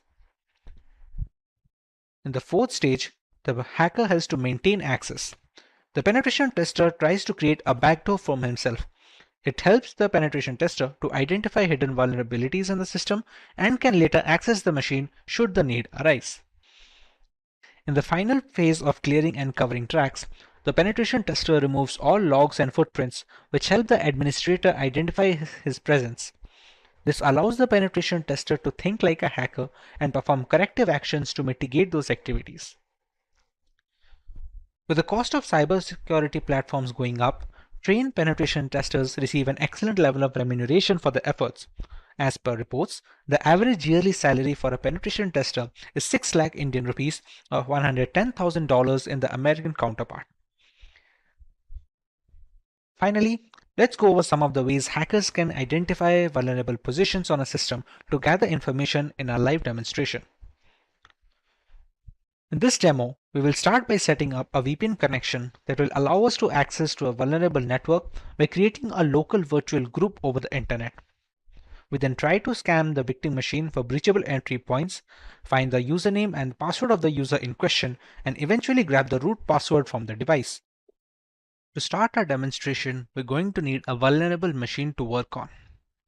Now this vulnerable machine can be found on the website known as TryHackMe, which is a service catered towards penetration testers. Before we connect to the machine, we need to join the network where the machine is located. We can do that using an OVPN file, which is short for OpenVPN protocol.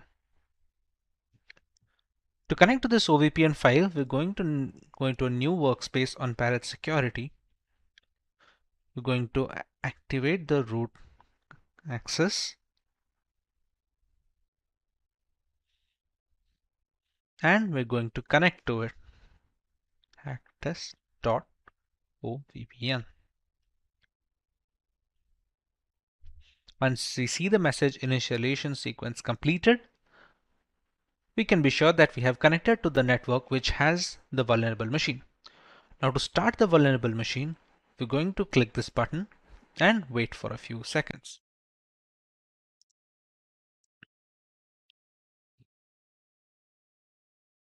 As you can see, it gives a 1-minute countdown before it shows you the IP address. Now remember, whatever the IP address we receive here, it is a machine being launched on the TryHackMe servers, but we can access that machine because of the OVPN connection that we have just set up using this file. This OVPN file can be found on the TryHackMe servers profile section, which I downloaded beforehand. As you can see, we now have the IP address of our victim machine. Let's try if we can reach this machine or not. We're going to copy the IP address and we're going to try and ping to the machine. If the connection is successful and we have joined the network, we should be able to see some response over here.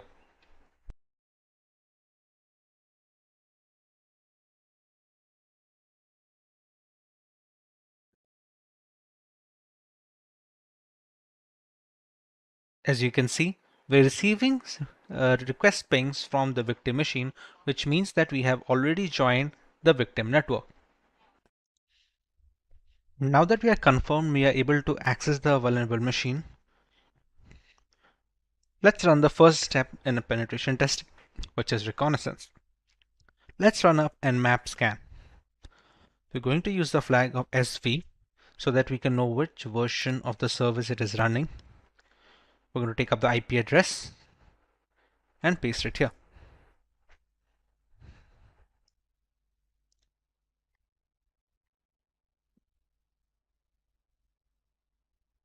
This scan will only be possible if the OpenVPN connection is up and running. As we can see, it is still running. And we have our results over here. We're running the scan so that we can find the services running on the host machine that we will run Nmap against. We conclude that a web service is running actually on port 80, as we can see over here, which is using the Apache server system. In addition to this, there is a SMB Samba service as well, running on ports 139445. Now that we know we have an Apache server, we can use this IP address to open it on the browser. Okay. Since the current homepage is not accessible, we can use some other URLs as well. As far as Apache servers are concerned, there are a certain set of URLs that can be used to open.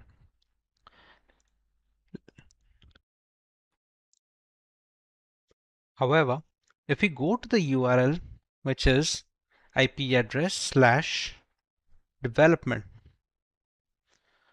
this opens up a new folder. If we try to check the contents of these files, this is for the dev.txt. You can see the version of the Apache HTTP server that is being run. This is the dev.txt. If we go back and we check the second file as well,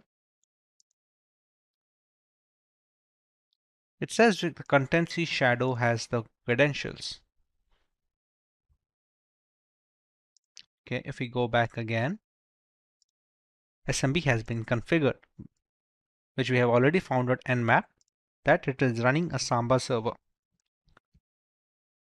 Now, with this version of the Apache server, we can find version specific exploits that can be run on Metasploit, but there is sometimes no need of that. We can use another technique, as we now know that there are multiple users that is being run over here. We can use a tool known as enum for Linux. What it does is acts and enumerates the Windows and Samba systems. To run that command, we're going to use enum for Linux -a, and we're going to take IP address of the machine. I'm going to paste it here. What this will essentially do is provide us usernames that are being stored in the victim machine. It's going to take some time to find out the usernames. Once we find those out, we can run the necessary attacks. As we have already seen on the Nmap, it is also happening in SSH port. So if we find the username and we find a single hash that can be cracked, we can use the SSH to get inside the machine. Right now, we have to wait for the results of the enum for Linux command.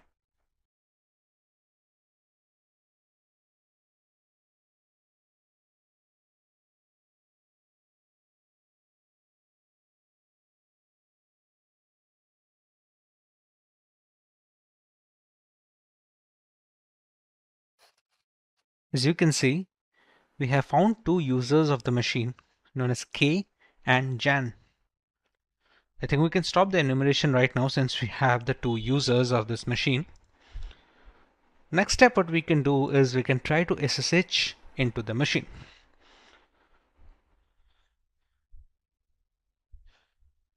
Now to run the SSH command, we're going to need the password of one of the users. For this example, let's say we go with the user of Jan. To brute force, we're going to use the Hydra tool. This is like an example command. This is how we can use. Let me just copy this and paste it over here. All right. Hydra -l user, as we have already decided, we're going to use the user Jan, and we're going to use SSH. For the IP address, we're going to copy it from here and paste it here. Now for the password list, we're going to use a word list which has a few passwords already present in it. For this example, I'm going to use the rocku.txt file, which has like millions of passwords already stored in it. What the Hydra will do is it will try to bypass the SSH console on the machine using the passwords present in the rocku.txt file. We will give the path of rocku over here like this.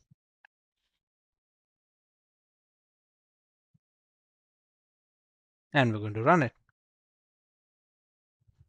As you can see, it's mentioned that it's attacking SSH at this IP address. Now this attack is going to take a while, and after this attack is done, we are going to get the SSH password, which is basically the credentials of the Jan user in the victim machine. For now, I'm going to stop this attack. What I would recommend is for you to run this attack and write down the password that you received in the comment section below. The password that we receive from here can be used to log in into the machine. Let's try that once. To SSH into the machine, we're going to write SSH user @ IP address. We're going to write yes and press enter. Now we're going to enter the password that we have found after running the Hydra command. I'm going to type the password and press enter. And we have logged in, as you can see.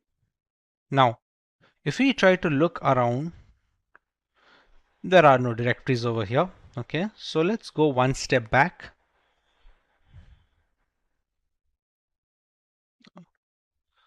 Give a space over here. Okay.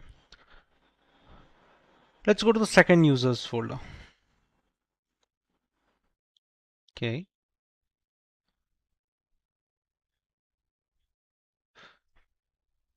These are the contents of the K folder, and you can see there's a .ssh folder over here. So we're going to enter that.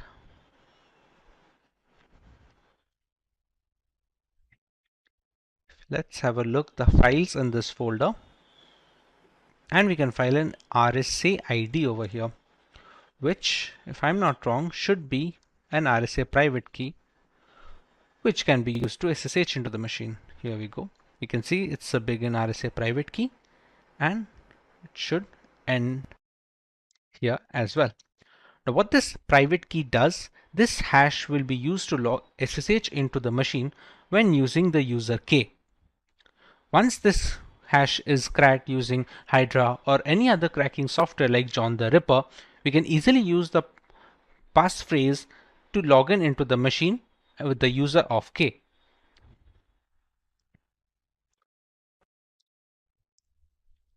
What I am going to do is copy this private key .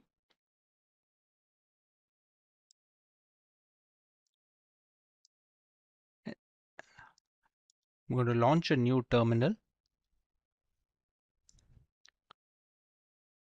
I'm going to create a new file known as nano-id, paste the private key over here, and save it. As you can see, we have saved the file over here. Now this hash can later be used to crack into the machine. using the user of K. This hash can be cracked using either John the Ripper, Hydra, or there are other cloud mechanisms that can be used to crack this machine. After it is cracked, we can use the passphrase derived from it to SSH into the machine. To perform the SSH entry, we're going to use this command, ssh-i. We're going to use the same file which we received. We're going to write the username, which is k 10.10.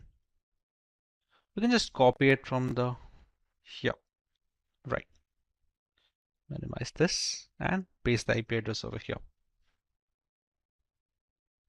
Or we can do one more thing. We're going to use a sudo command together as well. It's better. Sudo ssh, enter the system password. This passphrase is the one that we received after cracking the hash in this ID file. Whichever password you received after cracking this using Hydra or John the Ripper, please write the password in the comment section so that we can know that we have successfully cracked the password. We're going to write the passphrase over here, press enter, and as you can see, we have entered the system of K. Here we're going to press ls and we find the backup file of the password. We're going to write cat pass.back and here is the final root password. So as you can see, we have now received the final root password of the primary user, and we have already cracked the password of the other user, that is Jan. So this is the entire process of how you can use Nmap to find out the vulnerable points. You can see which are the softwares that are running, which versions they are running, and which of those versions have a legitimate claim as an insecure exploit. Malware is a malicious software that is programmed to cause damage to a computer system, network, and hardware devices. Many malicious programs like Trojan, viruses, worms, and bots which cause damage to the system are known as malware. Most of the malware programs are designed to steal information from the targeted user, or to steal money from the target by stealing sensitive data. Let's take a look at the introduction for two different types of malware, virus and Trojan. Firstly, let's take a look what exactly is a virus program. A computer virus is a type of malicious program that on execution replicates itself. They get attached to different files and programs which are termed as host programs by inserting their code. If the attachment succeeds, the targeted program is termed as infected with a computer virus. Now let's take a look at the Trojan horse. Trojan horse program is a program that disguises itself as a legitimate program but harms the system on installation. They hide within the attachments and emails, then transfer from one system to another. They create backdoors into a system to allow the cybercriminal to steal our information. Let's take a look how they function after getting installed into our system. Firstly, we have virus programs. The computer virus must contain two parts to infect the system. First is the search routine, which locates new files and data that is to be infected by the virus program. And the second part is known as the copy routine, which is necessary for the program to copy itself into the targeted file, which is located by the search routine. Now let's take a look at the Trojan horse functioning. For Trojan horses, entryway into our system is through emails that may look legitimate but may have unknown attachments. And when such files are downloaded into the device, the Trojan program gets installed and infects the system. They also infect the system on the execution of infected application or the executable file and attacks the system. Now that we understand what virus and Trojans are, let's understand different types of virus and Trojans. Let's take a look at different types of viruses. The first one is known as the boot sector virus. This type of virus damages the booting section of the system by infecting the master baud record, which is also known as MBR. This damages the boot sector section by targeting the hard disk of the system. Then we have the macro virus. Macrovirus is a type of virus that gets embedded into the document-related data and is executed when the file is opened.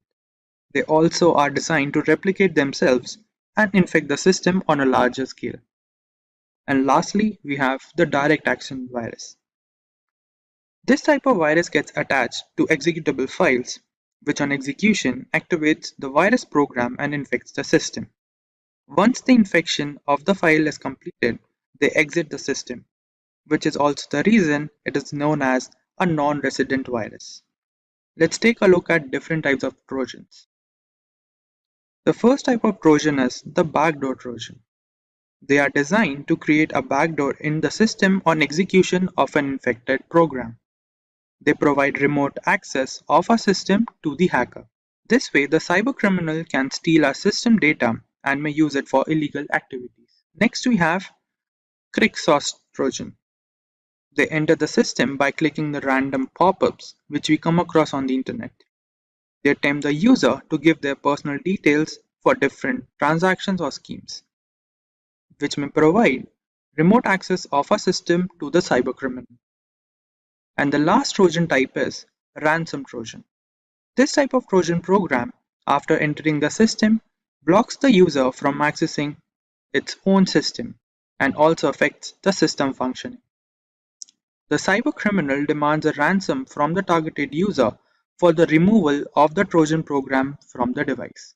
Now that we understand some details regarding viruses and Trojan, let's solve a question. The question is, Jake was denied access to his system and he wasn't able to control the data and information in his system. Now, the actual question is, what could be the reason behind his system's problem? Option A, macrovirus. Option B, ransom Trojan. Option C, backdoor Trojan. Give your answers in the comment section. Now let's understand how to detect the activity of viruses and Trojan in our system. To detect virus or Trojan activity in our system, we can refer to the following points. For viruses, we have slowing down of the system and frequent application freeze shows that the infection of the virus is present in the system. Then we have the viruses can also steal sensitive data, including passwords, account details, which may lead to unexpected logout from the accounts or corruption of the sensitive data. And lastly, we have frequent system crashes due to virus infection, which damages the operating system. For Trojan, we have frequent system crashes and system also faces slow reaction time. Then we have there are more random pop-ups from the system, which may indicate Trojan activity. And lastly, we have modification in the system application and change of the desktop appearance can be also due to the infection of a Trojan program. Next, let's take a look at a famous cyber attack for virus and a Trojan horse. For virus, we have the MyDoom virus, which was identified in the year 2004, which affected over 50 million systems by creating a network of sending spam emails, which was to gain backdoor access into our systems. Next, for the Trojan horse, we have the Emotet Trojan program, which is specifically designed for financial theft and for stealing bank-related information. Next, we have few points for how to prevent virus entry or Trojan attack for a system. The most basic way of virus protection is to using antivirus and do regular virus scan. This will prevent virus entry in the system, and also having more than one antivirus provides much better protection. Then avoid visiting uncertified websites can also prevent virus entry into our system. Then we have using regular driver updates and system updates to prevent virus entry. For Trojan, we have using certified softwares from legal sites to prevent any Trojan activity in our system. And also avoid clicking random pop-ups that we often see on the internet. And lastly, using antivirus and firewalls for protection against Trojan horses is a good habit. Now that we have reached the end of the video, let's take a look what we learned. For the first part, we saw the main objective of the virus is to harm the data and information in a system. whereas for the Trojan we have stealing of the data files and information. Effect of viruses is more drastic in comparison to the Trojan horses. Then we have viruses which are non-remote programs, whereas Trojan horses are remote accessed. And lastly, viruses have the ability to replicate itself to harm multiple files, whereas Trojan does not have the replication ability. Let's take a look at some of the famous botnet attacks. The first one is Mirai Botnet, which is a malicious program designed to attack vulnerable IoT devices and infect them to form a network of bots that on command perform basic and medium level denial of service attacks. Then we have the Zeus bot, specifically designed for attacking a system for bank related information and data. Now let's take a look at the agenda for today's video. Firstly, we'll understand what is a botnet.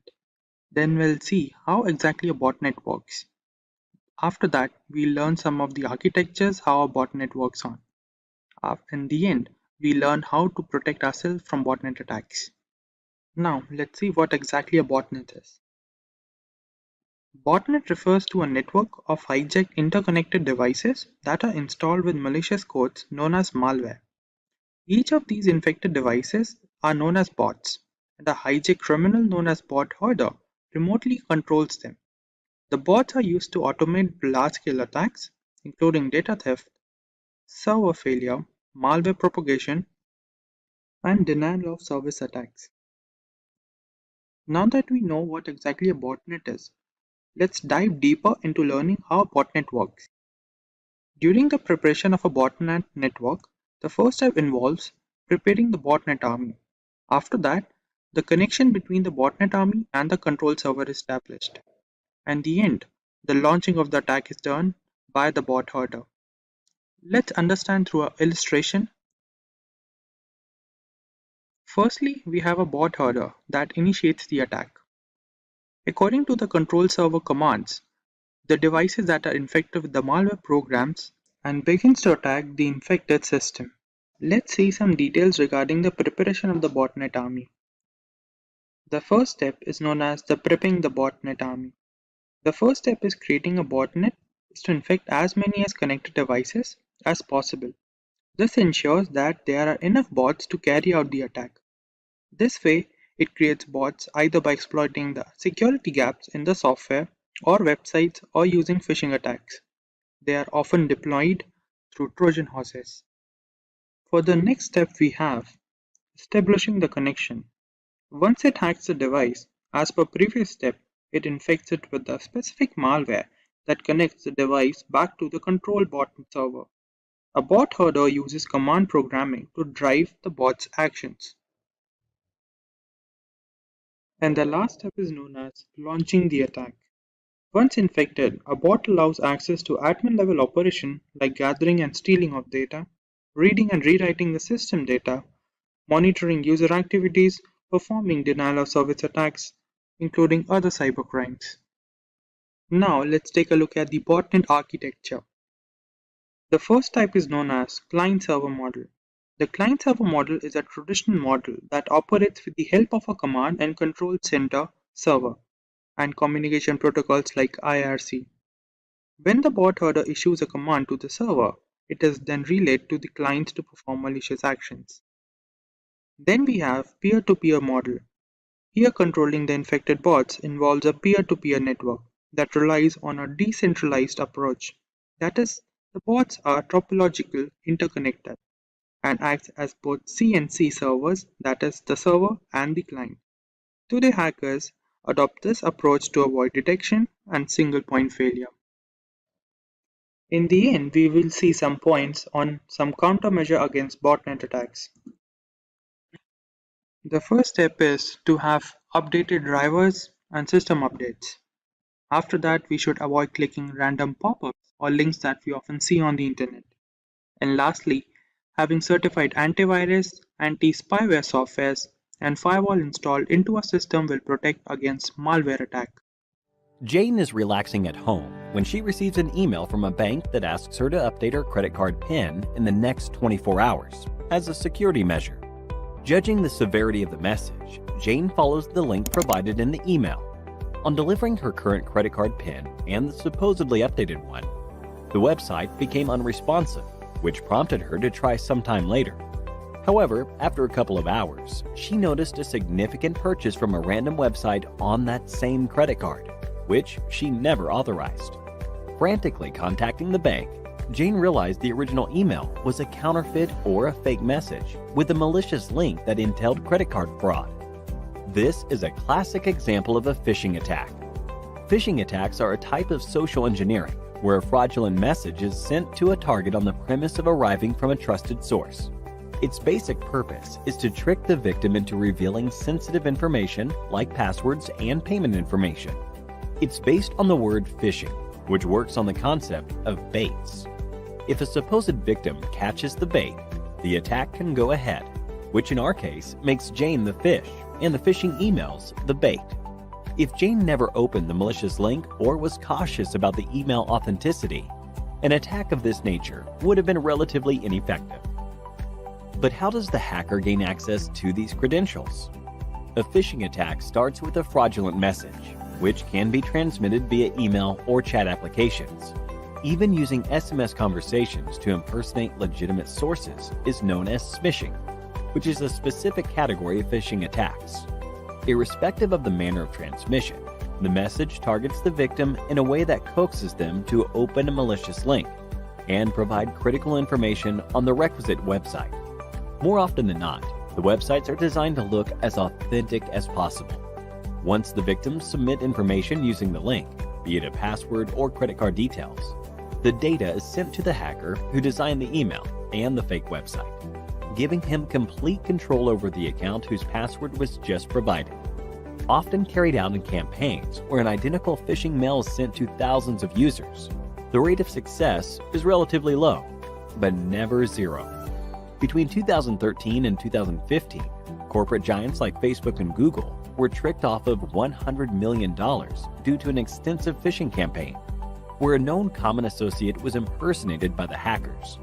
Apart from credit access, some of these campaigns target the victim device and install malware when clicked on the malicious links, which can later function as a botnet or a target for ransomware attacks. There is no single formula, for there are multiple categories of phishing attacks. The issue with Jane, where the hacker stole her bank credentials, falls under the umbrella of deceptive phishing.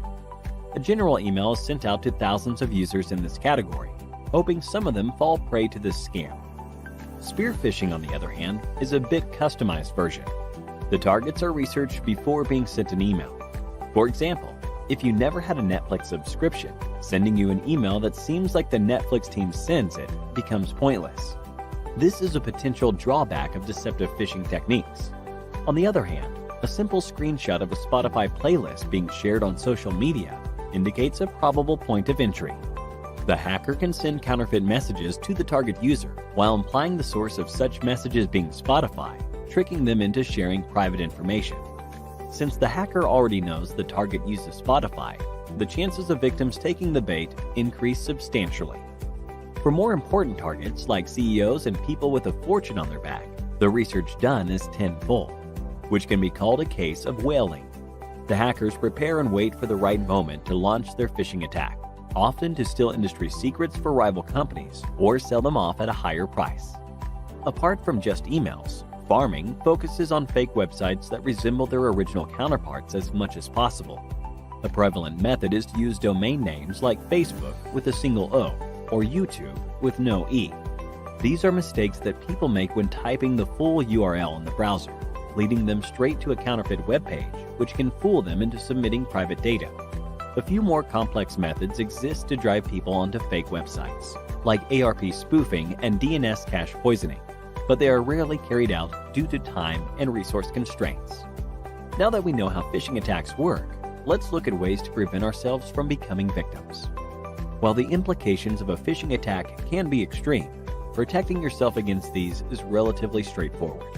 Jane could have saved herself from credit card fraud had she checked the link in the email for authenticity, and that it redirected to a secure website that runs on the HTTPS protocol. Even suspicious messages shouldn't be entertained. One must also refrain from entering private information on random websites or pop-up windows, irrespective of how legitimate they seem. It is also recommended to use secure anti-phishing browser extensions like Cloudfish to sniff out malicious emails from legitimate ones. The best way to prevent phishing is browsing the internet with care and being on alert for malicious attempts at all times. So, here is a question for you. If both me and my friends receive the same email that instructs us to change our Spotify password before the end of the day, even though one of us never used Spotify, what bracket does this phishing attack fall under? 1. Whaling. 2. Spear phishing. 3. Deceptive phishing. 4. Farming. Think about it and leave your answers below in the comments section, and 3 lucky winners will receive Amazon gift vouchers. Cyber attacks are becoming more prevalent due to the pandemic, where work from home is the norm, and people spend possibly more than half their day with a laptop. While we cannot stop every attack at the root, we must be informed and vigilant to phishing attacks, among others, to safeguard our data. It's the year 2015, and Richard has just finished playing games on his computer. After a long gaming session, Richard tries to shut it down, but finds some random text file on the desktop that says, Ransom Note.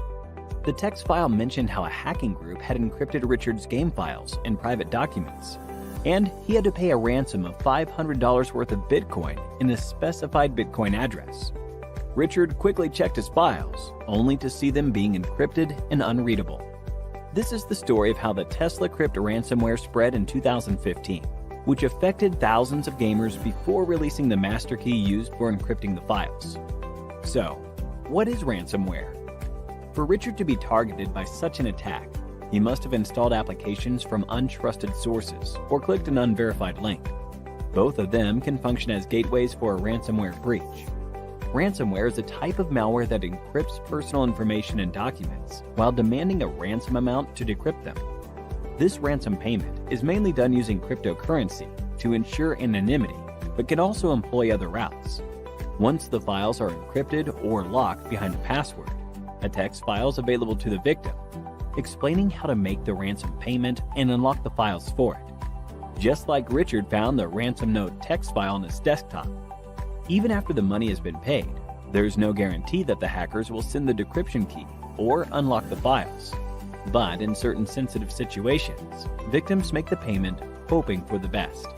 Having never been introduced to ransomware attacks before, this gave Richard an opportunity to learn more about this, and he began his research on the topic.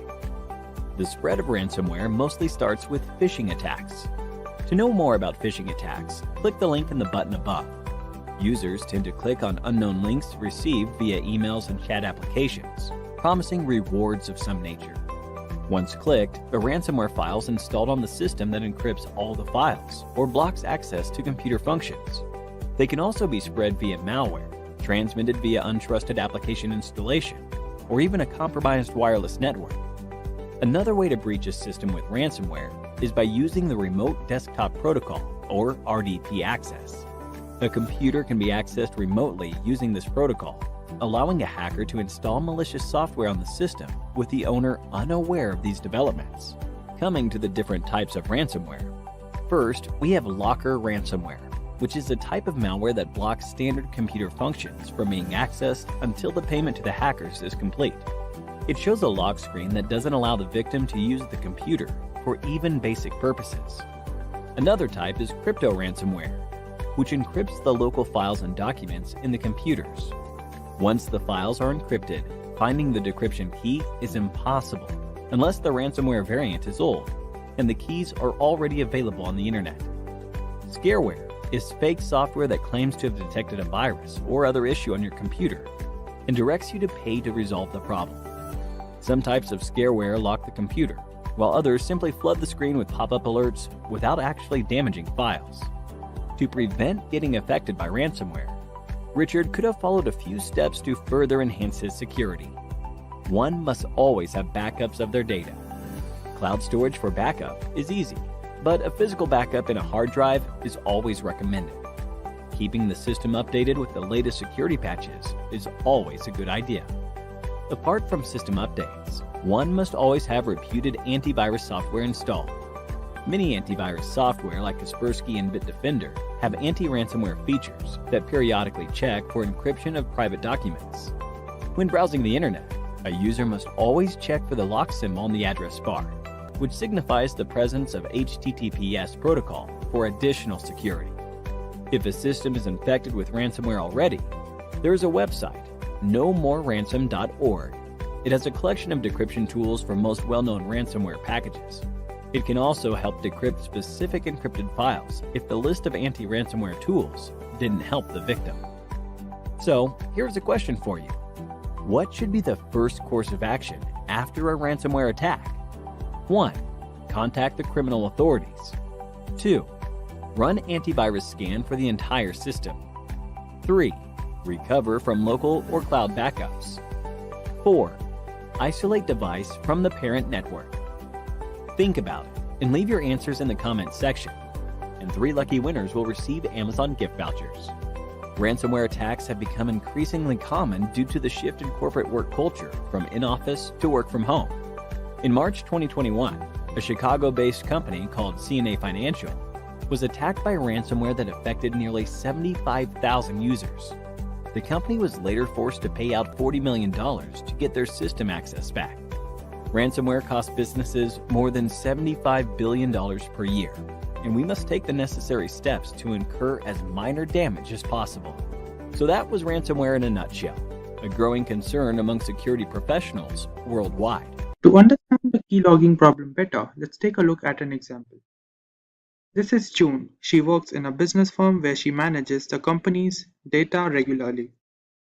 This is Jacob from the information department, who is here to inform her about some of the security protocols.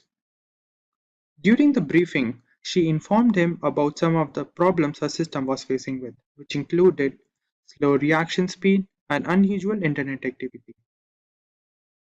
As Jacob heard about the problems with the system, he thinks of the possibility what could be the reason behind these problems her system was facing with. The conclusion that he came across was the keylogging issue. Unknown to the problem her system was facing with, she asked him about some of the details regarding it. For today's topic, we learn what exactly keyloggers are and how they affect our system, what are the harmful effects that keylogging can bring into the system. For today's agenda, we learn what exactly the keylogging program is. Then we'll see how the system gets infected, what are different methods, how the keylogging issue enters into the system.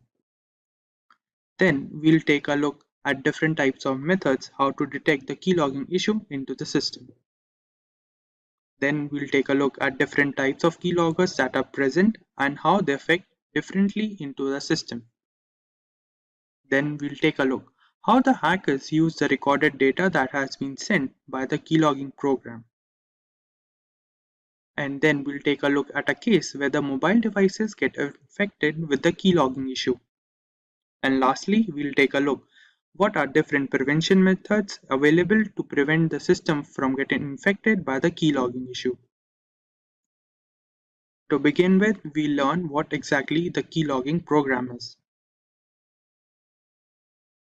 As the name suggests, Keylogger is a malicious program or a tool that is designed to record keystrokes that are typed during data input and record them into a log file. Then the same program secretly sends these log files to its origin, where they can be used for malicious acts by the hacker. Now that we know what the keylogging program is, let's take a look how they enter into the system. Searching for a suitable driver for a system can often lead to the installation of the keylogging program into the system if we often visit suspicious sites and uncertified software are installed into our system. Then, if we use unknown links or visiting unknown websites which come through unknown addresses can also be a reason behind the keylogging issue entering into the system. And lastly, there are often cases where different pop-ups that we often see on social sites or different media sites can lead to the installation of keylogging program into our system. Now that we know how the problem gets into the system, let's take a look how to identify whether the system is infected by the keylogging issue. The keylogging issue can be identified if there are often cases when our keyboard lags behind the system. The data that we enter sometimes is stuck in between when we type through the input. Then, there are cases when the system freeze occurs unknowingly to what exactly could be the reason behind them. And also there are delayed reaction time for different applications that run on the system. And lastly, there are different cases when we often see suspicious internet activity on the system that we don't know about. This could lead to the identification of a problem into the system. Now, we'll take a look at different types of keyloggers that are present on the net which can harm our system differently. The first problem that keyloggers arouse is API based. The most common keylogging case, which uses APIs to keep a log of the type data and share it to its origin for malicious purposes. Each time we press a key, the keylogger intercepts the signal and logs it. Then we have form grabbing based keyloggers. As the name suggests, they are based keyloggers that store the form data. That is, if we often use web forms or different kinds of forms to enter different data, they can be recorded into the system by the program and sent it to its origin. Then we have kernel-based keyloggers. These keyloggers are installed deeply into the operating system, where they can hide from different antivirus if not checked properly, and they record the data that we type on the keyboard and send it to its origin. And lastly, we have hardware keyloggers. These keyloggers are present directly into the hardware, that is, they are embedded into system where they record the data that we type on the keyboard. Now let's take a look how hackers differentiate different type of recorded data and exploit them. When hackers receive information about the target, they might use it to blackmail the target, which may affect the personal life of the target and also blackmail them for different money related issues.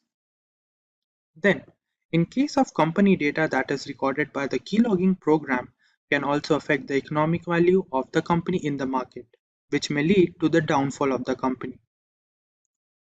Also, in some cases, the keylogging program can also log data about military secrets, which may include nuclear codes or security protocols which are necessary to maintain the security of a country.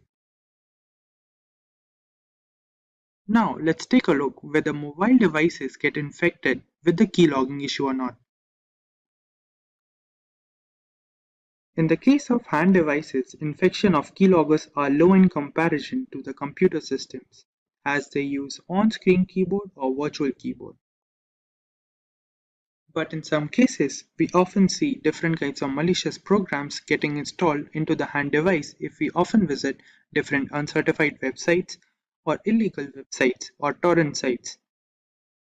And also, the device that is infected with the keylogging issue or different kind of malicious program can often lead to the exploitation of data that includes photos, emails, or important files by the hacker or the cyber criminal that installed the particular malicious program into the system.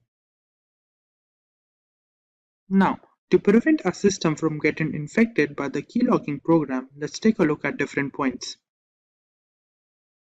The first point includes using of different antivirus softwares or tools which can prevent the entering of malicious program into the system. Then, keeping system security protocols regularly updated is also a good habit. And lastly, using virtual keyboard to input our sensitive data, which may include bank details, login details, or different passwords related to different websites. Now that we have some understanding about the topic of keyloggers, let's take a look at the demo to further increase the knowledge about the topic. For the first step, we have to download some of the important libraries that are required into the system, which is this library. Now we'll run it. The system says the library is already installed into the system. Now let's take a look what exactly modules are required from the particular library. From this library, we'll import the keyboard module, which will help us to record the data that we type on the keyboard. Now, from the same, we'll also import key module and the listener module, and also the logging module, which will help us to record the data into a log file. For the next part, we'll write a piece of code that will allow us to save the data that is recorded by the program into a text file that will be named as key_log text file along with the date and time stamp. Let's take a look.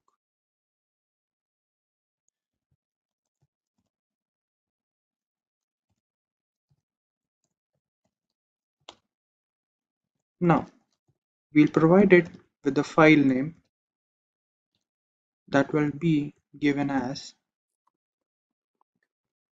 keylog.txt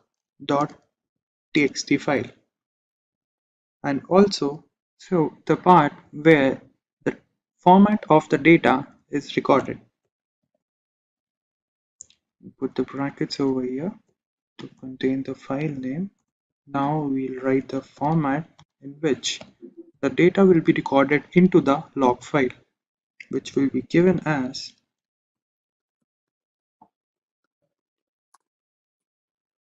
the format would be the message and the timestamp, which would be given as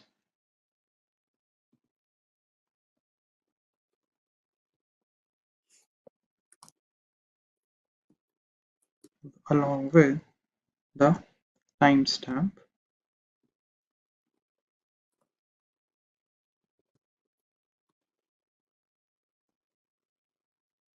given as percentage and ending it with the bracket.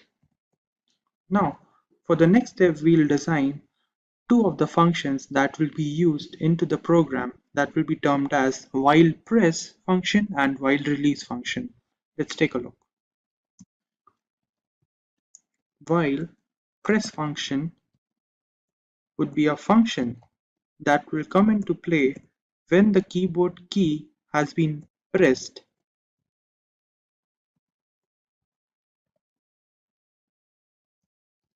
is pressed.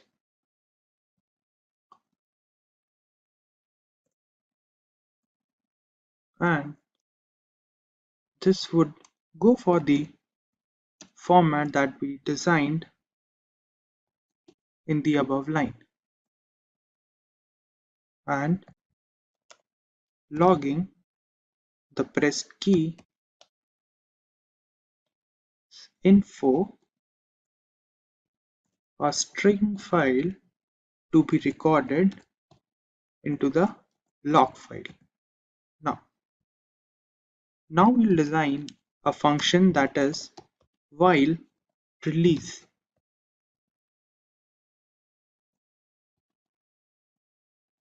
That will come into play when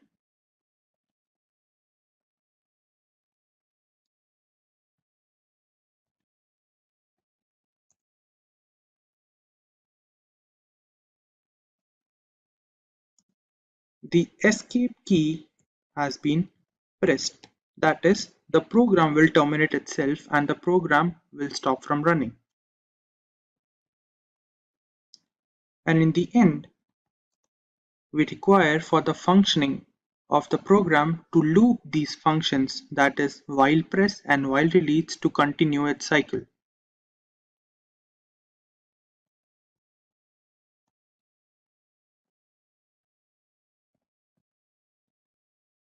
That will be going for while press and on release will contain while release function.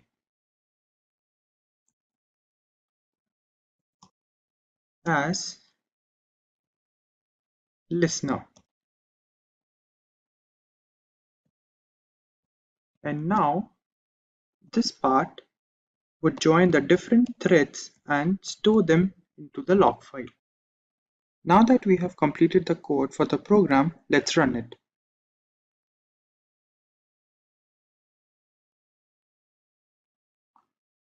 We have to wait for a moment so the program runs it. Now, to verify the program, let's open Notepad. And on the Notepad, we'll write hello world, which will be the basic whether the program is working or not. Let's take a look. And we'll go for the main page on Jupyter Notebook and refresh the page. Go to the bottom. Over here, we see the keylog text. That is a text file that we created. Let's open it. And over here, we have the data that is created. As we started with, note, then this is the hello world part that we created just now, which shows that the program we created is working properly. Let's take a look at some of the detection methods for keylogger in a system. First one is, the keystrokes that we make become sluggish. That is, the reaction speed from the hardware keyboard is slower than usual. Then we have instances where our system gets hanged or freezes in between the work. There are also cases when there is suspicious, unusual activity in the internet. And lastly, there are some unknown programs that are running in the background of the system. These four are general cases where we can observe whether the system is infected with a keylogger program or not. To better understand keylogging activity in a system, let's take a look at the demo for the same. For the first step, let's execute the keylogging program in a system. Over here, I'm using a Python keylogging program, and if you want to know more about the keylogging program in Python, you can watch our previous video on what are keyloggers. Let's begin now. Let's execute the program and wait for a second or two for the program to continue execution.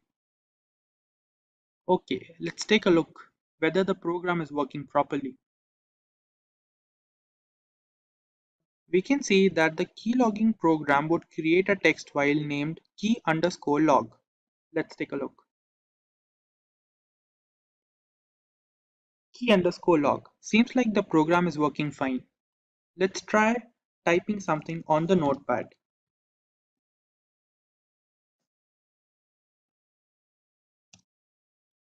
Hello world. Now let's see whether the recorded data comes. Seems like the program is working fine. The data is recorded. Hello world with exclamation marks along with the time. Now let's try detecting the keylogger program using different detection methods. For the first step, you can access your settings where you should go for Windows Update. Over here, you would often see some of the updates regarding security measures. That is the very basic step if you want to detect keylogging activity in your system. Let's take a look at the second detection method. For this, you can use a start option and type Task Manager. Using the Task Manager app, you can see some of the programs that are displayed. These programs are the ones that are currently working or executed in my system right now. If you see any unusual program that is being executed without your knowledge, may refer to a keylogger program. And if you find any unusual program that is being executed on your system right now, you should right-click on the program and choose the option End Task. This will immediately end the task that is being executed, which might protect your data from being recorded.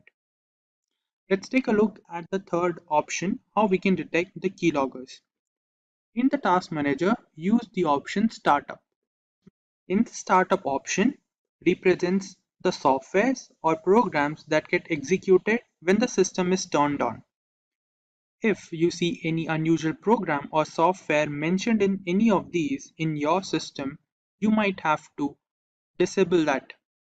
This represents there's an unusual program or a malicious tool that is being executed when you start up your system, which may relate to a keylogger problem.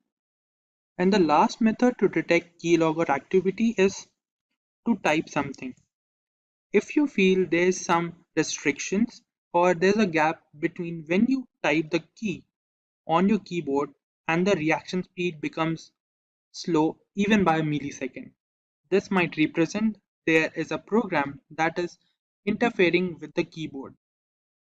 If you use the following detection methods, you might save yourself from being spied on or getting your data recorded that you type on your system. Jude is waiting at the airport to hop on her flight back home when she realizes that she missed making an important bank payment. She connects her laptop to the public Wi-Fi at the airport and goes ahead to carry out the bank transaction. Everything goes well, and Jude completes her transaction. After a couple of days, she was wiped off her feet when she learned that her bank account was subjected to a cyber attack, and a hefty amount was wiped from her account. After getting in touch with the bank authority, she learned that her account was hacked at the airport. She then realized that the public Wi-Fi she used might have caused her this trouble.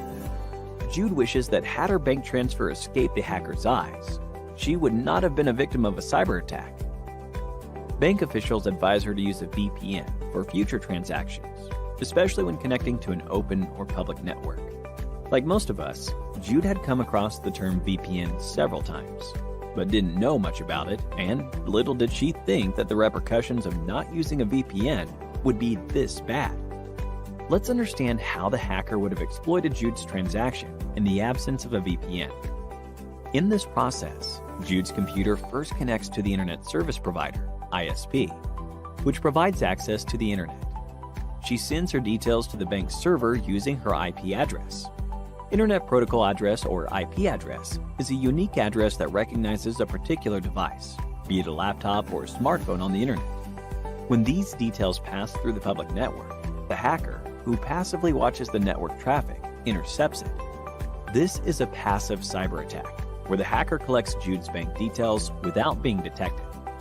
More often or not, in such an attack, payment information is likely to be stolen. The targeted data here are the victim's username, passwords, and other personal information. Such an unsecured connection exposed Jude's IP address and bank details to the hacker when it passed through the public network. So would Jude have been able to secure her transaction with the help of a VPN? Well, yes. Picture Jude's bank transaction to be happening in a tunnel that is invisible to the hacker. In such a case, the hacker will not be able to spot her transaction, and that is precisely what a VPN does. A virtual private network, more often known as VPN, creates a secure tunnel between your device and the Internet. For using a VPN, Jude's first step would be to install software-based technology known as the VPN client on her laptop or smartphone that would let her establish a secure connection. The VPN client connects to the Wi-Fi and then to the ISP. Here, the VPN client encrypts Jude's information using VPN protocols. Data is encrypted to make sure it is secure. Next, the VPN client establishes a VPN tunnel within the public network that connects to the VPN server. The VPN tunnel protects Jude's information from being intercepted by the hacker. Jude's IP address and actual location are changed at the VPN server to enable a private and secure connection. Finally, the VPN server connects to Jude's bank server in the last step, where the encrypted message is decrypted. This way, Jude's original IP address is hidden by the VPN, and the VPN tunnel protects her data from being hacked. This explains how VPN makes your data anonymous and secure when it passes through the public network, and the difference between a normal connection and a VPN connection. After learning about this, Jude was certain that she should start using a VPN to carry out her online transactions in the future. This is also applicable to each one of us. Even if you work remotely or connect to public Wi-Fi, using a VPN is the safest option. In addition to providing a secure encrypted data transfer, VPNs are also used to disguise your whereabouts and give you access to regional web content. VPN servers act as proxies on the internet. This way, your actual location cannot be established. VPN enables you to spoof your location and switch to a server to another country and thereby change your location. For example, by doing so, you can watch any content on Netflix that might be unavailable for your region. Given the current scenario, cyber attacks are on the rise, now more than ever. So we have to stay alert and protect our digital information. If you are interested in protecting networks and computers from cyber criminals, a cybersecurity career is what you should venture into. So, what are you waiting for? Get certified with Simplilearn and become a cybersecurity expert. Let's move on to learning about the Tor network. Tor, short for the Onion Router. It's an open source privacy network that permits users to browse the web anonymously.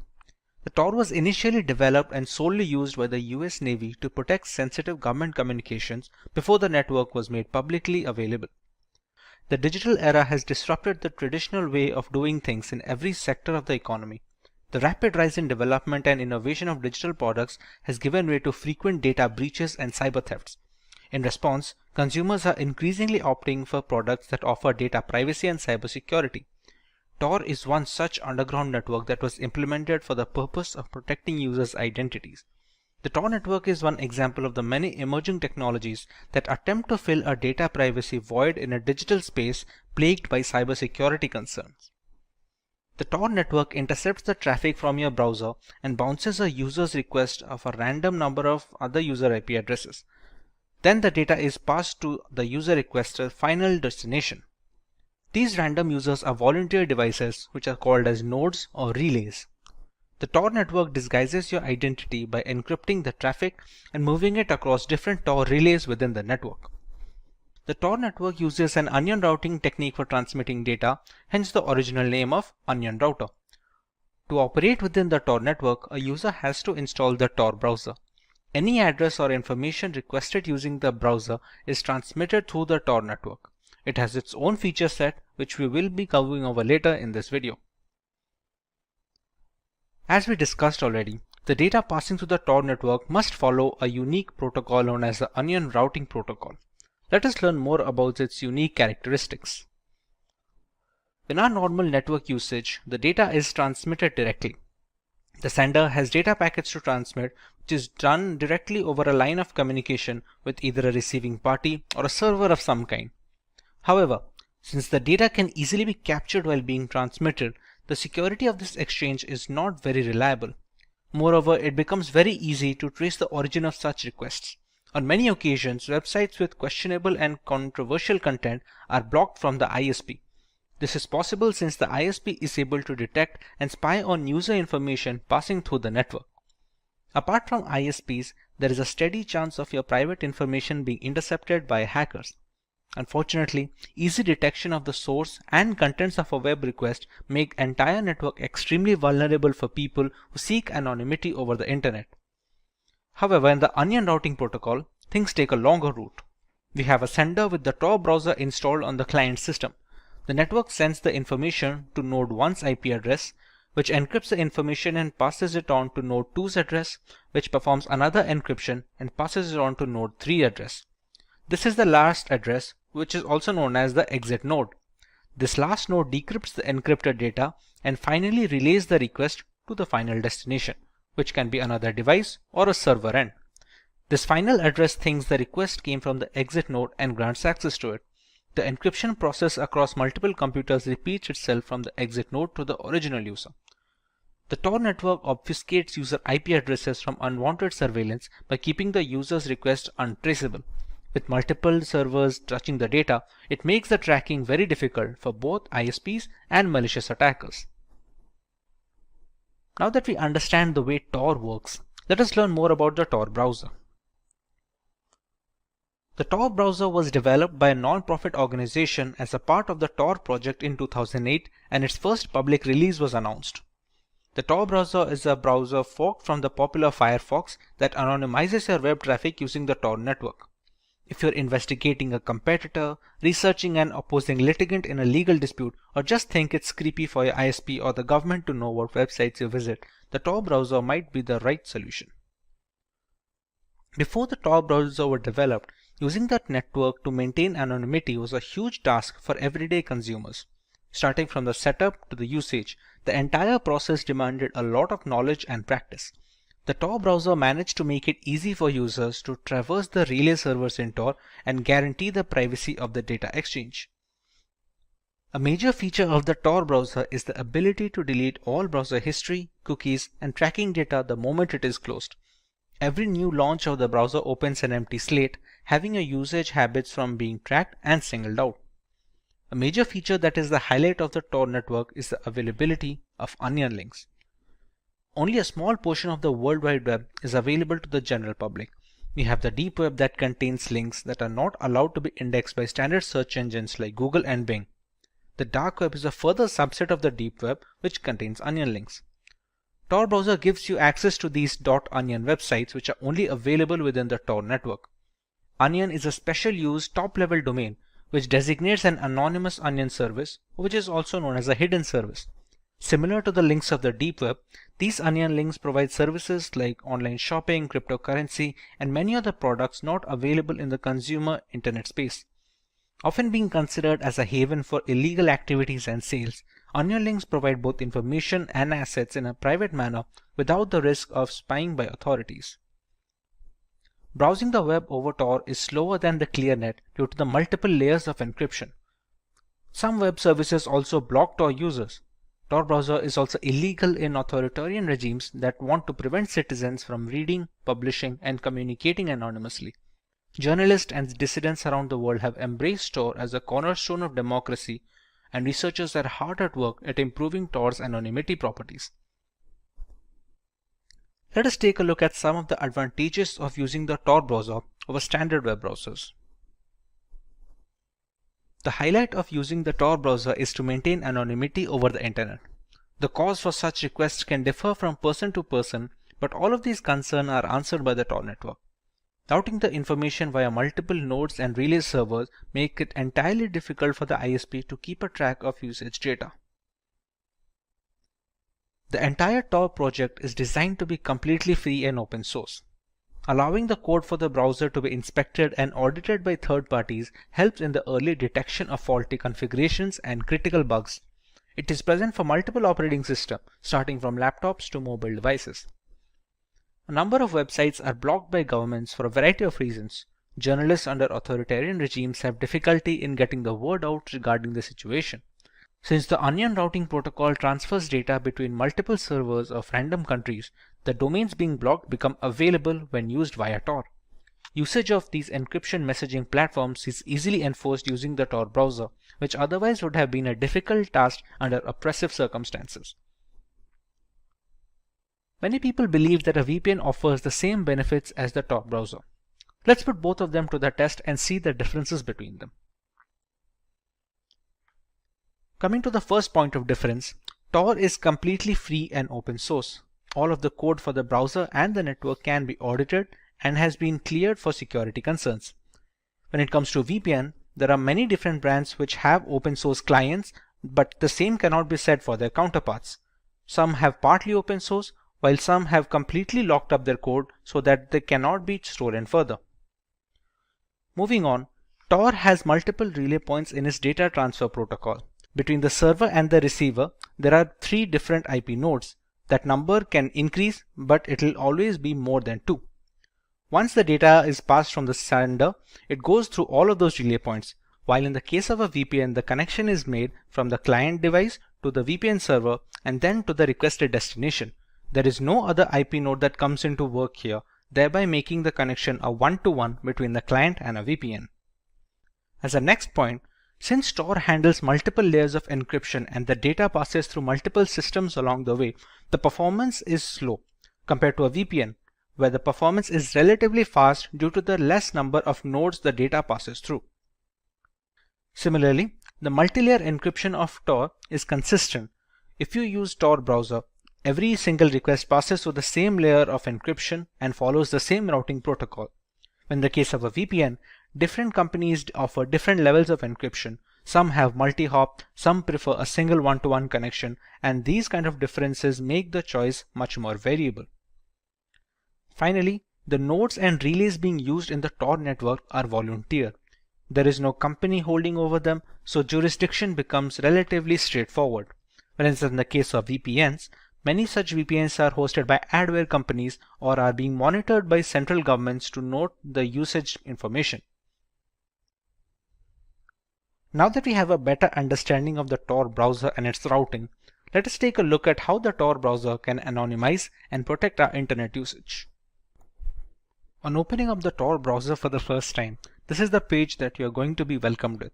You have the option of connecting to the Tor network before we start our browsing. So let's press connect, and we can see that it is connected. Coming to the anonymization, let's check my current location on Google Chrome. Currently is showing as Navi Mumbai in Maharashtra. If we check the same link on the Tor browser, we should get a different address. Now every link that we open in the Tor browser will be little delayed and the speed will be hampered because of the multiple layers of encryption like we discussed. Now as you can see, it's showing a German IP and the state of Bavaria. This is how the anonymization works. There is no VPN configured, there is no proxy attached. It's straight up the out-of-the-box settings that come inbuilt with the Tor browser. Similarly, we have an option of cleaning up the data. Let's say if you want to refresh your location and you want to use a different ID for the next browsing session. If you just restart it once, and we can have to check it again, we should be seeing a different country this time. As you can see, we have Netherlands right now. So this is how you can keep refreshing your address, you can keep refreshing your host location so that you cannot be tracked when in browsing the internet. Like we discussed, we have some onion links that can only be used on the Tor network. As you can see, these kind of links do not open in the Google Chrome browser. But once we copy these over to the Tor browser,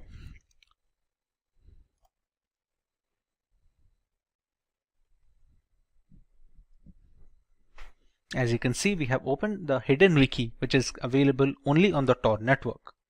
This is kind of an alternative Wikipedia website where we can find articles to read and more information to learn. Similarly, we have another onion link over here, which is once again available only for the Tor browser.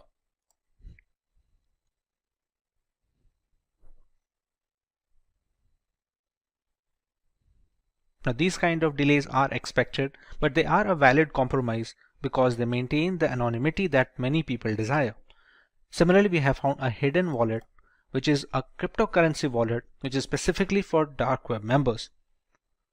This operates over the Tor network, and this is used by mostly journalists and people who want to anonymize their internet transactions when it comes to dealing money. All of the transactions that occur over the Tor network are almost impossible to track. Therefore, these kind of cryptocurrency wallets are very big on the deep web. This is just one example while having multiple different wallets for every single cryptocurrency available. With every aspect of corporate culture going online and embracing cloud computing, there is a plethora of critical data circulating through the internet, all worth billions of dollars to the right person. Increasing benefits require more complex attacks, and one of these attacks is a brute force attack. A brute force, or known as brute force cracking, is the cyber attack equivalent of trying every key on your keyring and eventually finding the right one. Brute force attacks are simple and reliable. There is no prior knowledge needed about the victim to start an attack. Most of the systems falling prey to brute force attacks are actually well secured. Attackers let a computer do the work, that is trying different combinations of usernames and passwords until they find one that works. Due to this repeated trial and error format, the strength of password matters a great deal.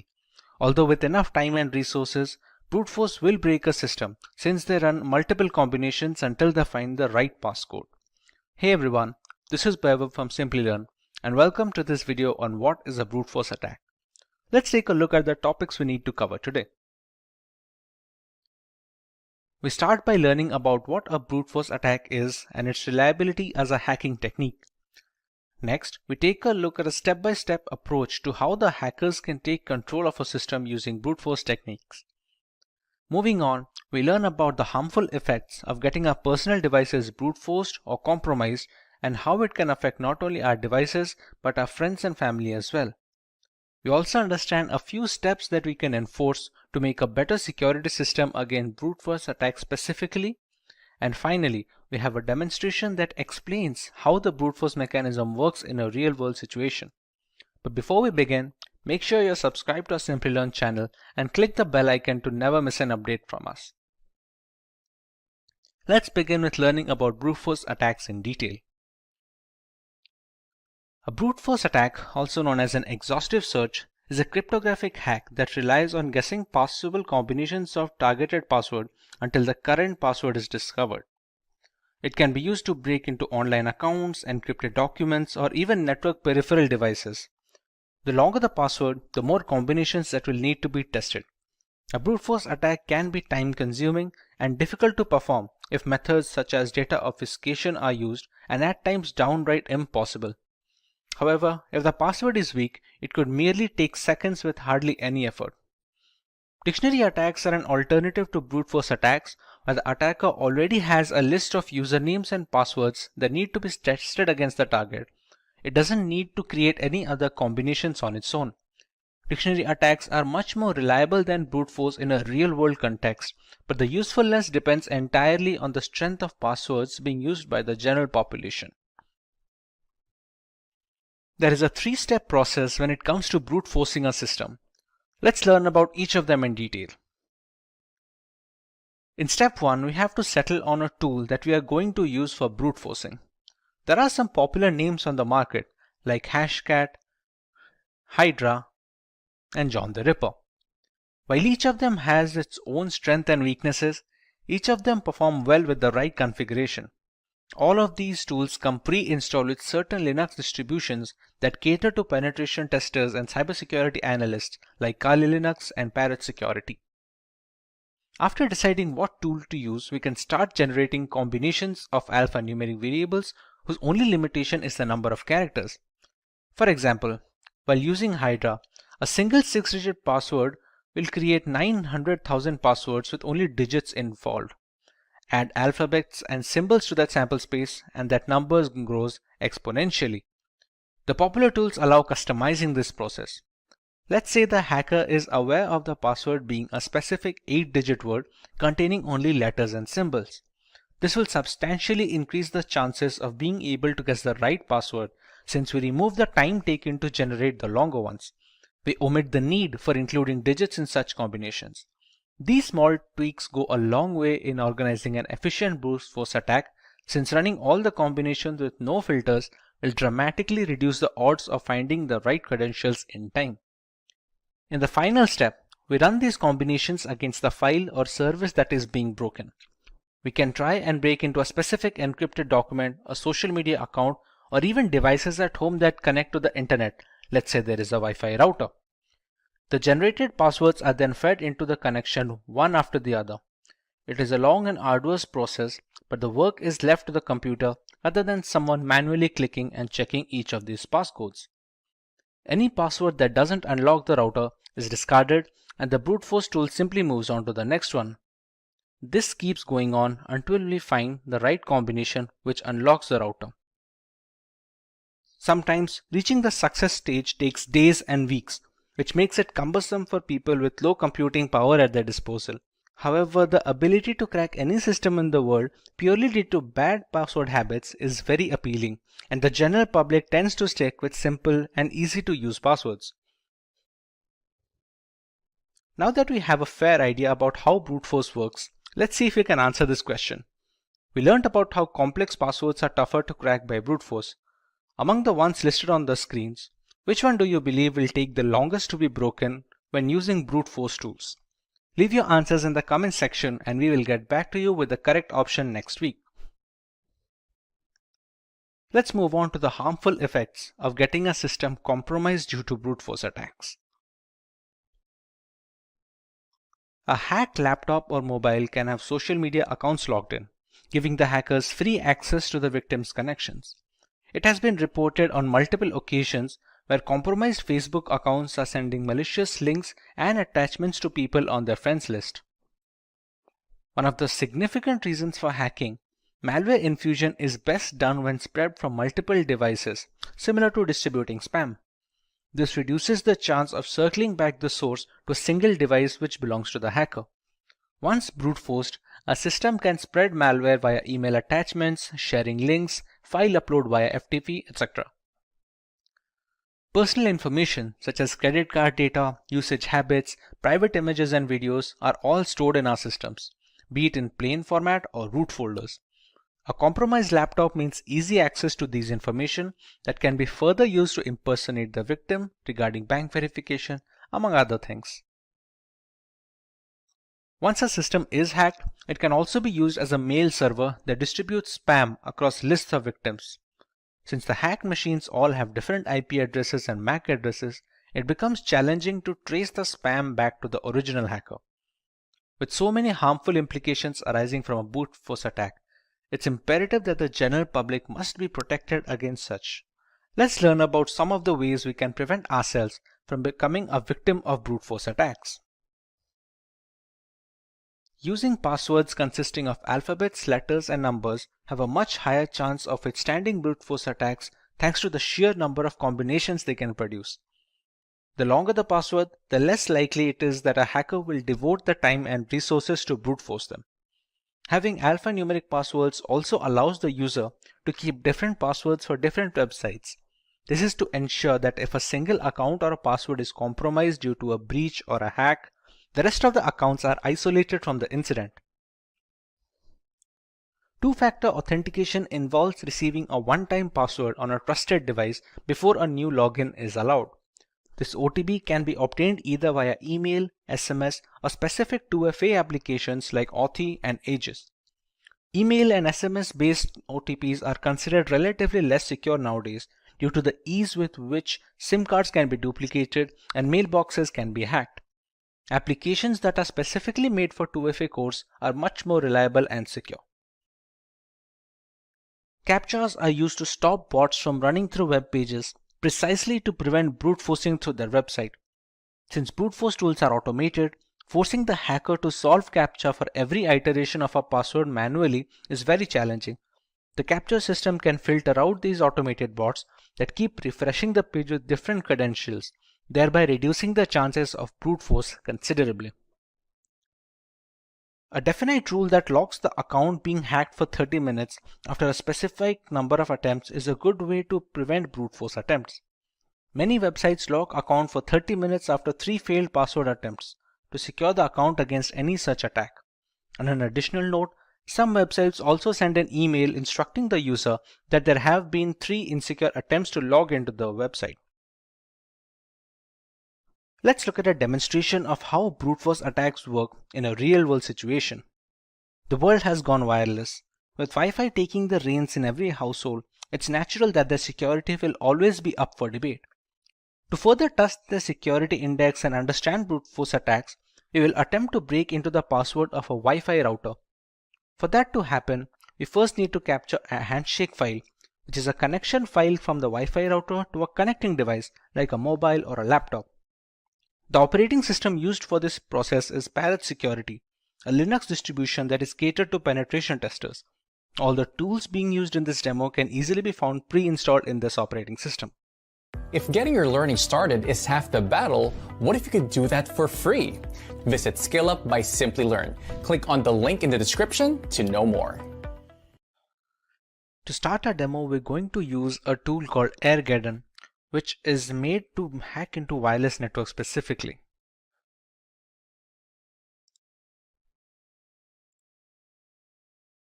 At this point, it's going to check for all the necessary scripts that are installed in the system.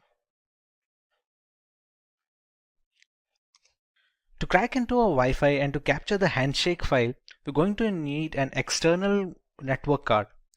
The significance of the external network card is a managed mode and a monitor mode. For now, the WLX1 named card is my external network adapter, which I'm going to select. To be able to capture data over the air, we're going to need to put it in monitor mode. As you can see above, it's written it is in managed mode right now. So we're going to select option 2, which is to put the interface in monitor mode. and its name is now WLAN 0 monitor. The monitor mode is necessary to capture data over the air. That is the necessary reason why we need an external card, since a lot of inbuilt cards that come with the laptops and the systems, they cannot have a monitor mode installed. Once we select the mode, we can go into the fifth, which is the handshake tools menu. In the first step, we have to explore for targets, and it is written that monitor mode is necessary to select a target. So let's explore for targets and press enter.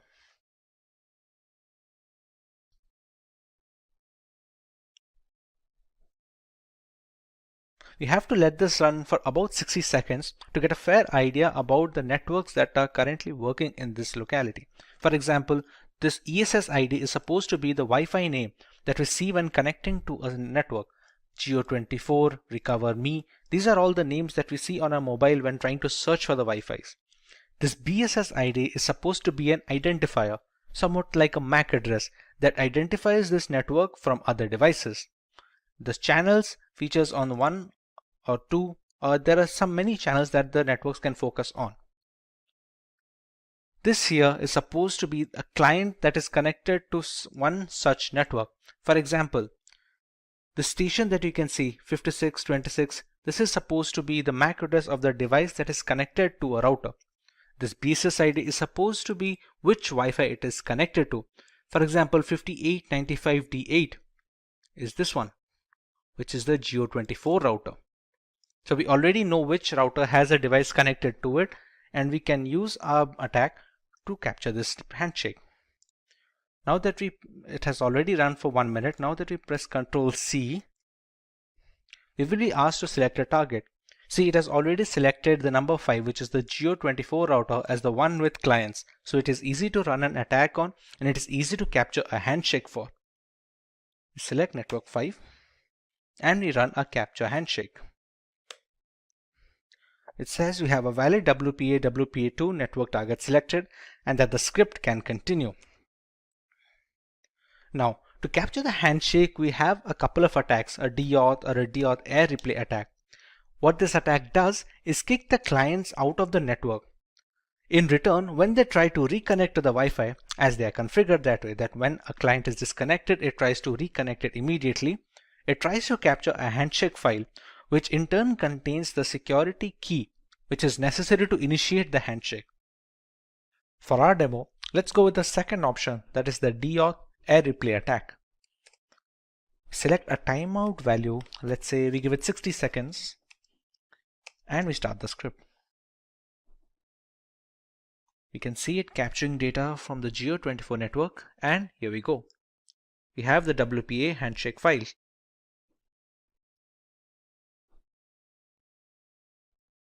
Once the handshake file is captured, you can actually close this, and here we go, congratulations. In order to capturing a handshake, it has verified that a PMK ID from the target network has successfully been captured. This is the file that is already stored. It's a .cap file. For the path, let's say we can keep it in a desktop. Okay, we give the path and the handshake file is generated. We can already see a target over here, same Geo24 router with the BSS ID. Now if we return to its main menu, we already have the handshake file captured with us. Now our job is to brute force into that handshake capture file. The capture file is often encrypted with the security key of the Wi-Fi network. If we know how to decrypt it, we will automatically get the security key. So let's go to the offline WPA2 decrypt menu. Since we'll be cracking personal networks, we can go with option 1. Now to run the brute force tool, we have two options. Either we can go with the aircrack or we can go with the hashcat. Let's go with aircrack plus crunch, which is a brute force attack against a handshake file. We can go with option 2. It can already detect the capture file that we have generated. So we select yes. The BSS ID is the one which denotes the Geo24 router. So we're going to select yes as well. The minimum length of the key, for example, it has already checked that the minimum length of a Wi-Fi security key, which is a WPA2 PSK key, will always be more than 8 digits and below 64 digits. So we have to select something in between this range. So if we already know, let's say that the password is at least 10 digits, we can go with the minimum length as 10. And as a rough guess, let's say we put the maximum length as 20. The character set that we're going to use for checking the password will affect the time taken to brute force. For example, if we already know that, or we have seen a user use the password while connecting to the router as something that has only numbers and symbols, then we can choose accordingly. Let's say if we go with only uppercase characters and numeric characters, go with option 7, and it's going to start decrypting. So how AirCrack is working right here, you can see this passphrase over here. The first 5 or 6 digits are A. It starts working its way from the end, from the last character. It keeps trying every single combination. You can see the fourth character from the right side, the D. It will eventually turn to E because it keeps checking up every single character from the end. This will keep going on until all the single characters are tested and every single combination is tried out. Since the handshake file is encrypted using the security key, that is the WPA2 key of the router, whichever passphrase is able to decrypt the handshake key completely will be the key of the Wi-Fi router. This is the way we can brute force into Wi-Fi routers anywhere in the world.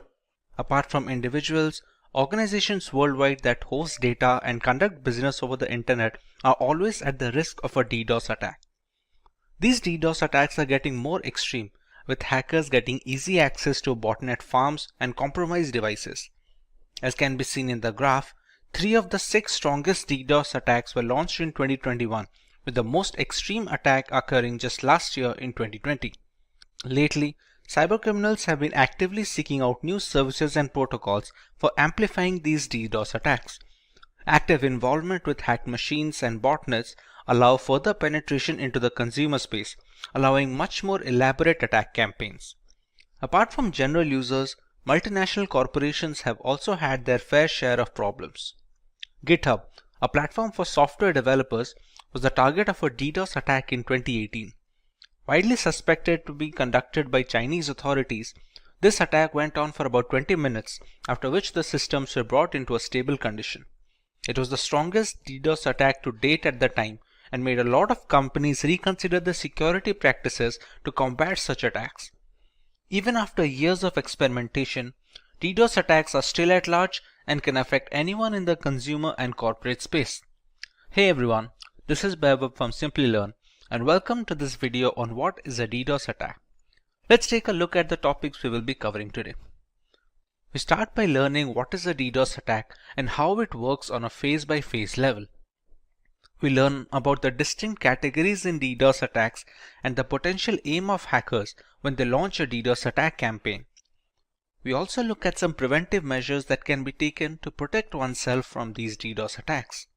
Finally, we have a demonstration of how such attacks can hamper the working of a server system using VMware and Parrot Security operating system. But before moving forward, make sure you are subscribed to the Simplilearn YouTube channel. Don't forget to hit the bell icon to receive updates about more informative videos from our channel. So let's learn more about what is a DDoS attack. A distributed denial of service attack, or DDoS, is when an attacker or attackers attempt to make it impossible for a service to be delivered.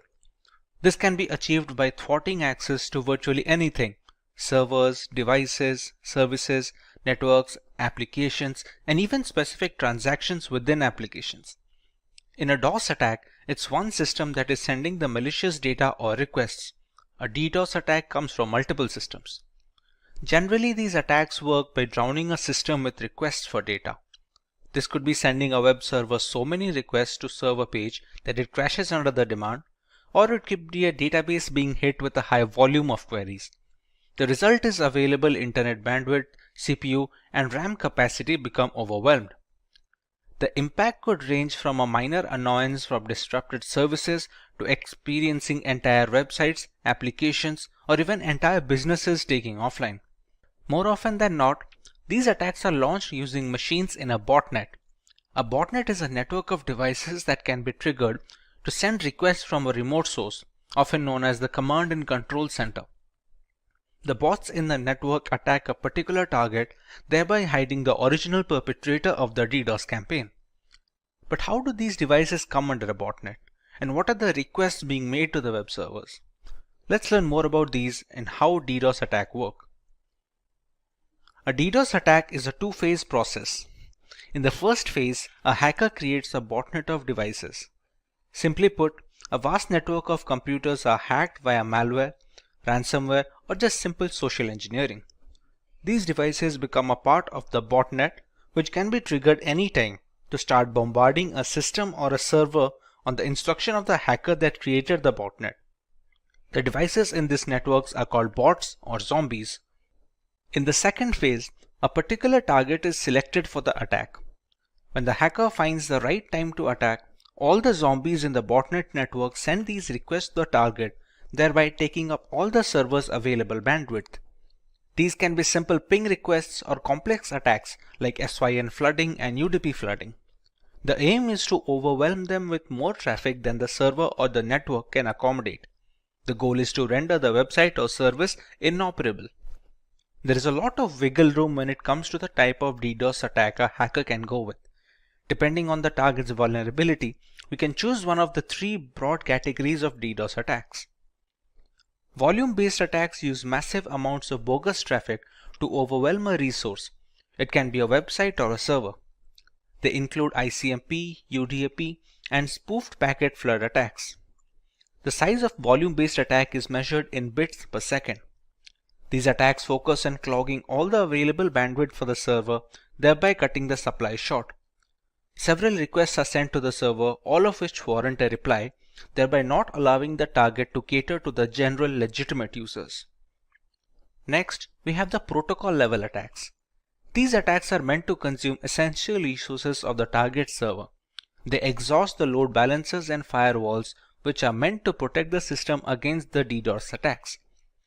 These protocol attacks include SYN floods and Smurf DDoS, among others, and the size is measured in packets per second.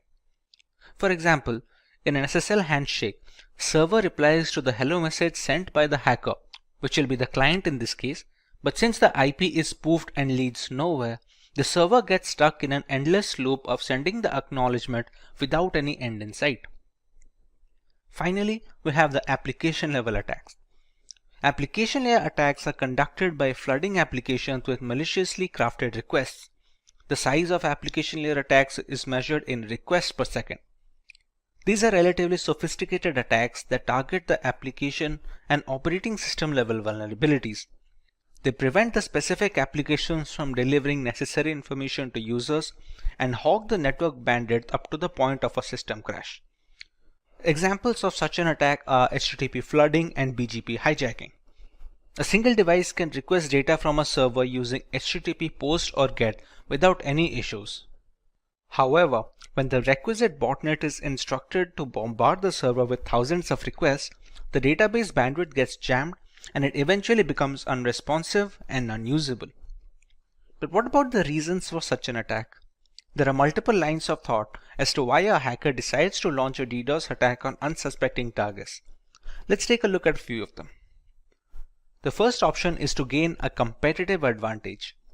Many DDoS attacks are conducted by hacking communities against rival groups. Some organizations hire such communities to stagger their rivals' resources at a network level to gain an advantage in the playing field. Since being a victim of a DDoS attack indicates a lack of security, the reputation of such a company takes a significant hit, allowing the rivals to cover up some ground. Secondly, some hackers launch these DDoS attacks to hold multinational corporations at ransom. The resources are jammed, and the only way to clear the way is if the target company agrees to pay a designated amount of money to the hackers. Even a few minutes of inactivity is detrimental to a company's reputation in the global market, and it can cause a spiral effect, both in terms of market value and product security index. Most of the time, a compromise is reached and the resources are freed after a while. DDoS attacks have also found use in the political segment. Certain activists tend to use DDoS attacks to voice their opinion. Spreading the word online is much faster than any local rally or forum. Primarily political, these attacks also focus on online communities, ethical dilemmas, or even protests against corporations. Let's take a look at a few ways that companies and individuals can protect themselves against DDoS attacks. The company can employ load balancers and firewalls to help protect the data from such attacks. Load balancers reroute the traffic from one server to another in a DDoS attack. This reduces the single point of failure and adds resiliency to the server data. A firewall blocks unwanted traffic into a system and manages the number of requests made at a definite rate. It checks for multiple attacks from a single IP and occasional slowdowns to detect a DDoS attack in action. Early detection of a DDoS attack goes a long way in recovering the data lost in such an event. Once you've detected the attack, you will have to find a way to respond. For example, you will have to work on dropping the malicious DDoS traffic before it reaches your server so that it doesn't throttle and exhaust your bandwidth. Here's where you will filter the traffic so that only legitimate traffic reaches the server. By intelligent routing, you can break the remaining traffic into manageable chunks that can be handled by your cluster resources. The most important stage in DDoS mitigation is where you will look for patterns of DDoS attacks and use those to analyze and strengthen your mitigation techniques. For example, blocking an IP that's repeatedly found to be offending is a first step. Cloud providers like Amazon Web Services and Microsoft Azure, who offer high levels of cybersecurity, including firewalls and threat monitoring software, can help protect your assets and network from DDoS criminals. The cloud also has greater bandwidth than most private networks, so it is likely to fail if under the pressure of increased DDoS attacks. Additionally, reputable cloud providers offer network redundancy, duplicating copies of your data, systems, and equipment, so that if your service becomes corrupted or unavailable due to a DDoS attack, you can switch to a secure access on backed up versions without missing a beat. One can also increase the amount of bandwidth available to a host server being targeted. Since DDoS attacks fundamentally operate on the principle of overwhelming systems with heavy traffic, simply provisioning extra bandwidth to handle unexpected traffic spikes can provide a measure of protection. This solution can prove expensive as a lot of that bandwidth is going to go unused most of the time. A content delivery network, or a CDN, distributes your content and boosts performance by minimizing the distance between your resources and end users. It stores the cached version of your content in multiple locations, and this eventually mitigates DDoS attacks by avoiding a single point of failure when the attacker is trying to focus on a single target. Popular CDNs include Akamai CDN, Cloudflare, AWS CloudFront, etc. Let's start with our demo regarding the effects of DDoS attacks on a system. For our demo, we have a single device that will attack a target, making it a DOS attack of sorts. Once a botnet is ready, multiple devices can do the same and eventually emulate a DDoS attack. To do so, we will use the virtualization software called VMware with an instance of Parrot Security operating system running. For a target machine, we will be running another VMware instance of a standard Linux distribution known as Linux Lite. In a target device, we can use Wireshark to determine when the attack begins and see the effects of the attack accordingly. This is Linux Lite, which is our target machine, and this is Parrot Security, which is used by the hacker when trying to launch a DDoS attack. This is just one of the distros that can be used. To launch the attack, we must first find the IP address of our target. So to find the IP address, we open the terminal.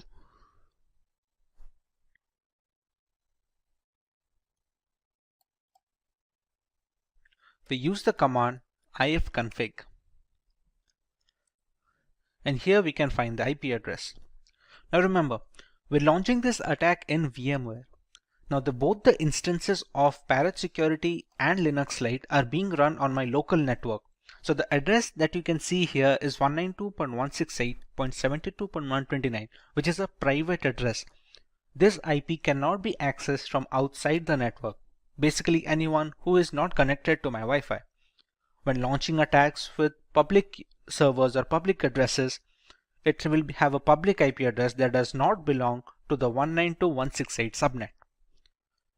Once we have the IP address, we can use a tool called hping3. hping3 is an open source packet generator and analyzer for the TCP/IP protocol. To check what are the effects of an attack, we will be using Wireshark. Wireshark is a network traffic analyzer. We can see whatever traffic that is passing through the Linux Lite distro is being displayed over here with the IP address, the source IP and the destination IP as to where the request is being transferred to. Once we have the DOS attack launched, you can see the results coming over here from the source IP, which will be Parrot Security. Now, to launch the hping3 command, we need to give sudo access to the console, which is the root access.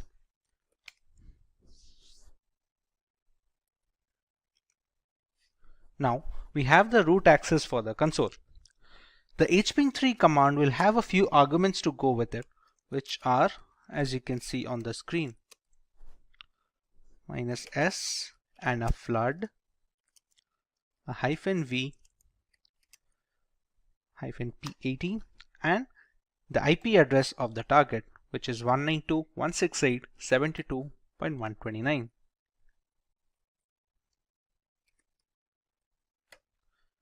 In this command, we have a few arguments such as the -s, which specifies SYN packets. Like in an SSL handshake, we have the SYN request that the client sends to the server to initiate a connection. The -flood aims to ignore the replies that the server will send back to the client in response to the SYN packets. Here the Parrot Security OS is the client and Linux Lite being the server. -v stands for verbosity, as in where we will see some output when the requests are being sent. The -p80 stands for port 80, which we can replace the port number if we want to attack a different port. And finally, we have the IP address of our target. As of right now, if we check Wireshark, it is relatively clear and there is no indication of a DDoS attack incoming. Now, once we launch the attack over here, we can see the requests coming in from this IP, which is 192.168.72.128. Till now, even the network is responsive, and so is Linux Lite. The requests keep on coming, and we can see the HTTP flooding has started in flood mode.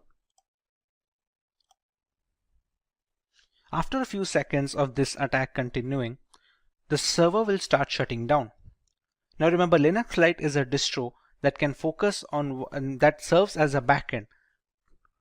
Now remember, Linux Lite is a distro, and such Linux distros are served as backend to many servers across the world. For example, a few seconds have passed from the attack. Now the system has become completely irresponsive. This has happened due to the huge number of requests that came from Parrot Security.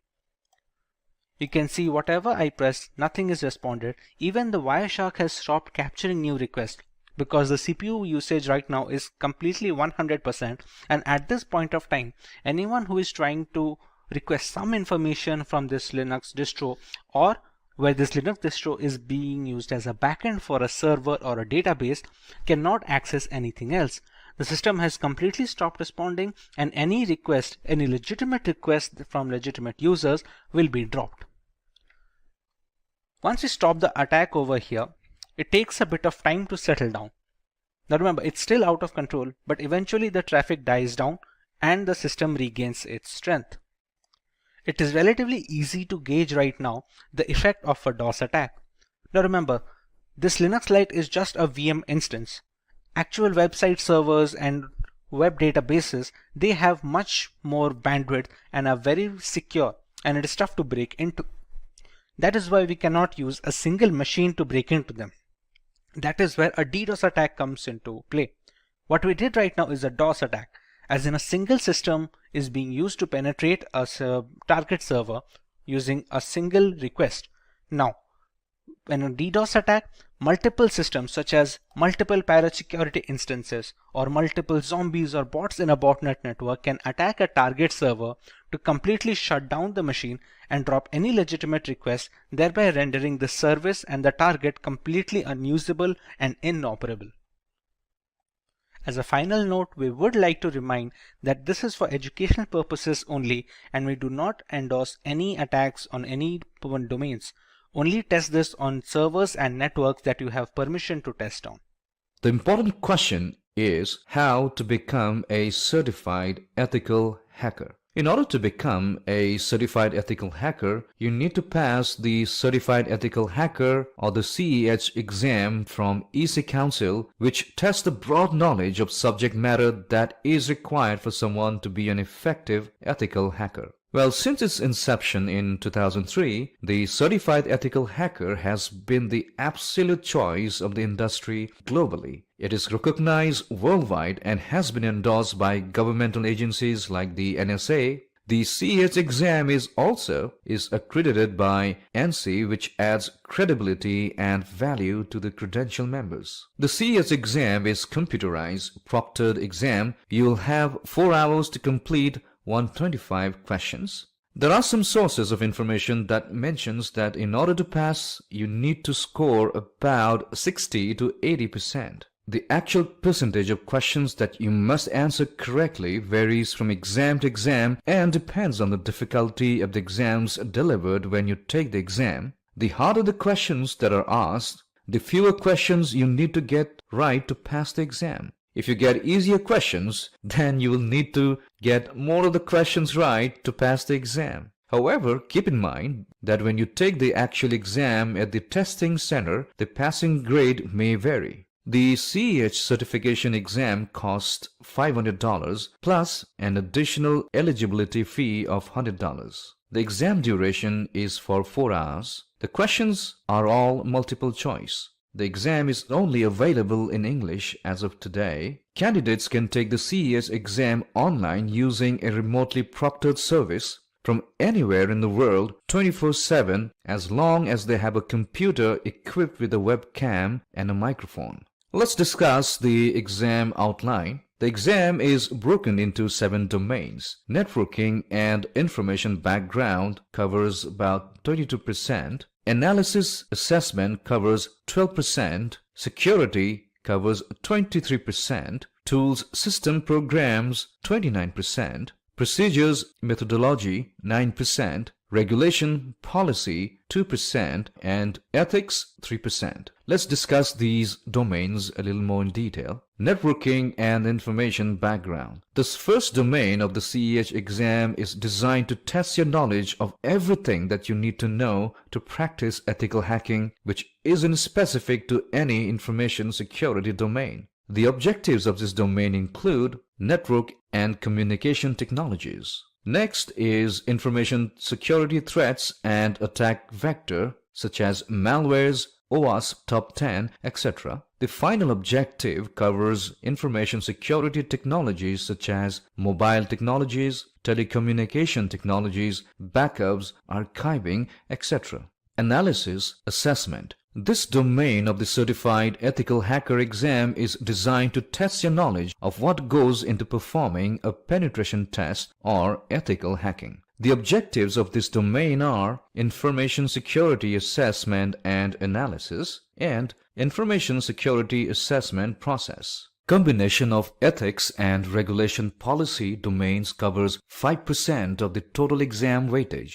The objectives of these domains are ethics of information security, which covers what is considered ethical and unethical from the perspective of the CEH certification. Not only you will be expected to behave ethically, you will be expected to adhere to a code of ethics. Next objective is information security policies, laws, acts, which covers some of the major information security regulations and the evaluation of organizational security policies.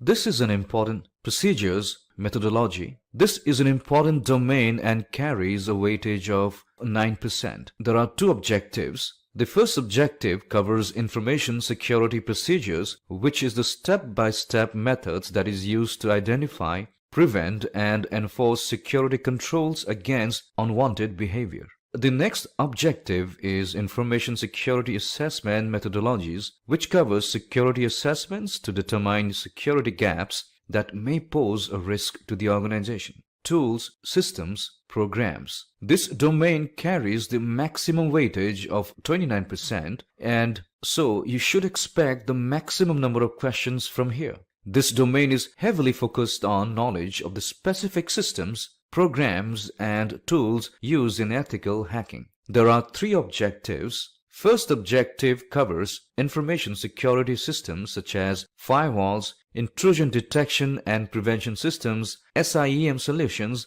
etc. Next objective covers information security programs that are used to secure a host system against malicious attackers.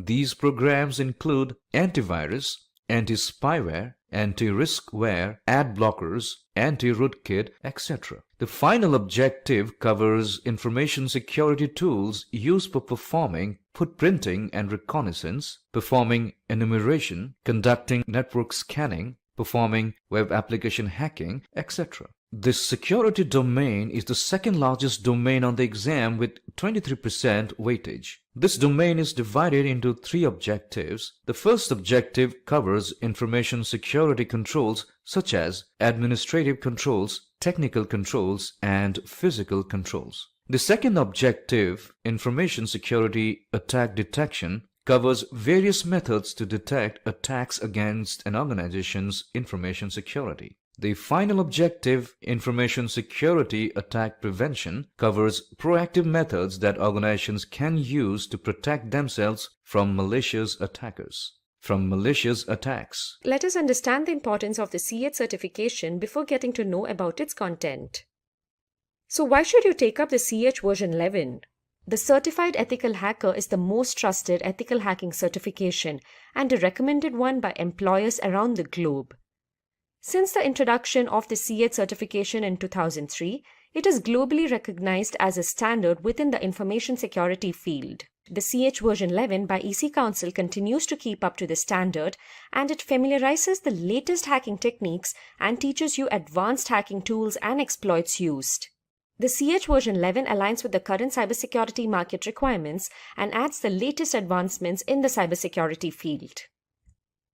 The C8 certification helps and trains you to think like a hacker, and this in turn helps you beat a hacker and defend your network. After obtaining the C8 certification, you'll be a certified ethical hacker. A certified ethical hacker is a skilled professional working in a red team environment who safeguards networks and understands attack strategies and mimics the skills of malicious hackers. Certified ethical hackers discover vulnerabilities in a system and operate with permission from the system owners only. So who can become a certified ethical hacker and who can take up the C8 certification? Let us have a look at that now. In the first case, to be eligible for the C8 certification exam, you need to attend the official training from authorized EC Council training partners.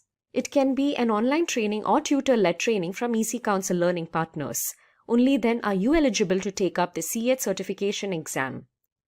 So a candidate who has completed an official EC Council training is eligible to take up the exam without going through the application process. Or in the second case, in order to be considered for this credential, you need to have at least 2 years of work experience in the information security domain, and you must pay a non-refundable application fee and submit an eligibility application form. Once it is approved, you can take up the C8 exam. After the application is approved, you can purchase the test voucher.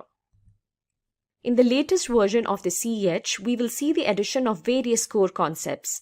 Moving on to our next topic, let us see how different the C8 version 11 is and few of its objectives. Firstly, it outlines ethical hacking concepts, cyber kill chain concepts, an overview of information security, and various laws and regulations related to information security. This certification briefs you about the phases of system hacking, attacking techniques, and how you can maintain access.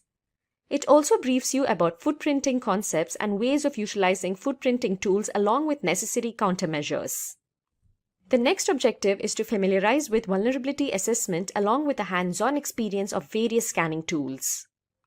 Next, we have cybersecurity threats like malware threats, analysis of various worms, viruses, and trojans. Various malware concepts, packet sniffing concepts, and techniques have been introduced into this domain. It also highlights the concepts related to social engineering, denial of service attacks, SQL injection, and evasion techniques. It also speaks about wireless hacking concepts and mobile device management. The concept of operational technology is a new addition this time. Next is getting acquainted with security solutions like firewalls, honeypots, IPS, their evasion, and protection. Our fifth point is knowing various topics in cryptography like encryption algorithms, public key infrastructure, and cryptanalysis. Moving on, the next objective is to incorporate Parrot Security OS as it offers better performance on lower powered laptops and machines when compared to Kali Linux. Next is to learn to recognize and deal with IoT-based vulnerabilities and attacks with the CH version 11 course that covers the latest IoT hacking tools. You would be required to ensure the safety of IoT devices. Our next point is with respect to the evolving cloud industry. You would need to learn how to identify and defend cloud-based threats and attacks. The latest version of CH includes new operating systems and Windows 10 configured with domain controller and vulnerable web applications for improving hacking skills. Finally, what is different is that more than 50% of the CH version 11 course is dedicated to practical skills in live ranges via EC Council labs. EC Council leads in this aspect of the industry. Now that we saw the CH exam objectives, let us look into the CH exam topics weightage. As you see on your screens, this is a pie chart with 9 domains in CH along with their weightages. You can prepare for your exam accordingly. Let us move on and take a closer look at each of these domains, their respective subdomains, and their descriptions. Our first domain is Information Security and Ethical Hacking Overview.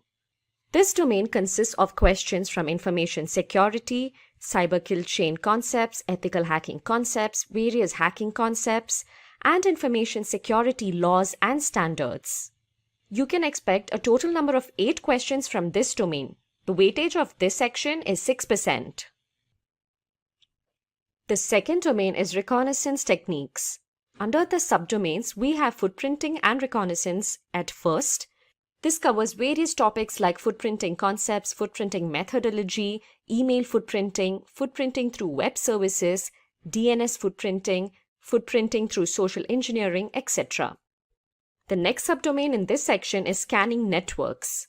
Scanning networks covers various concepts like scanning tools, host discovery, port and service discovery, OS discovery, draw network diagrams, scanning beyond IDS, firewall, etc. And our third subdomain under Reconnaissance Techniques is Enumeration. Various topics like SNMP enumeration, NTP and NFS enumeration, SMTP and DNS enumeration, and enumeration countermeasures are covered under this subdomain. A total of 26 questions will be asked from this domain. Under footprinting and reconnaissance, you will have 10 questions, and under scanning networks, another 10, and finally under enumeration, you will have 6 questions. A total weightage of 21% is given to this particular topic. Our third domain is System Hacking Phases and Attack Techniques. Under our third domain, our first subdomain is about vulnerability analysis. This subdomain covers topics on vulnerability assessment, vulnerability classification, vulnerability assessment solutions and tools, and various vulnerability assessment reports. Our next subdomain is about system hacking. You have concepts like gaining access, cracking passwords, vulnerability exploitation, escalating privileges, maintaining access covered under this subdomain. And finally, we have malware threats under this domain. Malware threats incorporate concepts like APT concepts, Trojan concepts, virus and worm concepts, malware analysis, and so on. A total of 21 questions will be asked from this domain. Under vulnerability analysis, there will be 9 questions asked, system hacking another 6 questions, and finally under malware threats, you will have 6 other questions asked. That sums up to a total 21 with a weightage of 17% for this domain. Our fourth domain is about network and perimeter hacking. Here you have various subdomains and one of it is social engineering. Under social engineering, you will be asked questions based on social engineering techniques, insider threats, impersonation on social, networking sites, identity theft, and so on. You'll also have various questions on the sniffing concepts as it is another subdomain. You can also expect questions from the denial of service subdomain. Here, questions related to botnets and DDoS attacks will be asked. Various session hijacking concepts are another crucial part of this domain. The final subdomain is about evading IDS firewalls and honeypots. Here, various concepts on IDS, IPS, firewall, and honeypots are covered. You will need to understand how to evade IDS and firewalls and how to detect honeypots. A total number of 18 questions will be asked from the fourth domain, that was network and perimeter hacking, and the weightage for this domain is 14%. Our fifth domain is about web application hacking, and our first subdomain in it is hacking web servers. This incorporates concepts related to web server attacks, web server attack tools, patch management, and so on. The next subdomain is about hacking web applications. Here you have various concepts related to bypass client-side controls, analyze web applications, footprint web infrastructure, attack access controls, and how to perform injection attacks, and so on. Finally, under the SQL injection subdomain, you will have questions based on SQL injection, the types of SQL injection, the SQL injection methodology, SQL injection tools, evasion techniques, and SQL injection countermeasures. Here, a total of 20 questions will be asked from this domain. And that is, a weightage of 16% will be given to the web application hacking domain. Our sixth domain is solely devoted to wireless network hacking. This domain focuses on hacking wireless networks, various wireless concepts, wireless encryption, wireless threats, wireless hacking tools, various hacking methodologies, Bluetooth hacking, and wireless countermeasures are covered. A total of 8 questions will be asked from this domain with a weightage of 6%. Our seventh domain is all about mobile platform IoT and OT hacking. Our first subdomain here is hacking mobile platforms. Here, the concepts that are touched upon are mobile platform attack vectors, hacking Android OS, hacking iOS, mobile device management, and mobile security guidelines and tools. Our next subdomain here is about IoT and OT hacking, which covers concepts on IoT hacking tools, its methodologies, countermeasures, and it also speaks about OT concepts, OT attacks, OT hacking tools, and OT countermeasures. You have a total of 10 questions asked from this domain with a weightage of 8%. The next domain is very interesting and it is all related to cloud. The cloud computing domain covers concepts based on cloud computing, serverless computing, cloud computing threats, cloud hacking, and cloud security. The weightage given to this domain is 6% with a total number of questions of 7. And finally, we have cryptography as our ninth domain. As the name suggests, this domain covers topics based on cryptography concepts, encryption algorithms, cryptography tools, public key infrastructure, email encryption, disk encryption, cryptanalysis, and countermeasures. And 7 questions will be asked from this domain with a weightage of 6%.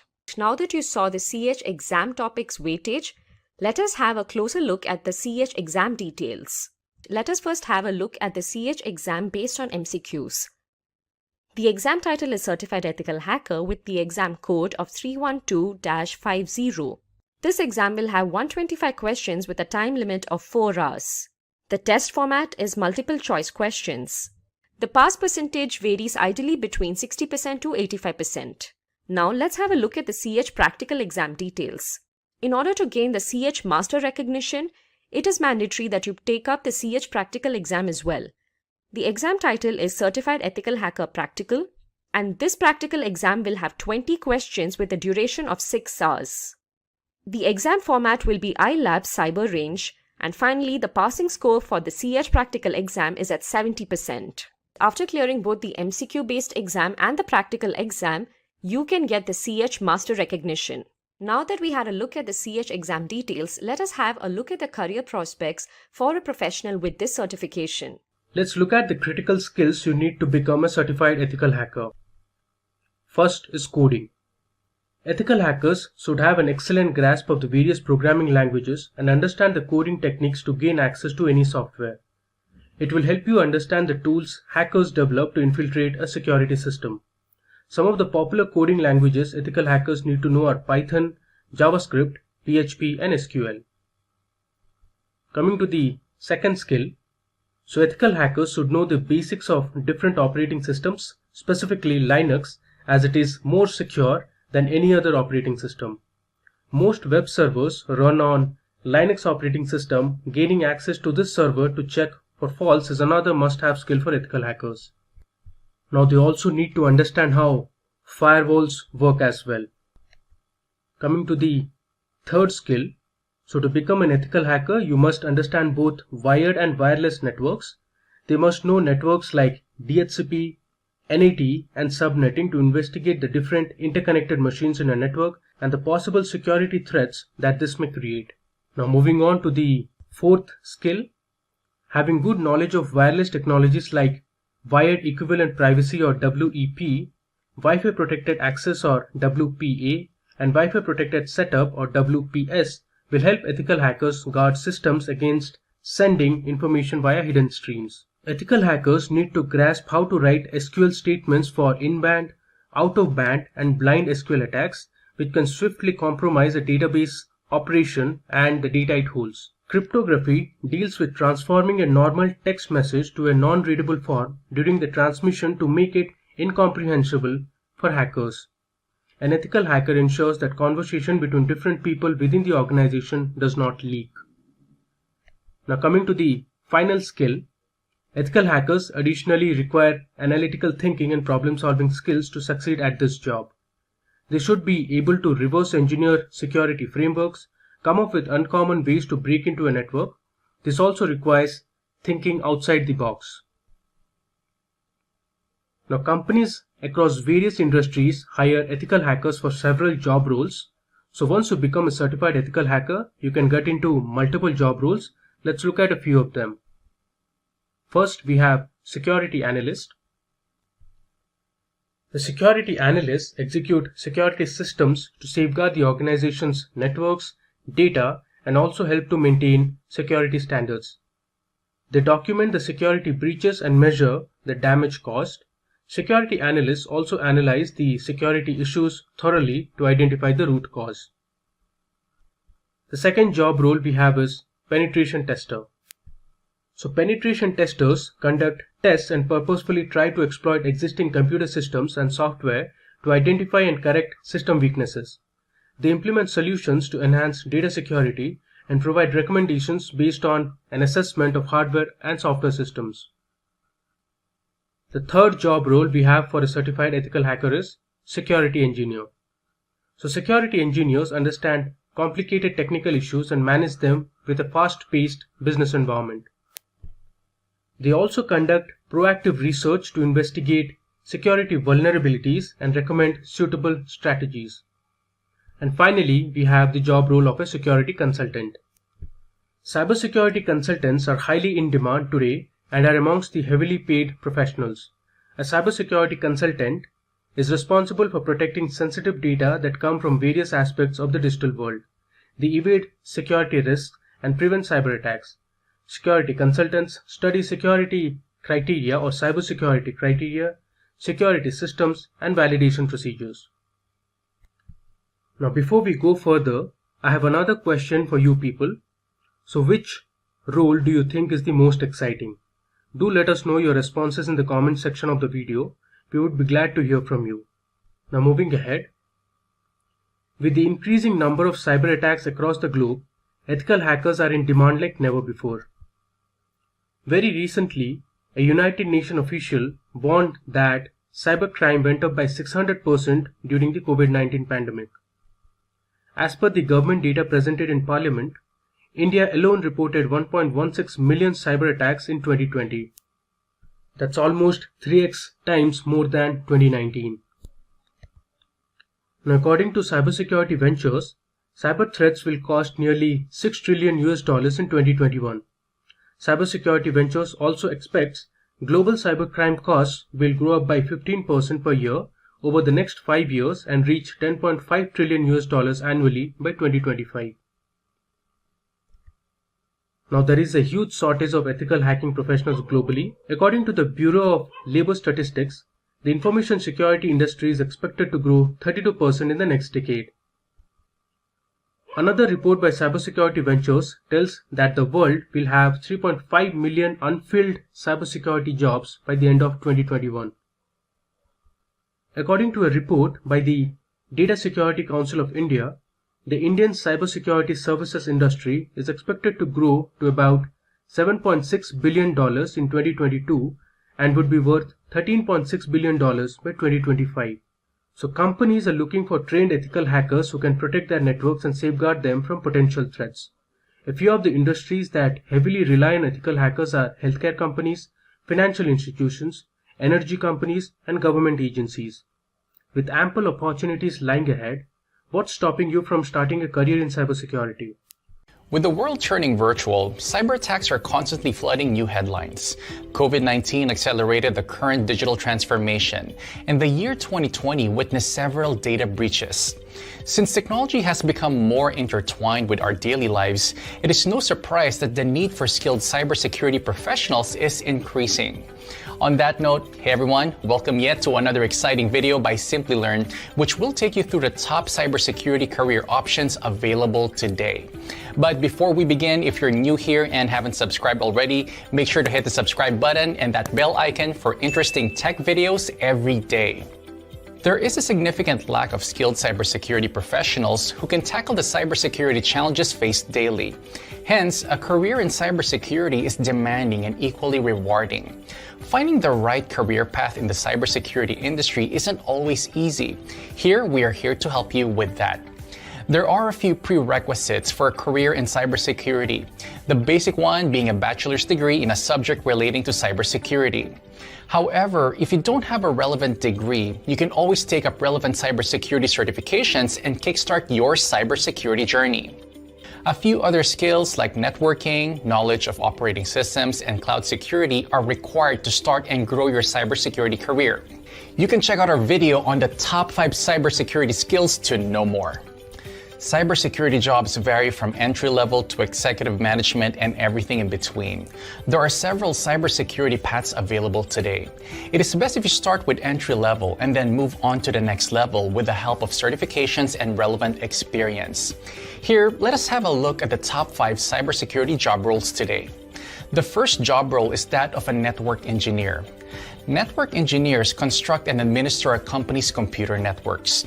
They are responsible for installing, configuring, and supporting network equipment. They also configure and maintain firewalls, switches, and routers. This entry-level cybersecurity job can help you start your journey to become an ethical hacker. The annual average salary of a network engineer in the US is $85,098, and in India it is around 510,000 rupees. Second on our list is Information Security Analyst. As an Information Security Analyst, your primary duty is to protect sensitive information. Information Security Analysts create and implement plans for preventing cyber attacks. They monitor data access and ensure compliance with policies. Depending on the cyber threat, they decide if it has to be resolved or escalated further. In the US, an Information Security Analyst earns $89,140 annually. And in India, they earn 6,42,756 rupees. Third on our list is ethical hacker. They are also known as penetration testers. They are network security consultants who identify and exploit system vulnerabilities just like how a hacker would do. They probe and test the network using various penetration tools and software. They also design new penetration tools and document the test results. In the US, a certified ethical hacker earns around $93,000 on an annual average basis. And in India, they make around 5 lakh rupees. The fourth job role that we are going to talk about is security architect. Security architects research and plan the security elements for their organizations. They design robust security structures that are capable of preventing malware attacks. A security architect approves the installation of routers, VPN, and firewalls. Their duties go beyond just architecture building and including formulating company procedures, guidelines, and user guides. Security architects in the US make a handsome sum of $124,000 a year on an average, and in India, they make nearly 21,80,000 rupees. And finally, fifth on our list is Chief Information Security Officer, CISO. They are senior level officers in an organization. They ensure the safety of the information they develop, implement and maintain information security and risk management programs. They also interact with stakeholders and regularly brief them with information security concerns. The average annual salary of a Chief Information Security Officer in the States is a whopping $165,000 annually, and in India it is 22,22,845 rupees. Several companies are looking for skilled cybersecurity professionals. Philips, Siemens, Google, Microsoft, and GE, to name a few. With passion, the right amount of experience, and relevant certifications, you can grow your cybersecurity career. You can check out Simplilearn Cybersecurity Expert Master's Program to equip you with the necessary skills needed to become an expert in this rapidly growing domain. This course will help you learn various methods as to how you can protect your infrastructure, secure your data, run risk analysis, achieve compliance, and much more. Choose from over 300 in-demand skills and get access to 1,000 plus hours of video content for free. Visit SkillUp by Simplilearn. Click on the link in the description to know more. The books we are going to talk about in this live session will familiarize you with hacking on the whole. These books will introduce you to new ideas and help you solve problems. Reading in general is great as it helps with your thought process and keeps you mentally alert. It is important that you use the information in the upcoming books only for lawful purposes. So let's get started and see the best books which can help you with hacking. The first book we have is The Basics of Hacking and Penetration Testing. This book is written by Patrick Ingebretson. For all your beginners out there, if you're clueless about how to go about hacking, then this is a good read for y'all. Having said that, this book is not just for beginners, but even for those individuals who are only exposed to superficial penetration testing logic. This book dives deep into the tools and processes that are used by penetration testers to gain access to the systems. The Basics of Hacking and Penetration Testing book will help you achieve a better understanding of offensive security as well. You'll be acquainted with various phases of ethical hacking here. The book contains 7 chapters and it focuses on hacking tools such as Backtrack Linux, Google Reconnaissance, Nmap, Nessus, Metasploit, and Hacker Defender Rootkit to name a few. The fun part is that each chapter consists of hands-on exercises that help you interpret and implement results in each phase. This book is apt for students, beginning InfoSec professionals, and security consultants. The second book we have is Hacking, A Beginner's Guide to Computer Hacking, Basic Security, and Penetration Testing. It is written by John Slavio. This is yet another go-to book for beginners. This book can be your first step to a career in ethical hacking.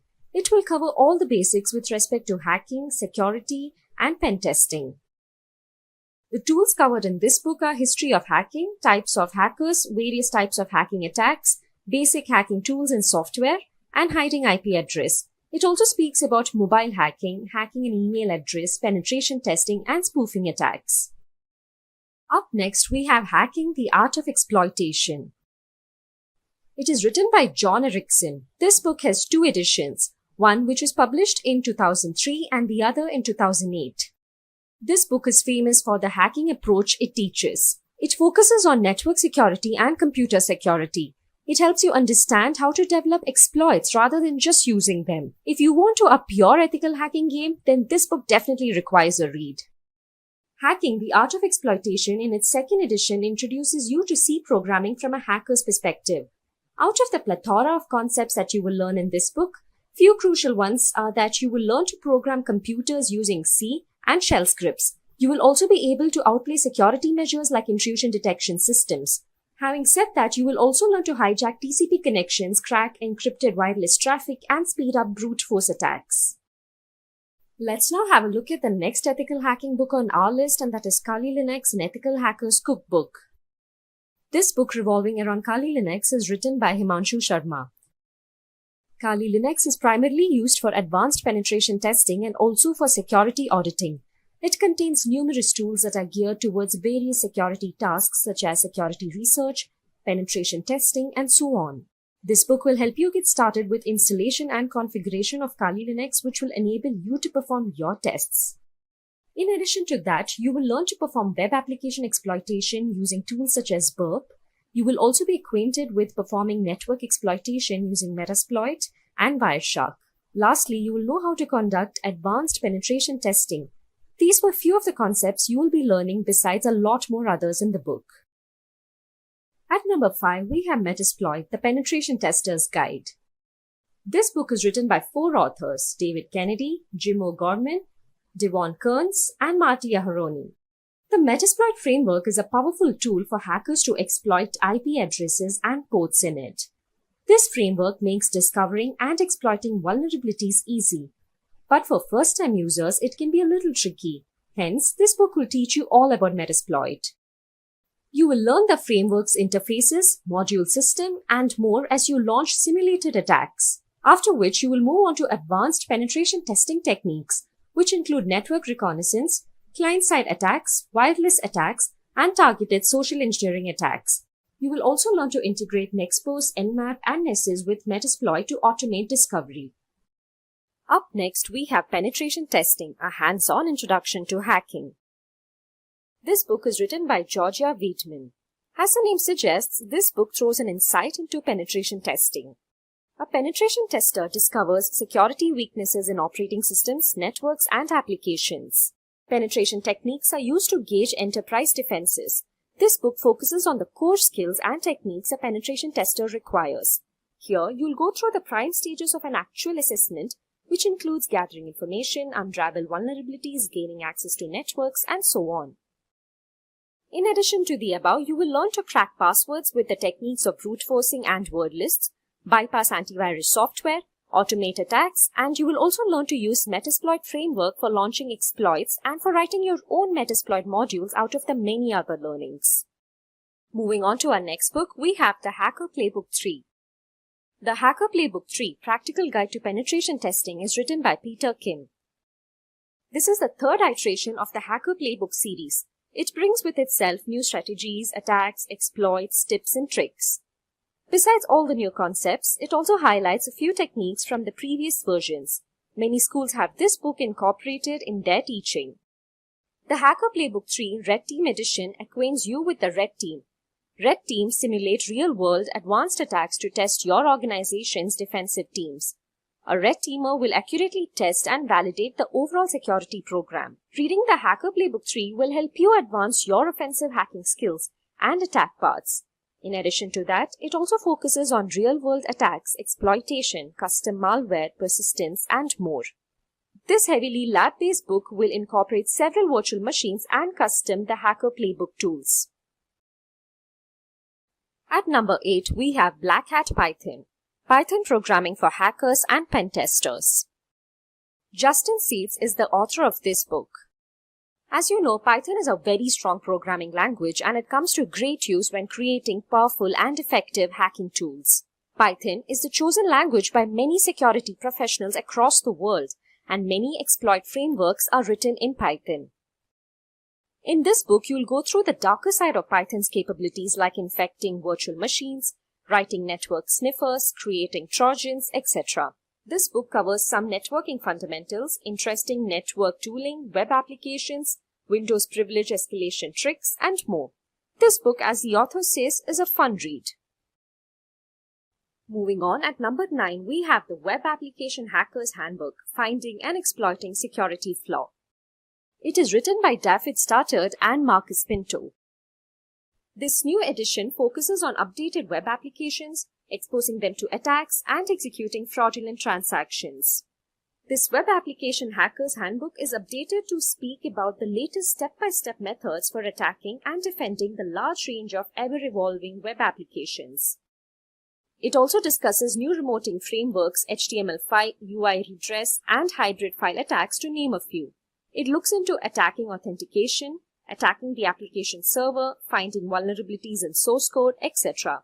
If you have already mastered the first edition, you can focus on new concepts in this one. Now let's head to our last book on our list. At 10, we have Web Security Testing Cookbook, Systematic Techniques to Find Problems Fast. The author of this book is Paco Hope and Ben Walther. Security testing is quite often a neglected one, when it comes to the tests performed on web applications. But it is a very crucial one. This book teaches you how to check for the most common web security issues. It also acquaints you with installing and configuring free and good security testing tools. You will also understand how your application communicates with users, and this book will help you build tests pinpointed at AJAX functions and help you automate the tests. With the knowledge of this book and the free tools used here, you can defend your site. So those were the top 10 books for ethical hacking. Now that you had a look at the books, let's move on and see how Simplilearn can help you become an ethical hacker. Simplilearn provides a Certified Ethical Hacker CH version 10 course. This CH certification training course provides you hands-on training that will help you master the techniques used to penetrate network systems and defend your system against it. Simplilearn's ethical hacking course is aligned with the latest CH version 10 by EC Council. Here, you will learn about trojans, backdoors and countermeasures, IDS, firewalls and honeypots, advanced hacking concepts, network packet analysis, mobile and web technologies, and advanced log management. This course content includes an introduction to ethical hacking, penetration testing, and ethical hacking concepts. It also speaks about SQL injection, IoT hacking, and cryptography, to name a few. There are no prerequisites to take up this certification training course. In this video, we will run you through the top 20 ethical hacking interview questions based on concepts like networking, software and programming, operating system and applications, cyberattacks, and cryptography. So let's get started. But before we begin, make sure to subscribe to our YouTube channel and hit the bell icon to never miss an update from Simplilearn. Let's start off with question 1. What is a firewall? Now, this is a very good question, and normally a very basic answer that I've ever heard is that a firewall is a hardware and a software firewall. But that's the functionality of a firewall. That is how you can install a firewall. But there are different types of firewalls, and there is a specific functionality that a firewall is created for. Right? So a firewall is either a hardware or software, but its responsibility is for blocking either incoming or outgoing traffic from the internet to your computer. They secure a network. So essentially, the firewall will allow a connection to happen or disallow a connection to happen. It won't go beyond that. That's the basic functionality of a firewall. Okay. So based on the configurations that you have done, based on the rules that you have created on the firewall, it will then, based on those rules, identify whether some traffic is allowed in that network or some traffic is to be blocked from entering that network. So as the screen shows, the firewall rules will analyze whether the traffic is good. If yes, it will allow. If the traffic is bad, it will block the traffic and not allow that connection from happening in the first place. Now, there are a few common types of firewalls that also need to be included in the answer to this question. And the first one is a packet filtering firewall. These are the most common types that you will come across, which analyze packets and let them pass through only if they match an established security rule set. Now here people do get confused when we say that we analyze packets. People think that these firewalls will analyze the contents of that packet, which is not correct. When a definition for a packet filtering firewall says that these firewalls analyze packets, it means that they are only analyzing the source and destination IP addresses, port numbers, and the protocols that are mentioned in those packets. These firewalls do not have the capability of deep packet inspection, or DPI as it is known. If that capability comes into the picture, you're basically looking at an intrusion detection system or an intrusion prevention system in today's world called as a next-gen firewall. Okay, so a packet filtering firewall essentially will only analyze data packets for its source and destination IP addresses, port numbers, and the protocol that is being utilized. It will then map that information to the rules that are there on the firewall. And based on those rules, it will either allow that connection to happen or disallow that connection from happening. The second type is a proxy firewall. These firewalls filter network traffic at the application level. So when you say application level, they work at the layer 7 of the OSI model. Packet filtering firewalls, since we have mentioned that they work on IP addressing and port numbers, will work on the network layer of the OSI model. Also on the transport layer, because they also look at protocols. Proxy firewalls will work at layer 7, which is the application layer of the OSI model, and will deal with application level protocols such as HTTP, HTTPS, FTP, SMTP, and so on and so forth. And the third one is a stateful multi-layer inspection firewall. These filter packets at the network, transport, and application layers. So they basically do the job of the first and the second type of firewalls. The packets are compared to known trusted packets. But now the first question is, if there is a stateful multi-layer inspection firewall, why do we have type 1 and type 2 firewalls like packet filtering and proxy firewalls? That is because that is how the firewalls have evolved. We started off with the packet filtering, then we added functionality to it, and so on and so forth. So if a question comes, what is a firewall? You start off with the option saying it is a hardware or software. This is the responsibility, the functionality of a firewall is to allow good traffic and disallow bad traffic based on the rules that have been configured on the firewall. And then you've got basically three types of firewalls: packet filtering, proxy, and stateful multi-layer. And just include a brief description of each of these firewalls. So that's question 1. Moving on to the question 2. What is a VPN? VPN is also called a virtual private network. It is a connection between a VPN server and a VPN client. So it basically creates an encrypted tunnel between the client and the VPN server, which is then utilized to secure the connections that you're making with the internet. So as you can see in the diagram, the user has a VPN client installed on their machine. The VPN client then creates an encrypted tunnel to the VPN server. And through this tunnel, encrypted data is transmitted, which can then be processed by the VPN server, sent to the internet. Information can be received back by the VPN server. The VPN server will encrypt that data back and send it back to the user. So if there is a man-in-the-middle attack that is happening, or a hacker trying to eavesdrop on the communication mechanism, they will not be able to do so because of the encrypted tunnel. It is very difficult to decrypt this or hack through this encrypted tunnel. It is possible, but it is very difficult to achieve that. Then question number 3. How do you keep a computer secure? Now this is going to be a very generic question, so you want to put your best foot forward and you want to identify the most common methodologies on how you can keep a computer secure. So when we talk about computers, the first thing that you want to talk about is authentication mechanisms, where you want multi-factor authentication or two-way authentication to ensure that your accounts are kept secured. Now, if you look at using passwords, depending on how passwords are being stored by the application, password attacks can be possible, either a brute force attack or a dictionary-based attack, or even password guessing attacks are possible. To mitigate those kind of attacks, we need multi-factor authentication to ensure that accounts are kept secure. Now, even if we are using multi-factor authentication, we also want to look at secure passwords, which means that the password is complex enough to withstand most of the common attacks, and a brute force attack or a dictionary attack is just not possible.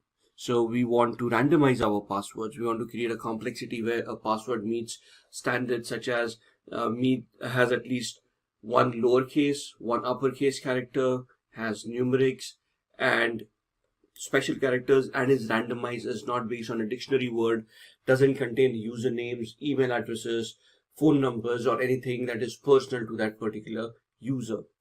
Third, keep regular updates, which means that there will be patches that will be released for the application, for the software that you're utilizing. Download the patches, install them on a regular basis to ensure that you are secured against the most recent attacks that have been identified.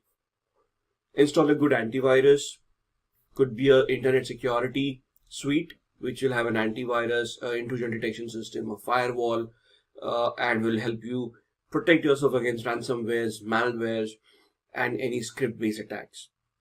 Also have a specialized firewall on your system. Could be a host-based firewall or a network-based firewall to ensure that attacks are kept at a minimum, and you have your network definitions in place to allow or disallow connections from happening to your devices.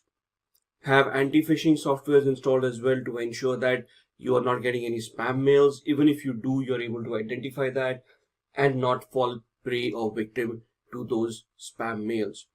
Phishing attacks are generic, where they are directed towards individuals and they prey on the gullibility of that particular individual. So our Nigerian frauds or the lotteries that we win on a regular basis of hundreds of $1 million, those messages, the emails that we receive, they are all phishing emails where they're basically prone to victimize the user and then rob them of money or install some malware or do some other malicious activity. If you want to enhance encryption about data that you have stored on your devices or on your or that is accessed by your software or being transmitted by your software, use encryption. Encrypt your data, whether it is at rest, whether it is in motion, or whether it is at use, thus reducing data leakage and data loss possibilities. And finally, and the foremost, secure your DNS. DNS is the domain name server, which is utilized by computers to resolve domain names to IP addresses. If a DNS poisoning attack is possible where your DNS settings have been modified by an attacker and you're redirected to a malicious DNS server, that server is going to redirect you to another malicious application which may have a malware or a malicious software as a payload. Also, you don't want people to know your DNS servers and the queries that you're making, so you want to use secure DNS or DNS over HTTPS to encrypt your DNS queries as well. So, in a nutshell, if you follow these 8 steps, your devices, your computers, your applications are going to be as secure as possible. Moving on to question number 4. What are the different sources of malware? Now, malware stands for malicious software, right?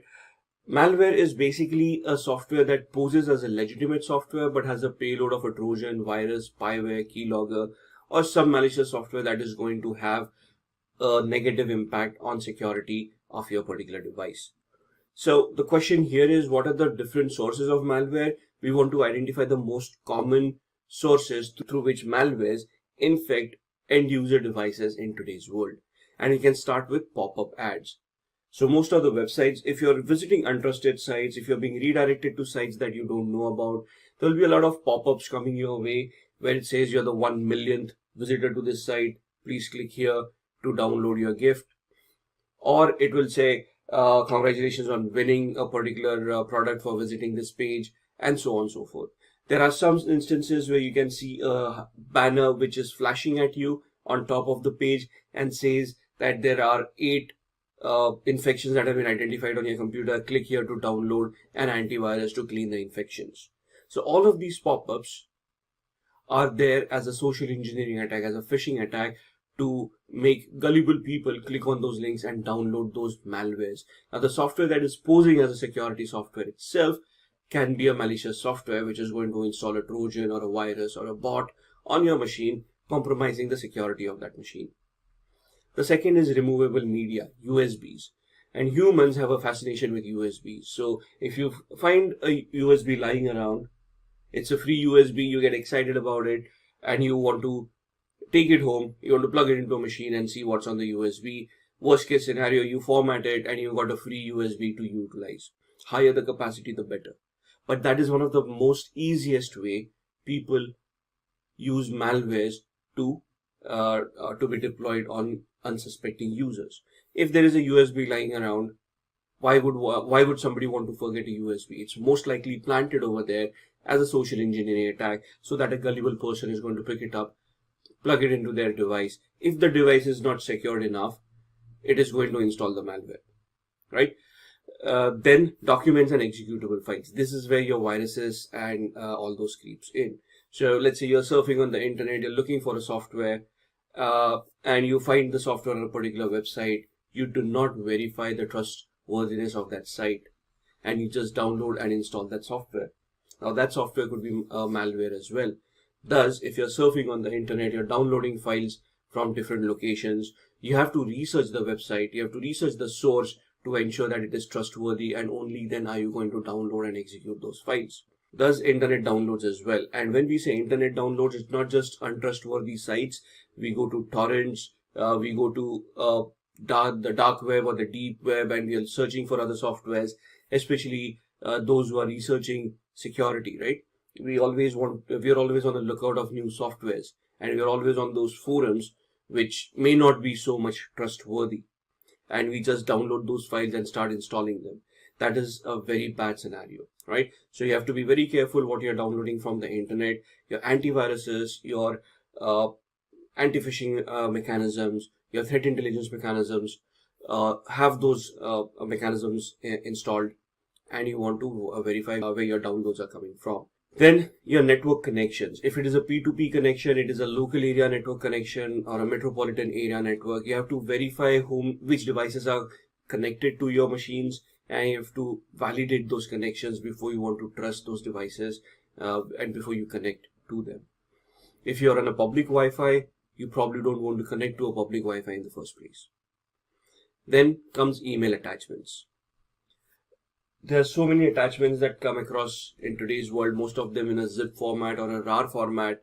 Some of them come as document files where there are macros hidden within them. Macros are scripts that are recognized by Microsoft Office files, right? And then finally, there are these malicious advertisements that we find online, right? Let it be Facebook, let it be WhatsApp, let it be any social media platform that you go, or even your search engines. Their job is to display ads. Their job is not to verify whether the ad is legit or not. It is for us as consumers to be careful and validate that ad and verify whether it is a genuine ad or not. So just don't start clicking on any of the ad, trusting the platform that you're on. Be sure that you are investigating that ad. So these are the most common sources of malware, and the end user will always get infected by one of these mechanisms. Then moving on to question number 5, how does email work? Now this is a very can be a complex question, but we have to keep it as simple as possible, and we have to identify that there are two servers, both of them either using SMTP, which is the simple message transfer protocol, where in this scenario John wants to send an email. Thus they've got an email client installed on their machine, which is connected to the mail exchange server, which has a DNS server which maps the routing and which maps the exchange server and inboxes. So when John composes that message and clicks on send, John should be connected to a mail exchange server where the email is sent through that particular person's inbox. So John's inbox will then be validated, and that email will then be sent through the DNS server through the internet and will be received by the recipient mail server. So at this point in time, John also requires the recipient's email address. So in this case, this is Jack. So jack@something.com would be the email address. So while John is composing, the to field will have Jack's email address. The from field will have John's email address. The subject field will have whatever they want to convey as a message. The message body will have the message itself. And then when John clicks on send, it will go to their exchange server. The exchange server will then validate the inbox and identify where that inbox is located for Jack. And then through the internet, it will be sent to the mail server of Jack. The mail server will then identify the proper inbox that email needs to be sent to, and it will store that email in that particular inbox. When Jack opens their computer and accesses their inbox, this email from John will be already waiting for them, and they can respond to it the same way John had sent that email. Moving on to question number 6, what is black box and white box testing? So when you are testing a software or you're testing your infrastructure, there are two different tests that you can conduct. The first one is a black box. The second one is a white box.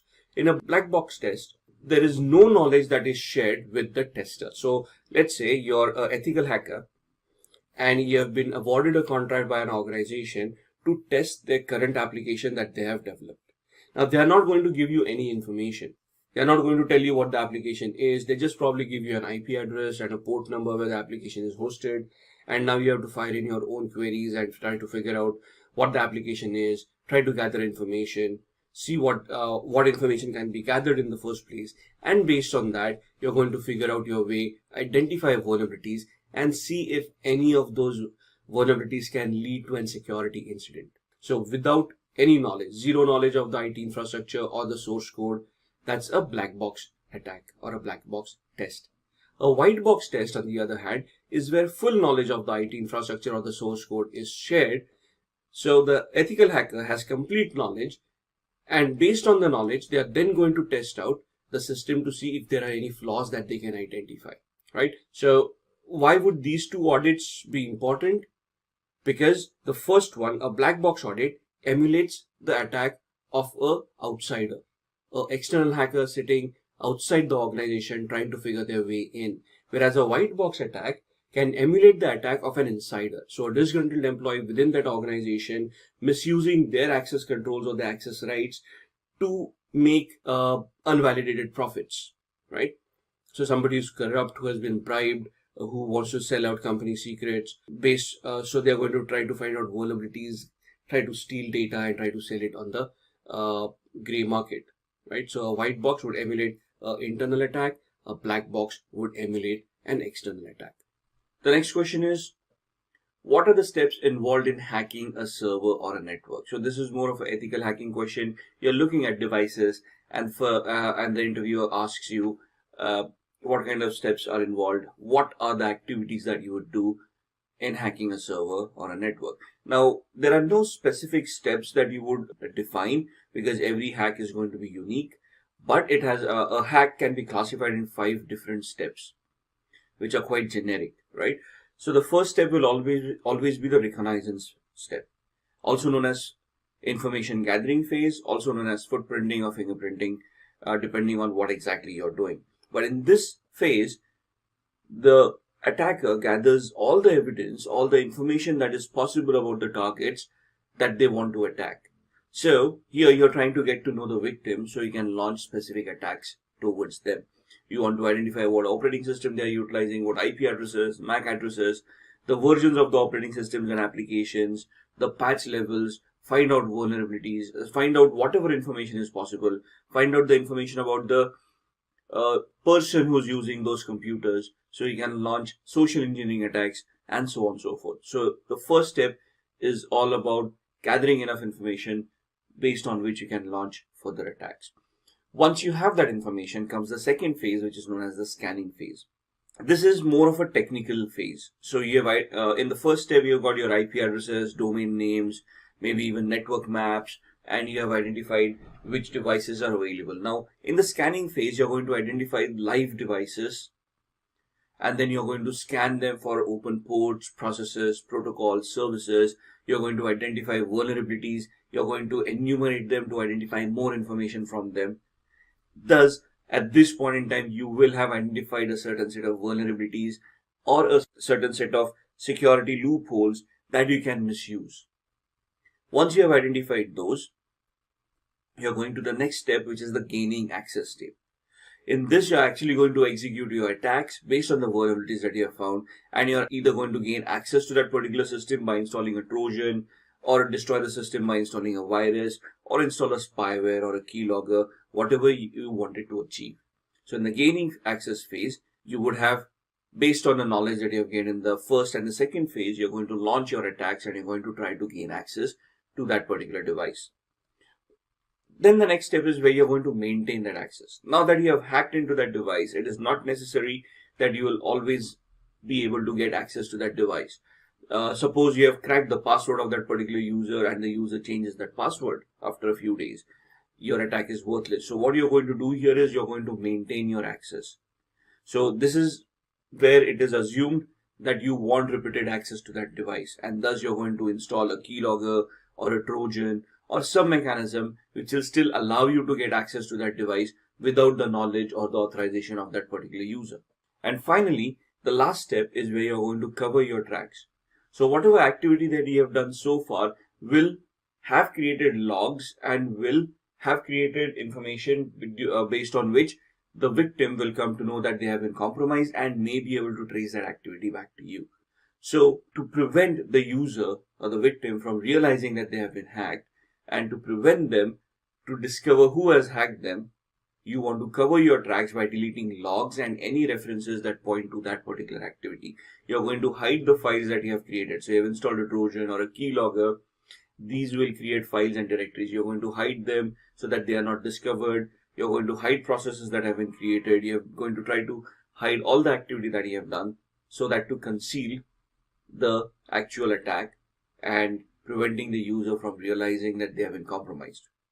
So these are the 5 steps that will be involved in hacking a server, network, application, or any computing device you'll come across. The next question refers to what are the various sniffing tools. Now, this is a network-based attack where you're trying to capture data packets that have been transmitted over the network, and then you're going to analyze them to see if you can capture any sensitive information like usernames, passwords, bank details, or anything of that sort. Now, these tools will also depend on which operating system you're utilizing. For example, MSN Sniffer would work on Microsoft operating systems. EtherCap would be based on Linux, and so on and so forth. So on the screen, you'll see 6 different sniffing tools that work on different operating systems. Wireshark is something that is common both on Windows and Linux. It is used to analyze network in detail. It is the de facto tool that you will come across in most of your ethical hacking trainings, in most of your organizations when they want to do data captures. Now, data capturing or packet capturing is not only done by hackers to gather more information, but it is also a known troubleshooting technique used by administrators and network administrators to analyze any issues that may be going on in the network, right? So the first tool you see on the screen is Wireshark. Like we stated, is available for Windows, Linux as well. Then there is TCP dump, which again has the same capability of Wireshark, but is a command line version, whereas Wireshark also has a GUI, a graphical user interface. TCP dump is available on Linux. MSN Sniffer, it's a very old tool. When we had MSN Messengers, MSN Messenger is no longer there, but Microsoft does or did have a Microsoft Message Analyzer tool, which they have stopped development since 2015.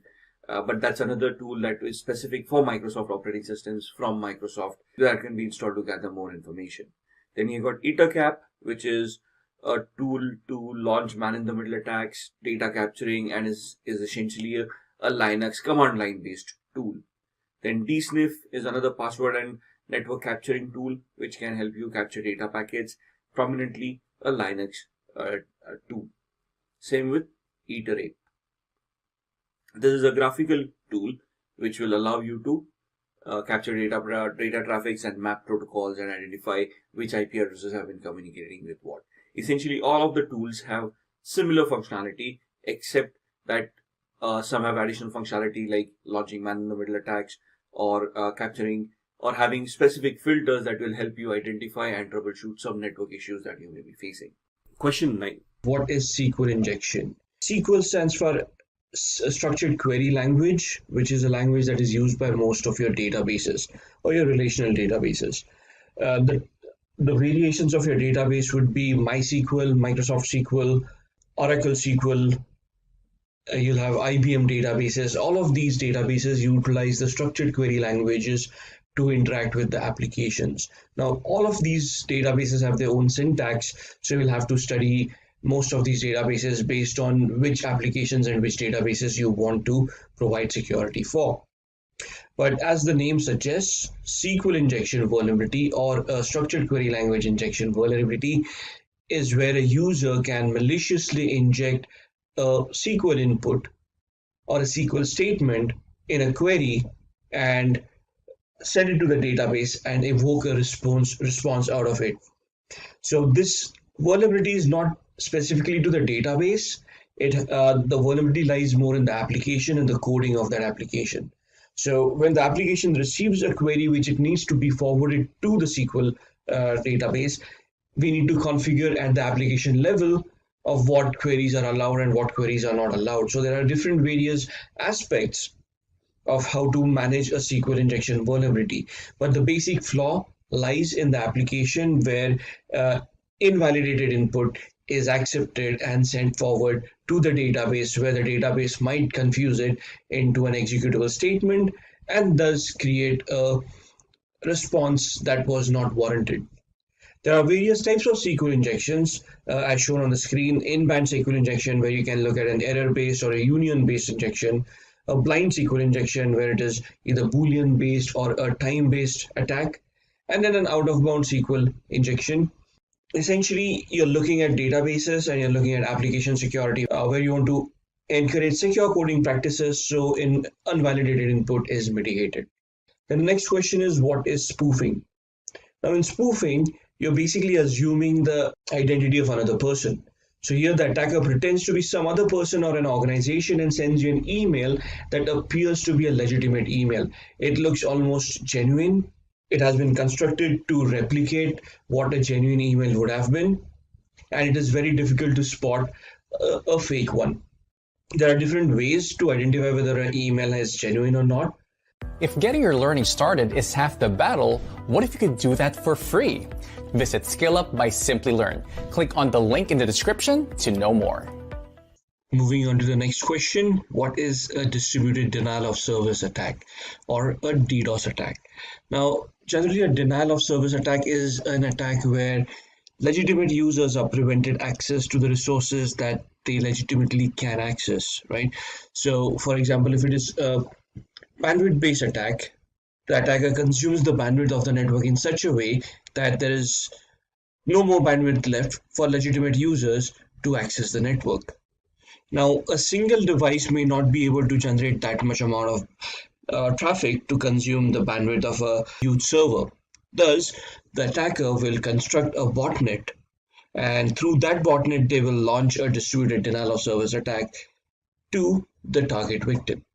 Right. So a botnet, there are two terms that we want to look at over here. The first term is a bot, and the second one being the botnet itself.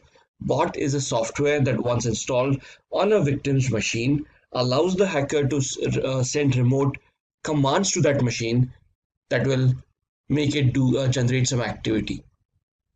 Once we have enough machines on which such bots have been implemented, the collection of these machines would be known as a botnet.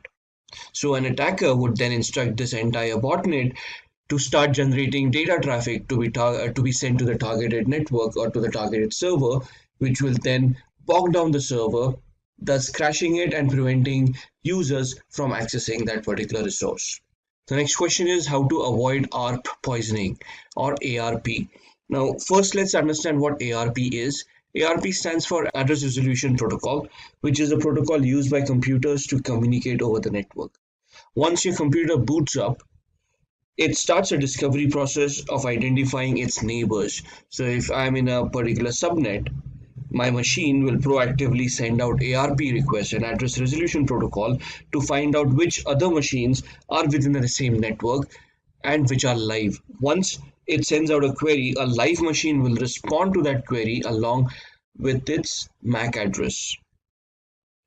This information is then stored in what is known as an ARP table or an ARP table on the machine's cache. So whenever my machine now wants to send out a packet to this particular machine, it will go to the ARP table, it will identify the IP address and the associated MAC address, it will print that onto the data packet as a destination IP and destination MAC and send that packet across to the switch. The switch will then identify the MAC address and send the packet to the relevant machine that is connected to that particular switch. Now, to confuse the switch into sending it to a different machine, ARP poisoning attack is created. This attack is generally launched to create a man-in-the-middle attack. Now, to prevent this ARP poisoning from happening in the first place, there are three different aspects that we can utilize. First, we can use packet filtering, which will filter out and block packets that have the same source address data. So you have identified some malicious IP addresses and you want to block out some IP addresses. So you're using a packet filter firewall where you have instructed the firewall to filter out certain packets originating from particular range of IP addresses. This firewall and this technique will then block those kind of packets coming in. Second, keeping away from trust relationships. Organizations will develop protocols that do not depend on trust relationships, and thus you want to keep this protocol away from there. Once you have created a trust relationship, these machines should not be sending out ARP requests to other machines in the first place. Since the trust relationship has been defined and these machines know whom to communicate with, such kind of protocols should then be disabled.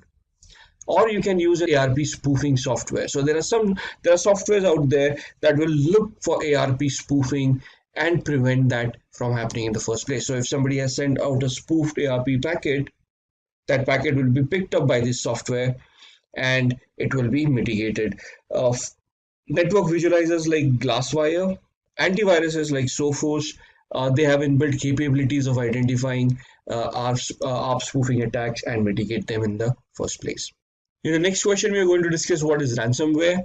Now, ransomware is a type of malware that blocks victims to access personal files and demands ransom to regain access. There are three categories. Before we go into the categories, let's just revisit what ransomware is. Let's start with the word malware. Malware is a malicious software that poses as a legitimate software but has a payload that will have a security impact on your machine. So in this instance, viruses, trojans, all of these can be classified under malwares. So can ransomwares.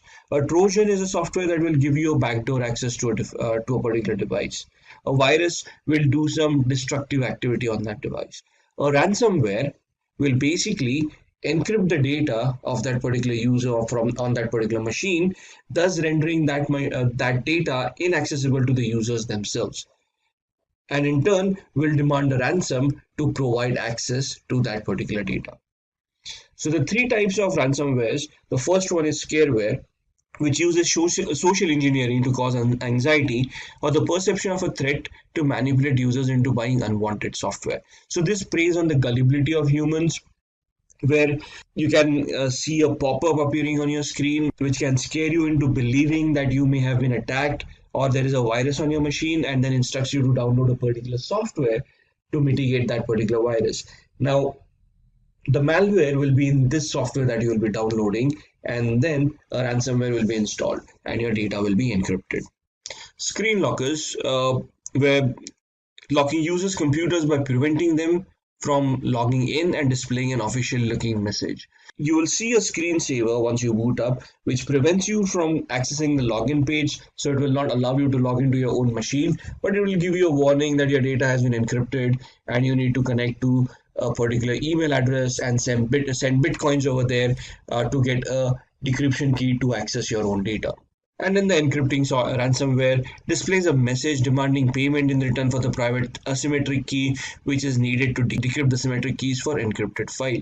So once your files have been encrypted, you might just have a blank screen in front of you where you'll receive a warning message where it instructs you to pay up a ransom in bitcoins or in some cryptocurrency to some particular digital e-wallet which is not traceable.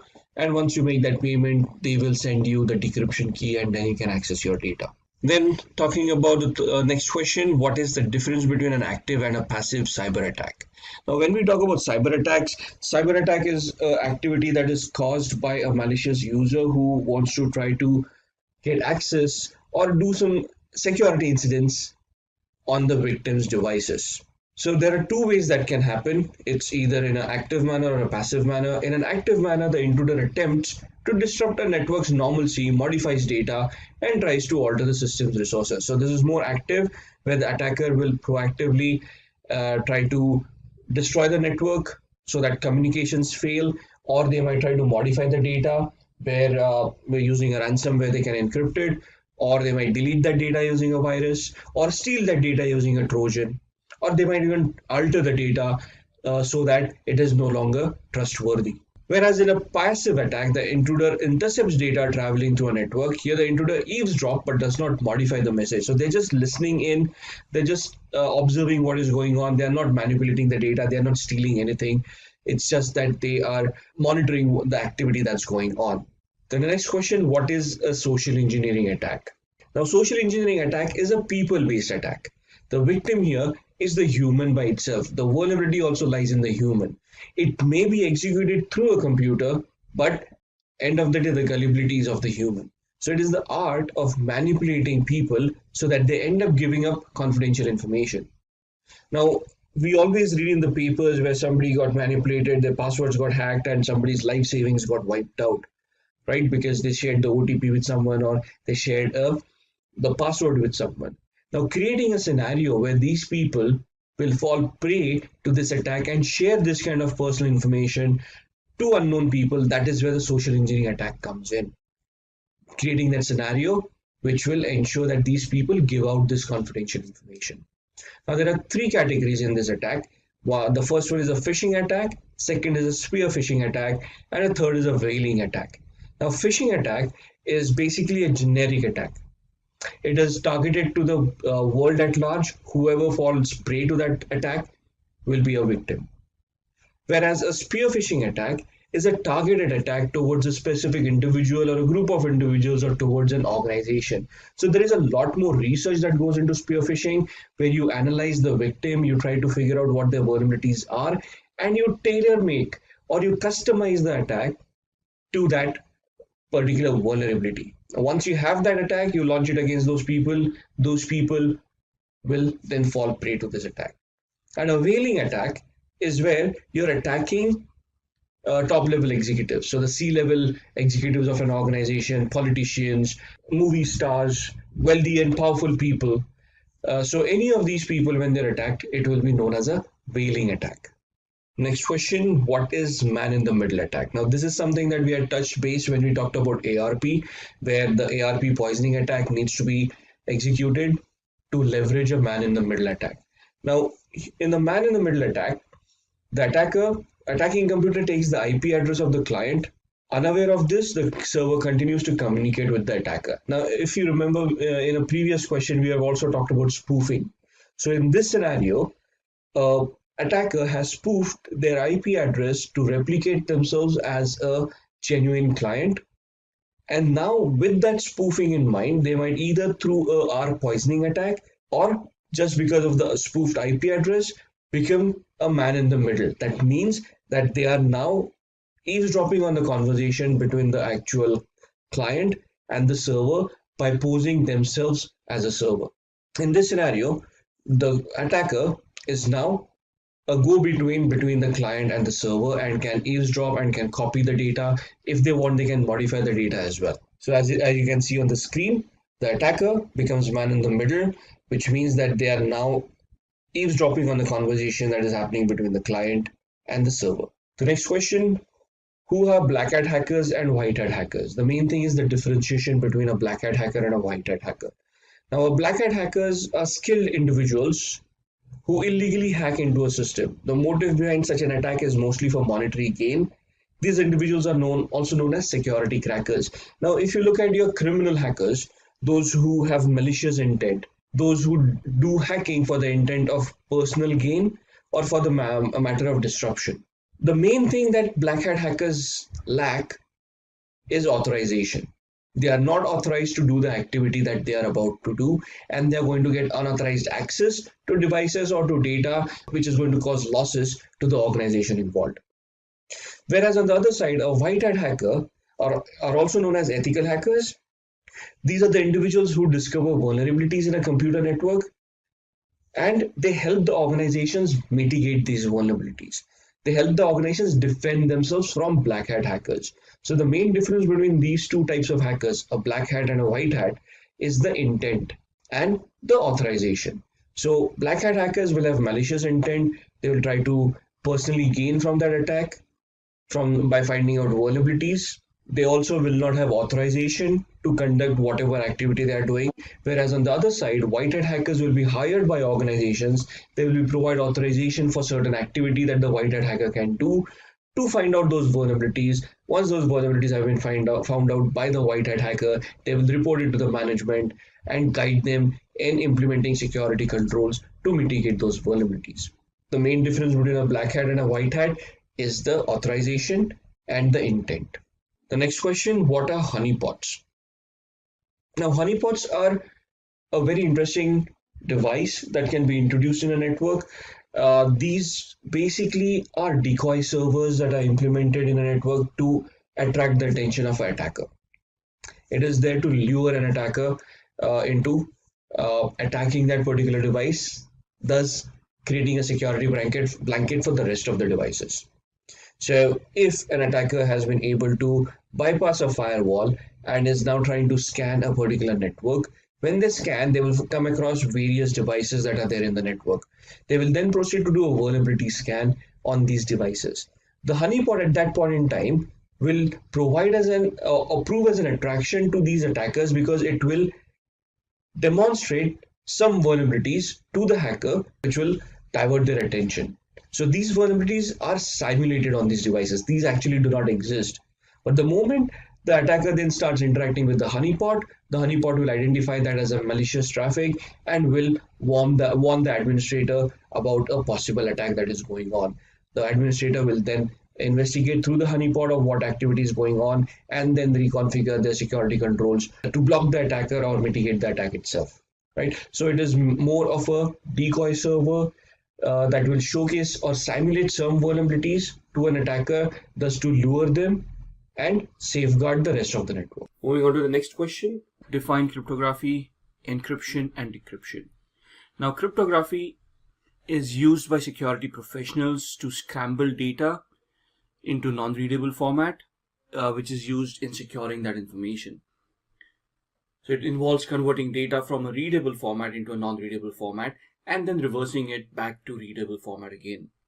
For example, the word computer is now scrambled into looking like an unreadable format. Now, if you look at this word that it has been scrambled into, it would be very difficult for a human to figure out what the actual word was.